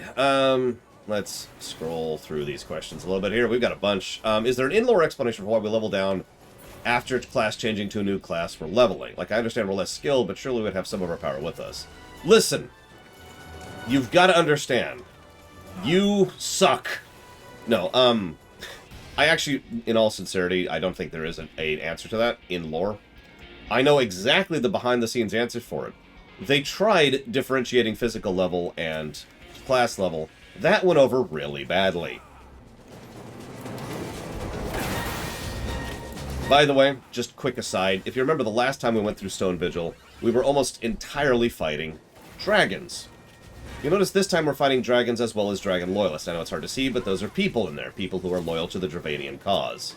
I'm only pointing that out because that's actually foreshadowing, believe it or not. And, narratively speaking, what's happening here is Stone Vigil was originally, it was a Dravanian stronghold, but it was more like just a launch point for the dragons, right? They weren't really all that entrenched. So when we came barreling through here to get our airship last time, it wasn't that big of a deal. However, because we came barreling through here last time to get our airship, they actually were like, "Oh crap! Oh god, we need to up our defenses there. We need to send more people." So that's why there's more troops here who are more powerful and more difficult, and why this is hard mode as opposed to regular, because they have actually enforced the vigil and actually fortified it. And yeah, talking about dragons would be a spoiler, I'm afraid. So all you need to know is that they are sentient, sapient beings. They are people. And that's the relevance. Also, gonna have to start doing this stuff. Oh, Serona was on it.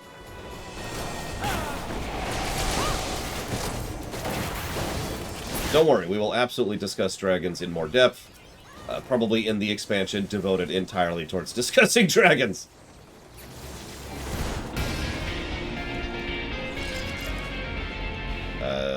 Oh, here we go. Let's just say hello. Yeah, it's also going to come up in the Stormblood raids. Here, I'll say the most confusing thing that I could possibly tell you about dragons. Bahamut was not a dragon.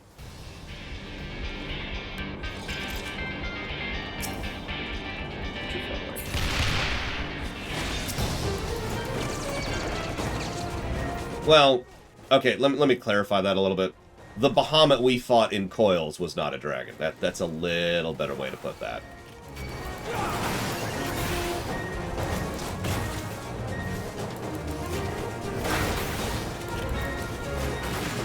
Because Bahamut... Anyways, I'm drifting too much into spoiler territory. I apologize. How rare would you say a good Kraken fight in video games are? I'm not sure I can name many others off the top of my head. So, pretty rare. I'd go with pretty rare. Even Kingdom Hearts 3 didn't have a good Kraken fight. Screw that fight. Disco says, do you pet every Lalafell you encounter? No. And if not, will you be uninstalling the game rightfully out of shame for playing it wrong? Uninstall the game or continue doing my job. That's a tough one. Fair, Rax. So, this fight sucks. I like the concept of this fight, I really do. It's a vehicle fight. So the way this works is we're fighting that turtle with these things. So we use number 1 on it, and that's it. Hang on, there is a little bit of complexity to this. Because in a bit, he's going to do a spinny attack. What we do here is we hit 2. 2 interrupts that. And then we go back to hitting 1. Don't worry, there actually is more complexity to this than this. But this is the vast majority of the fight. Then he does that. So now we wait. Just wait patiently. There we go.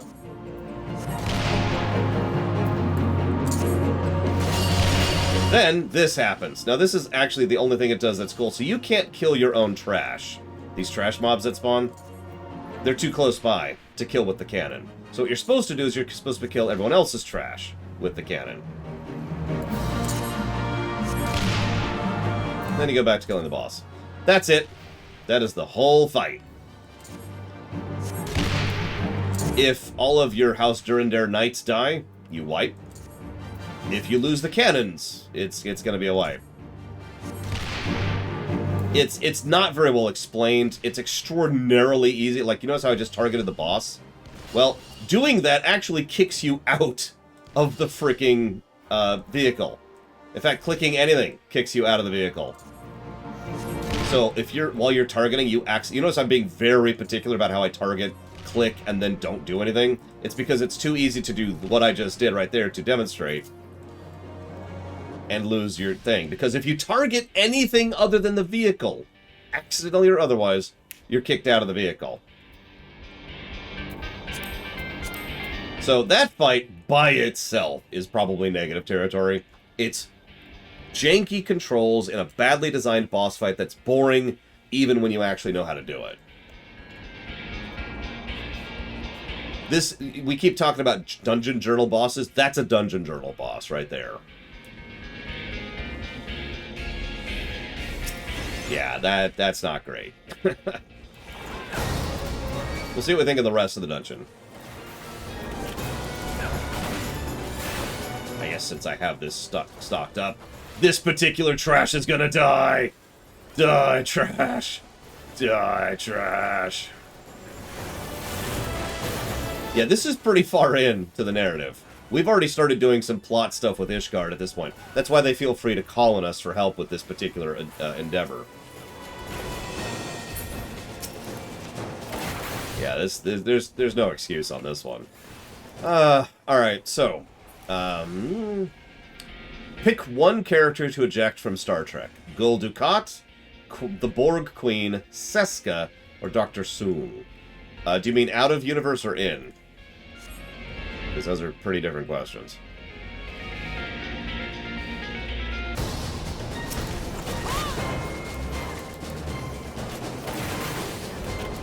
By the way, some people are probably wondering why I'm doing my single target combo. You notice how much damage these things are doing to Cashel up there?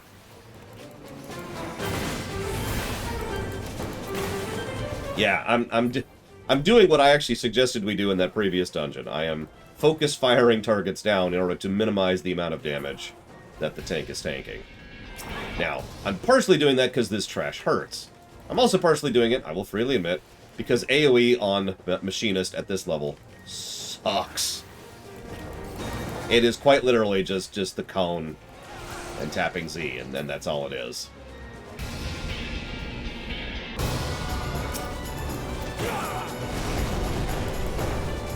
Anyways, so in-universe. Eject in-universe. Well, if we get rid of the Borg Queen, another Borg Queen will show up, so that doesn't do anything. If we get rid of Gul Dukat, that will make a lot of things go better in the microscopic setting, but not in the macroscopic. Getting rid of Gul Dukat in-universe would just replace him with someone worse at Bajor. Gul Dukat is a monster, but he did actually hold back. I'm not saying that makes him a good character. I'm saying that he did actually demonstrably hold back from what the Central Command was actually demanding of him.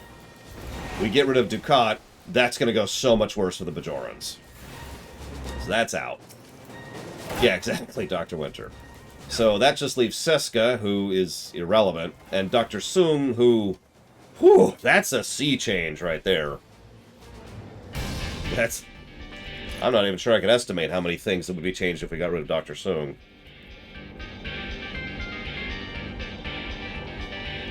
So, believe it or not, I'm actually going to probably go with Seska of that particular bundle.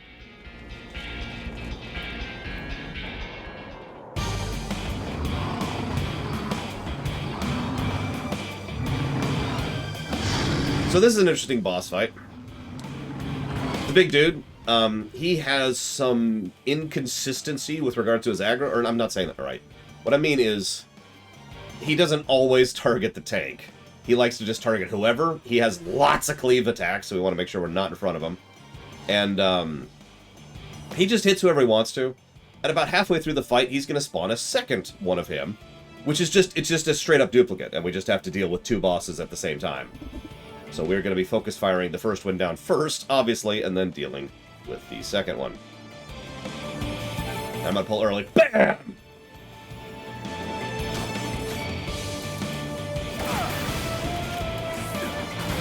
Yeah, he just does whatever he wants to. This is the Honey Badger boss.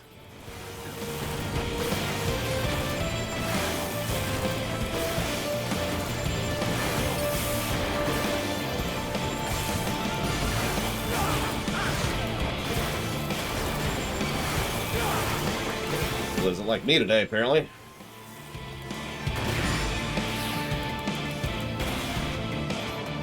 You're fine, Russ.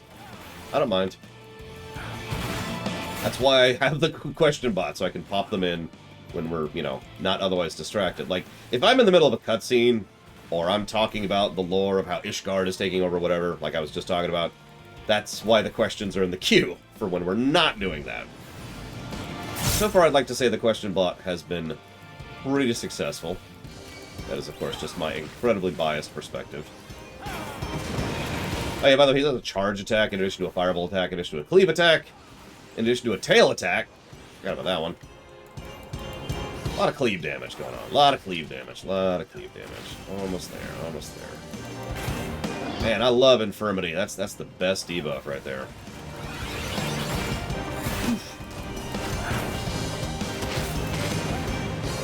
Yeah, no kidding, Rex. I'm going to have to schedule my entire schedule around the banquet in order to make that actually work properly. Die! There we go. Jesus. What the hell are you doing? Alright, there we go. He's aiming at me. I didn't even notice. That's on me.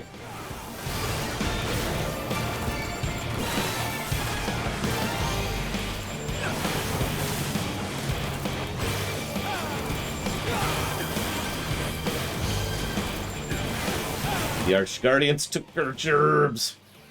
Or, I mean...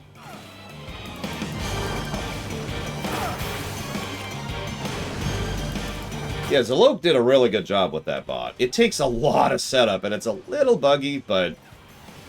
That's because we're trying to force 3 completely separate systems to work with each other. 3 systems that are not designed to work with each other, I might add.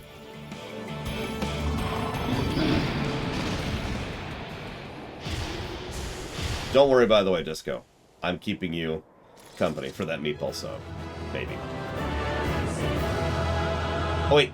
That's why you're the kitchen. Okay, okay. I mean, honestly, Rex. You know. Okay, so we did it. So as much as I'd like to heap negatives upon that dungeon, I can't. But I am giving that one boss a negative. That is an absolutely terrible boss fight. It's actually one of the worst boss fights we've encountered so far.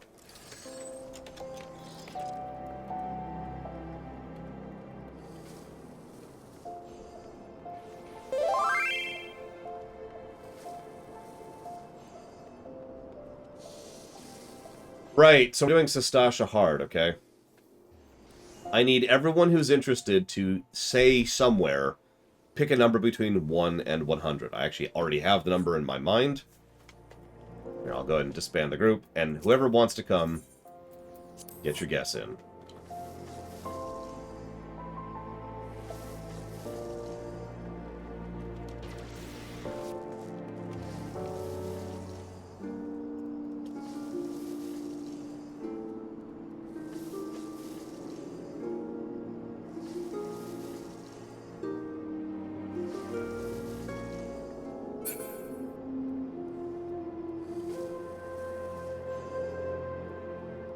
Alright, Dream Whisperer, you're in! No,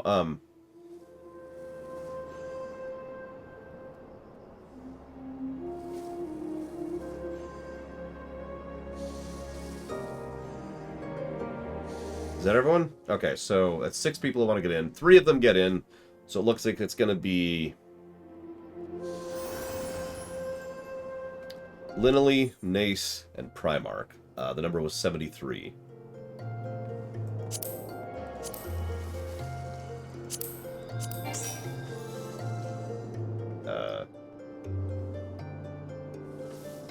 Try that again.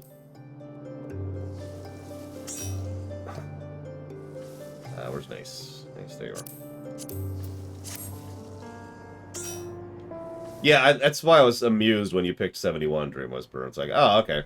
Let me switch back to healer. I hope everyone's ready, because if you're not, then that sucks. Sistasha.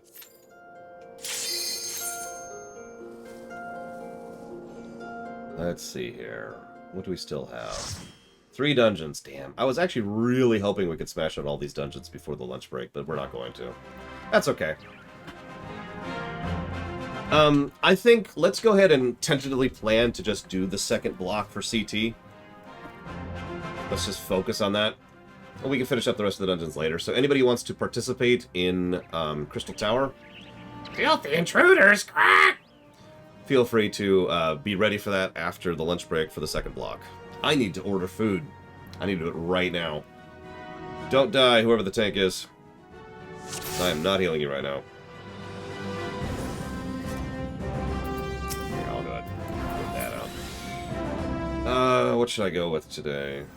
Let's see. Is Chipotle? You know what? I might just get Chipotle and say screw it. Alright, let's do it. One-handed. One-handed healing. I'm ready. This is it. You notice the water levels are a little lower than the last time we were in here? That's already kind of strange. Oh god, I actually can't. Okay, I literally cannot one-handed heal. I just have mouse over heals. Alright, so we're gonna just kind of distracted heal. I can do distracted healing. Let's do it. Commit to it. What the hell is a grapefruit Izzy?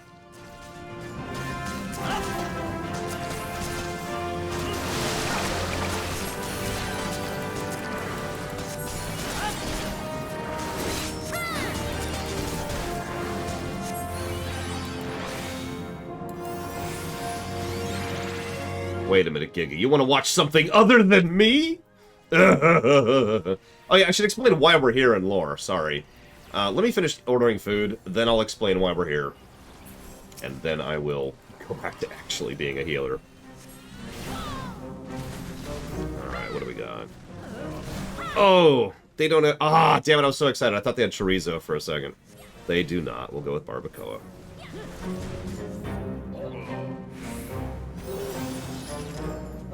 Let's see here. Brown rice. Whoops. Black beans, just for Bragwin. Gotta have the chili corn salsa. It's not a burrito without chili corn salsa.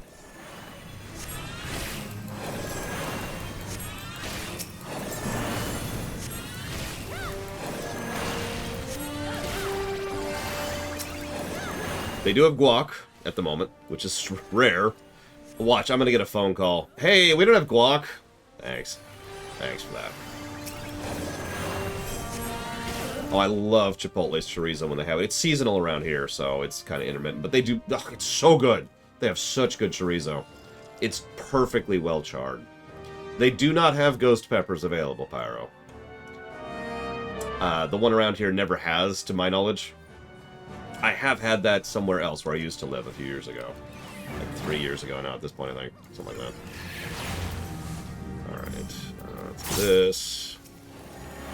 Make sure we're healing. Definitely healing. Definitely not distracted. You're distracted. I'm not distracted. Okay, there we go. See? You didn't believe in me. And you shouldn't have. Alright, since I'm also kind of getting leftovers food, I should probably get like a burrito bowl for tomorrow or something. Hey look, it's a drainage pump. wonder what this does.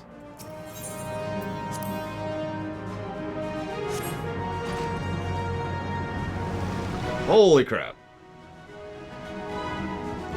Actually slightly less impressive technically than it looks, but it's a good trick. Pass. Dreamless. Oh my god, it's Carlibos!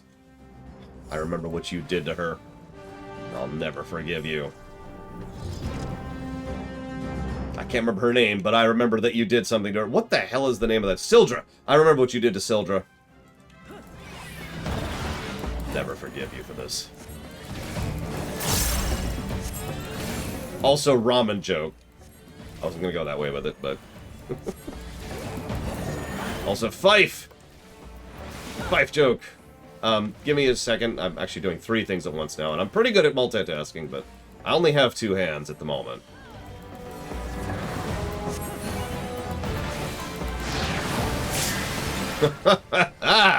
Didn't think I had the timing right on that one.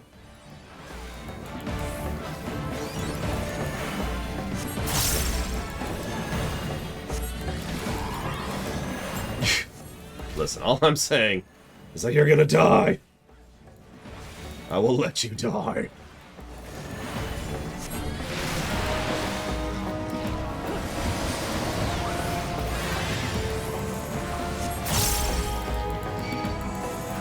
Oh, this is gonna hurt in a second. Oh! Hi.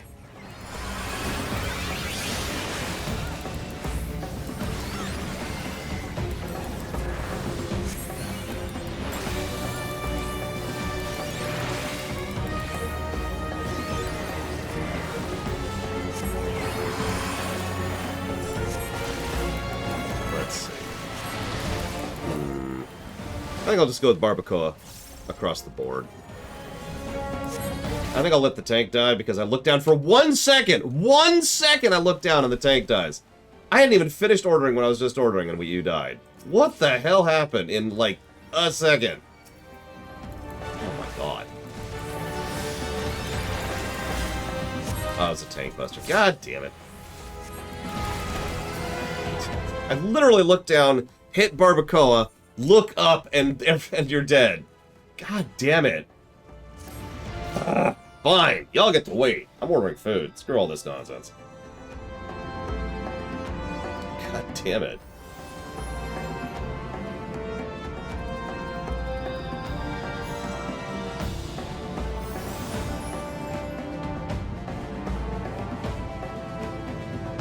Ironically, I'm almost done.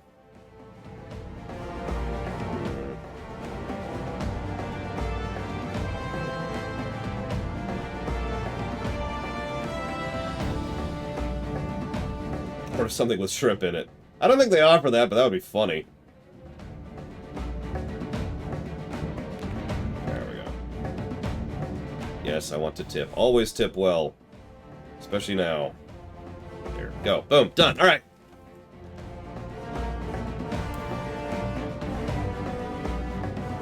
There's a stupid boss trying to prevent me from getting my food! Which is doubly ironic, given that it's Carlibos. So why are we in here? That's a good question. Tucked deep within the dank caverns of Sestasha Seagrot, there's a secret port built by the legendary pirate Mistbeard. That's the guy from Homebreaker Island. In the years following the Calamity, the notorious Serpent Reavers claimed it as their lair until... You remember the Serpent Reavers were the ones who were working... who were the evil pirates, the ones working for the Zahagan. They claimed it as their lair until cutthroats were vanquished by a band of dauntless adventurers. That would be us. The place subsequently came under the control of the Leminson authorities, who maintained a security presence. Alas, that control did not last, because an unknown faction has arisen and overwhelmed the occupying Yellow Jackets. Opinion is divided over the identity of these foes. Some say they are pirates, some say they are fiends. Either way, the Leminsons, the Yellow Jackets, have petitioned the heroes, that would be us, and they've said, hey, can you, like, fix this? And so we go in here, drain the water, and we find this giant crab thing. Or shrimp thing? Lobster thing? God, I don't even know. It's a thing.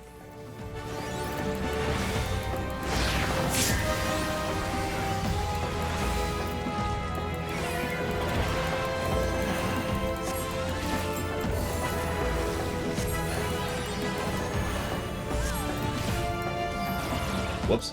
Wrong button.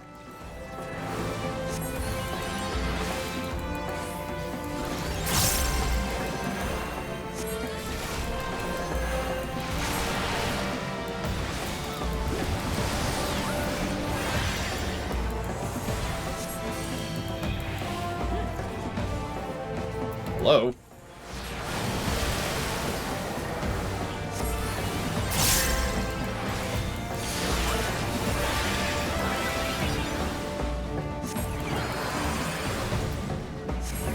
I think that was what did it right there. Whatever that attack was. I don't even see it coming. I just saw the health go. Whoa!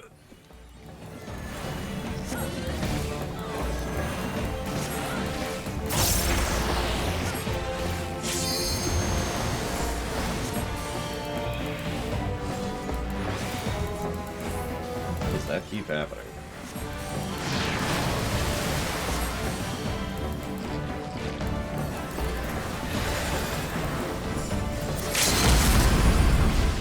God damn it.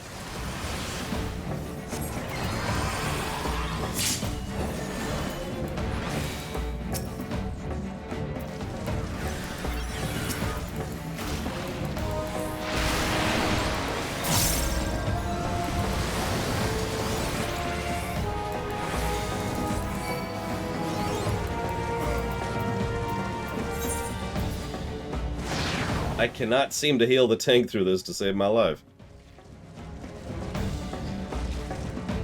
Although I did lose 2 global cooldowns, which is what happened.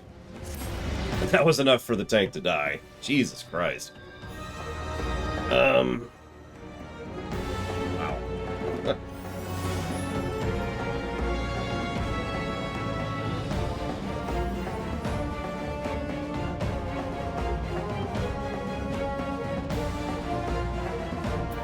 Well, anyways, I guess I'll look at some questions here. If Palpatine was defeated after the Clone Wars, would you say the Republic have lasted? No.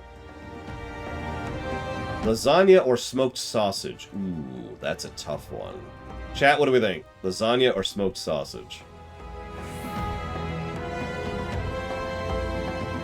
And yes, Cashel, it should. Absolutely.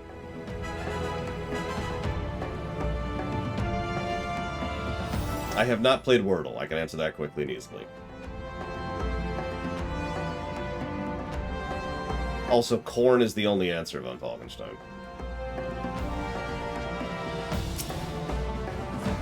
Okay.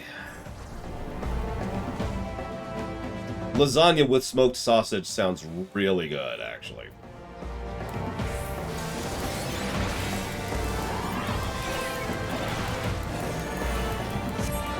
Little better job here. Ironically, some of the only food I have in my fridge right now, fridge and freezer actually, are lasagna and smoked sausage.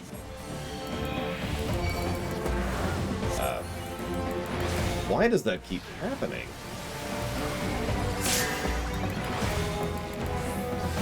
Is my keyboard dying? Am I an idiot? Am I more tired than I think? I know I'm hungry, but God.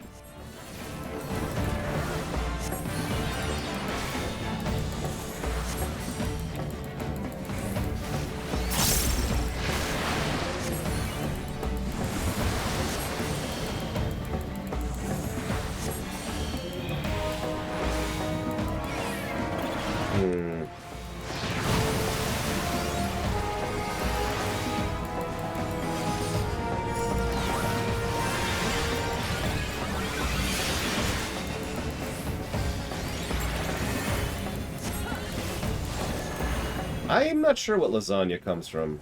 My default is to say Italian, but I don't actually know if that's true or not.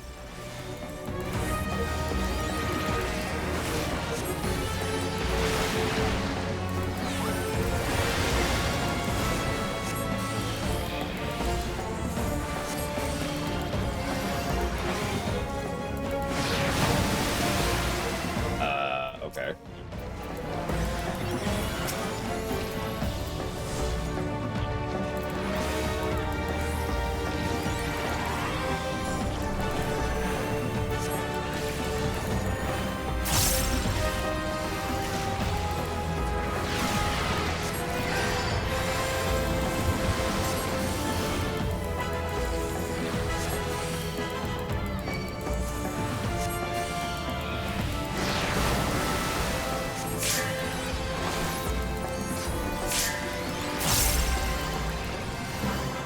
Jesus, that was a lot of freaking damage. God damn. God damn. I had to pay attention.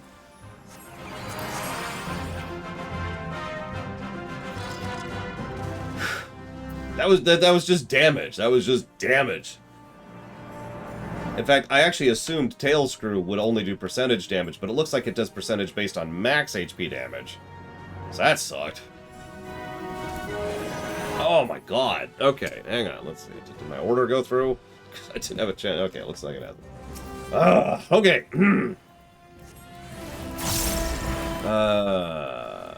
Ross says, eject one character in universe. Star Swirl, which would fundamentally change Magic forever. Discord, which would fundamentally change Magic forever. Celestia, which would fundamentally change the history of the entire universe forever. Or Luna, which would fundamentally change the entire universe forever. Dude, at that point, honestly, flip a coin. That's just... Which what-if story do you want, is all that's really saying. By the way, Luna.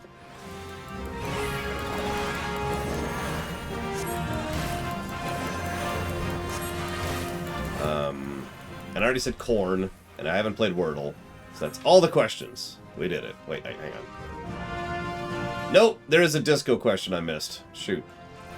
If someone hit the Warrior of Light with a sword in story or shot them with a gun point blank, would they die or just take minor damage?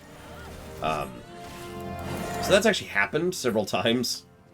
And sometimes we take minor damage, sometimes we take major damage, and sometimes it's actually even worse than that. There's actually a specific scene I fully plan to give a story negative to later, which is related to that concept. If I was writing it, I would say we would take minor damage. Even if you catch us off guard, even though we're not exactly invincible, if you get to the point where you are attacking someone who has quite literally fought things like Bahamut, you have forfeited the right for a random attack from a random person to be significant damage.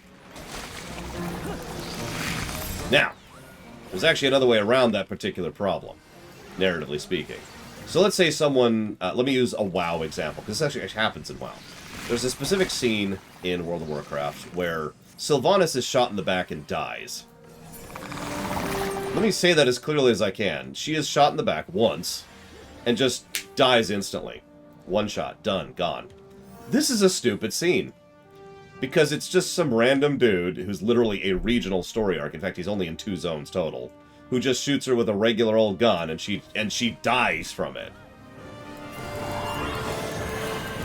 Bull crap. Bull frickety crap. Now, hang on. Let's say that it's some special agent, special forces kind of a thing, where there's this, like a special goblin or gnome sniper rifle, like a 40 cal death thing, which has tons of piercing damage and actually is imbued, so like the actual bullet is imbued with specifically an enchantment to kill her, then yeah, sure, that's fine at that point. That makes perfect sense, because you have put your time and work and effort into building this thing up to be something that could freaking kill her. No, Terra, this is back in Kata.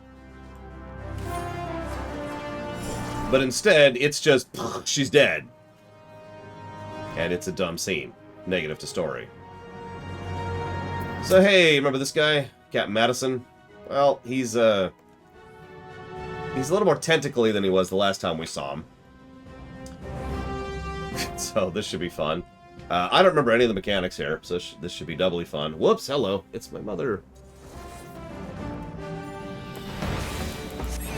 Good afternoon! Exclamation mark. We are currently fighting an old sea captain who has given in to the tentacle side of the Force.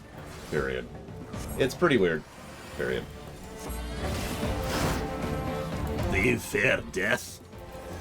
A dark abyss. All your misdeeds laid bare. All your sins punished. What if I could offer you an escape? 100 years before the mast.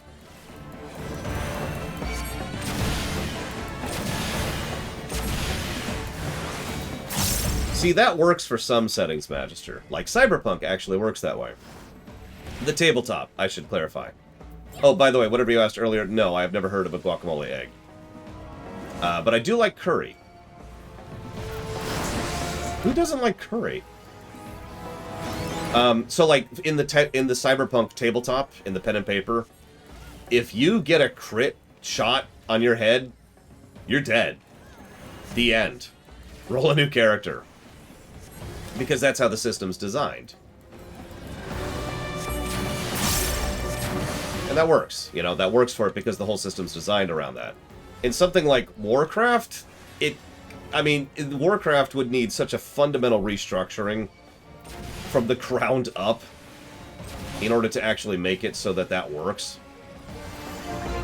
Effectively, every boss fight in the entire game would have to be pulled down substantially in order to make that kind of a system work.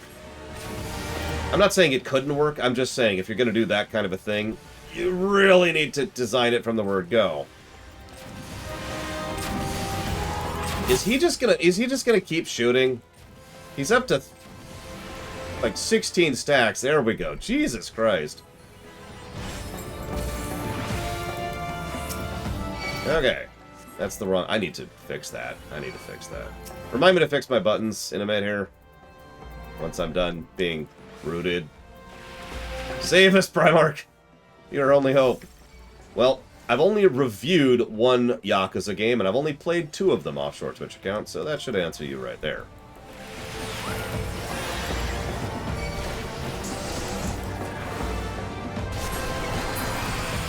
Okay, I need to fix my bar really quick here. So let's actually do this. Let's pull this and this. There we go. There we go. Buttons fixed. Thank you for the reminder, though. Sorry, my mind... what was happening there is my mind was automatically going for the upper right button to res, which is this. And this is very specifically designed, because my eyes automatically track to Swiftcast and res, right? And I do that on all my healers. But these buttons being up there kept throwing me, because I kept going to rescue, which was my upper right button. You know, at a glance. And yeah, exactly, Primarch. That I wasn't even going to mention thematically that wouldn't work for Warcraft. It's not like you can't kill a character in Warcraft, you just need to do it right. But anywho, so I think favorite vegetable other than carrots. If I had to pick something other than carrots, that's my favorite vegetable. Probably be tomatoes. Yep, I think that's a good answer. Is there a particular point or expansion in this game where the positives or negatives will swing massively towards one or another? Yes. Damn. That's all I'm going to say about that. Yes.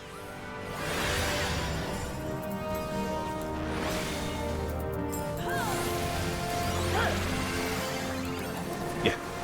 They don't call me the carrot runner for nothing. Let's see here.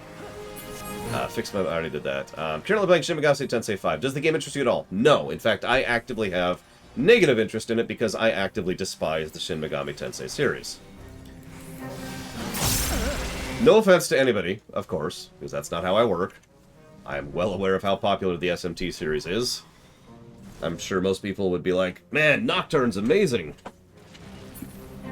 I would not be one of those people. And I've played Nocturne.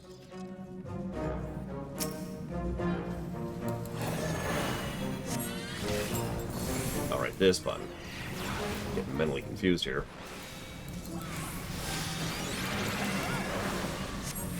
No. The Q command goes into the Q. It's part of the thing there, so... Like, if you use !Q to say something, I'm not going to see it until I get to it in the Q, you know what I mean? By coincidence, just now, I happen to be going through it, but yeah, there's been a few times over the last week where someone's like, hey, blah, blah, blah, and I don't see it for like an hour because I haven't, you know, I'm busy within the game.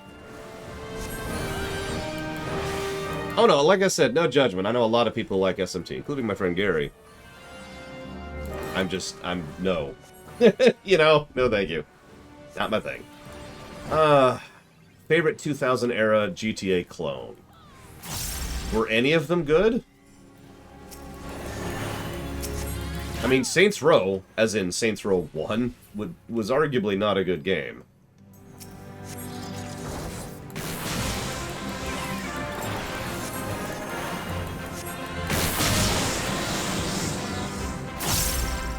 God, there's so many undead pirates. Oh, right.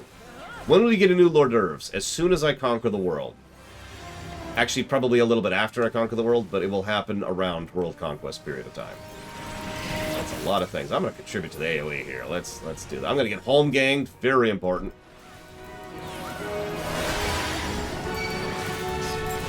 Oh, yeah. Let's enjoy that. Let's just eat that up. Ignore the drowned powder monkeys. Oh, my God. That would be funny, Reggie. So there's Mr. Tentacle Man. You've done well to make it this far, but you wish you hadn't. My trusty pet will turn you to bait. Release the Kraken! Yep, that's about how that should work. No! Not the bird, too.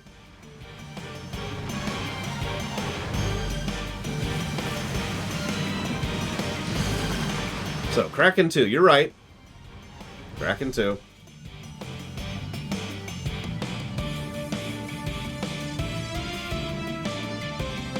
I don't know what else to say about that, to be honest with you.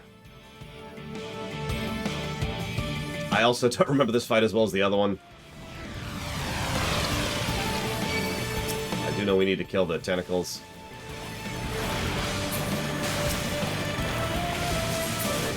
Do that. Gloop, gloop, gloop.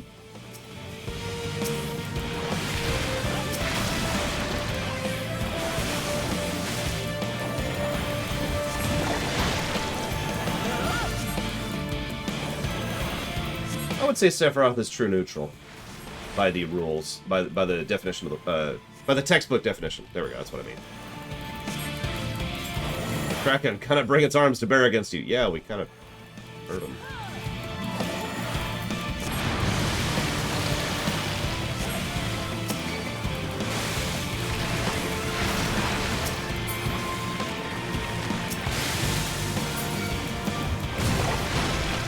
I mean, yeah, Takata.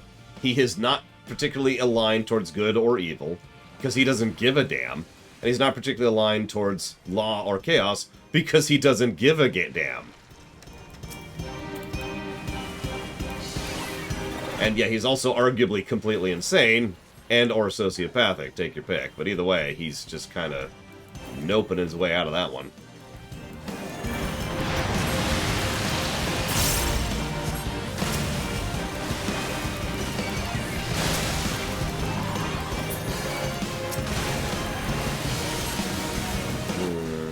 I would say Gaius is a pretty good classic example of lawful evil.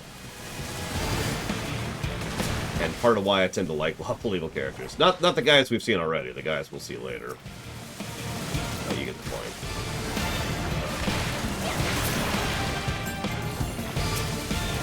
Yeah, ironically, I actually agree. We've talked a lot lately about, you know, having something to ground you, and that being something that enables you to have a better chance of resisting insanity or, you know, mind alteration or whatever. Sephiroth didn't have anything grounding him at all. He had Shinra, which, enough said, and his only friends were also just as messed up as he was, and also just as isolated. So... okay, so my food is on the way, which is awesome. Yeah, they also died. One of which died trying to hurt him, if we count that as canon, which obviously we kind of have to, because it is canon. Was canon? No, is correct.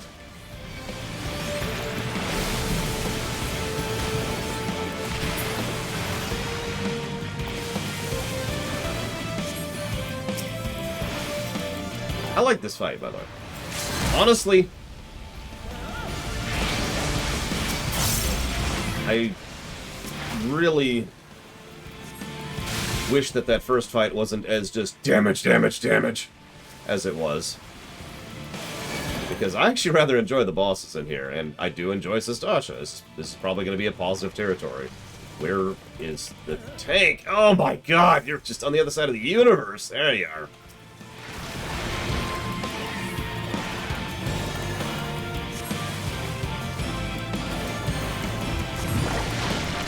Yeah, Sephiroth, and I know this is going to sound like a cliche, Sephiroth could have used a hug.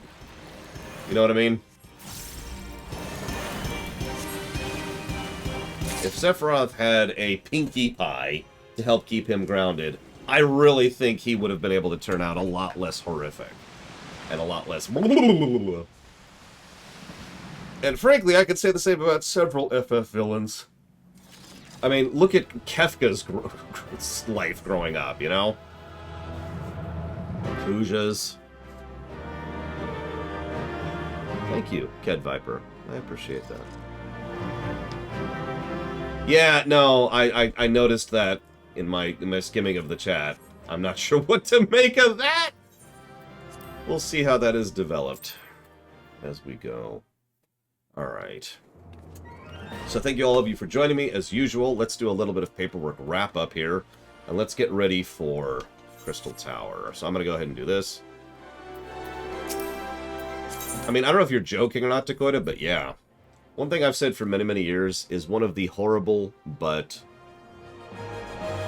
truthful truths of life is that children losing a pet to death is an important life lesson. It is something that is actually a valid way of developing and getting used to how to cope with death and how to cope with that kind of a loss before it just hits in the face. Because that's basically what hit Kuja, is to say, hey, oh, I'm gonna die. Oh my god, I'm gonna die. Oh my god, I'm gonna die! Bonk! And just, yeah, no, he needed that kind of development. He needed that kind of upbringing in order to be able to cope with it, and he didn't get any of it. This is a weirdly common trend in FF villains, isn't it, now that I'm thinking about it? Not X-Death. X-Death was just a bunch of evil spirits smashed into one. So that's just, you know...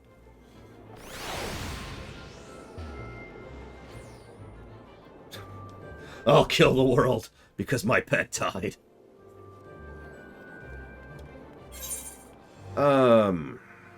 Okay, so... Right, let me do my type up first. Let me get this going here. Whoops. We're in negatives. I need to be up in the positives.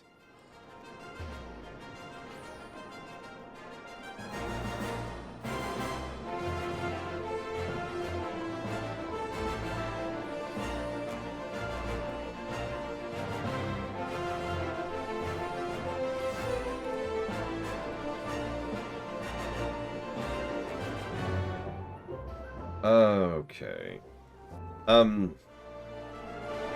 So you say join is what I'm bringing. I'm not sure what to bring, to be honest with you. I could bring all sorts of things here. What do you need? I can be literally anything. I have got the gamut. I have everything at 50.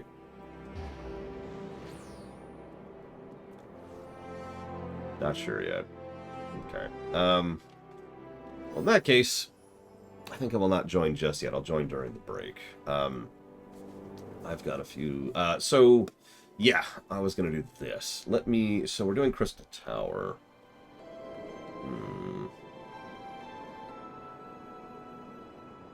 Go as a Blue Mage.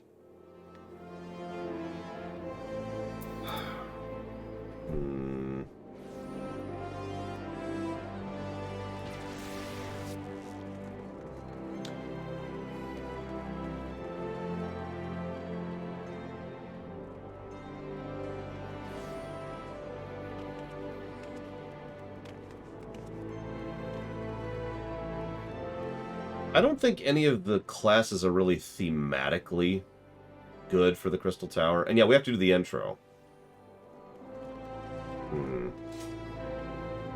Except Black Mage, which is not happening. Don't even ask me to. Black Mage at 50.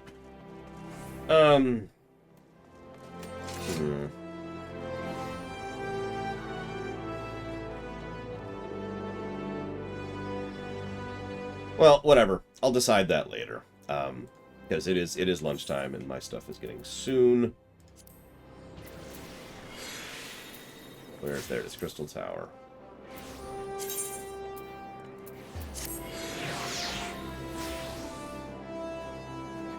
I guess Warrior would be appropriate in its own right.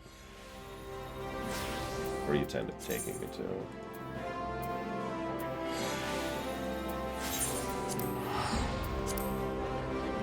Yeah, exactly, Blade Torval. I mean, Crystal Tower's a decent section, so I think I'll just take whatever. I'll just take whatever. And there's our quest. Hey, it's Outlandish Man. Who could this extremely mysterious person be? I'll see y'all in about an hour.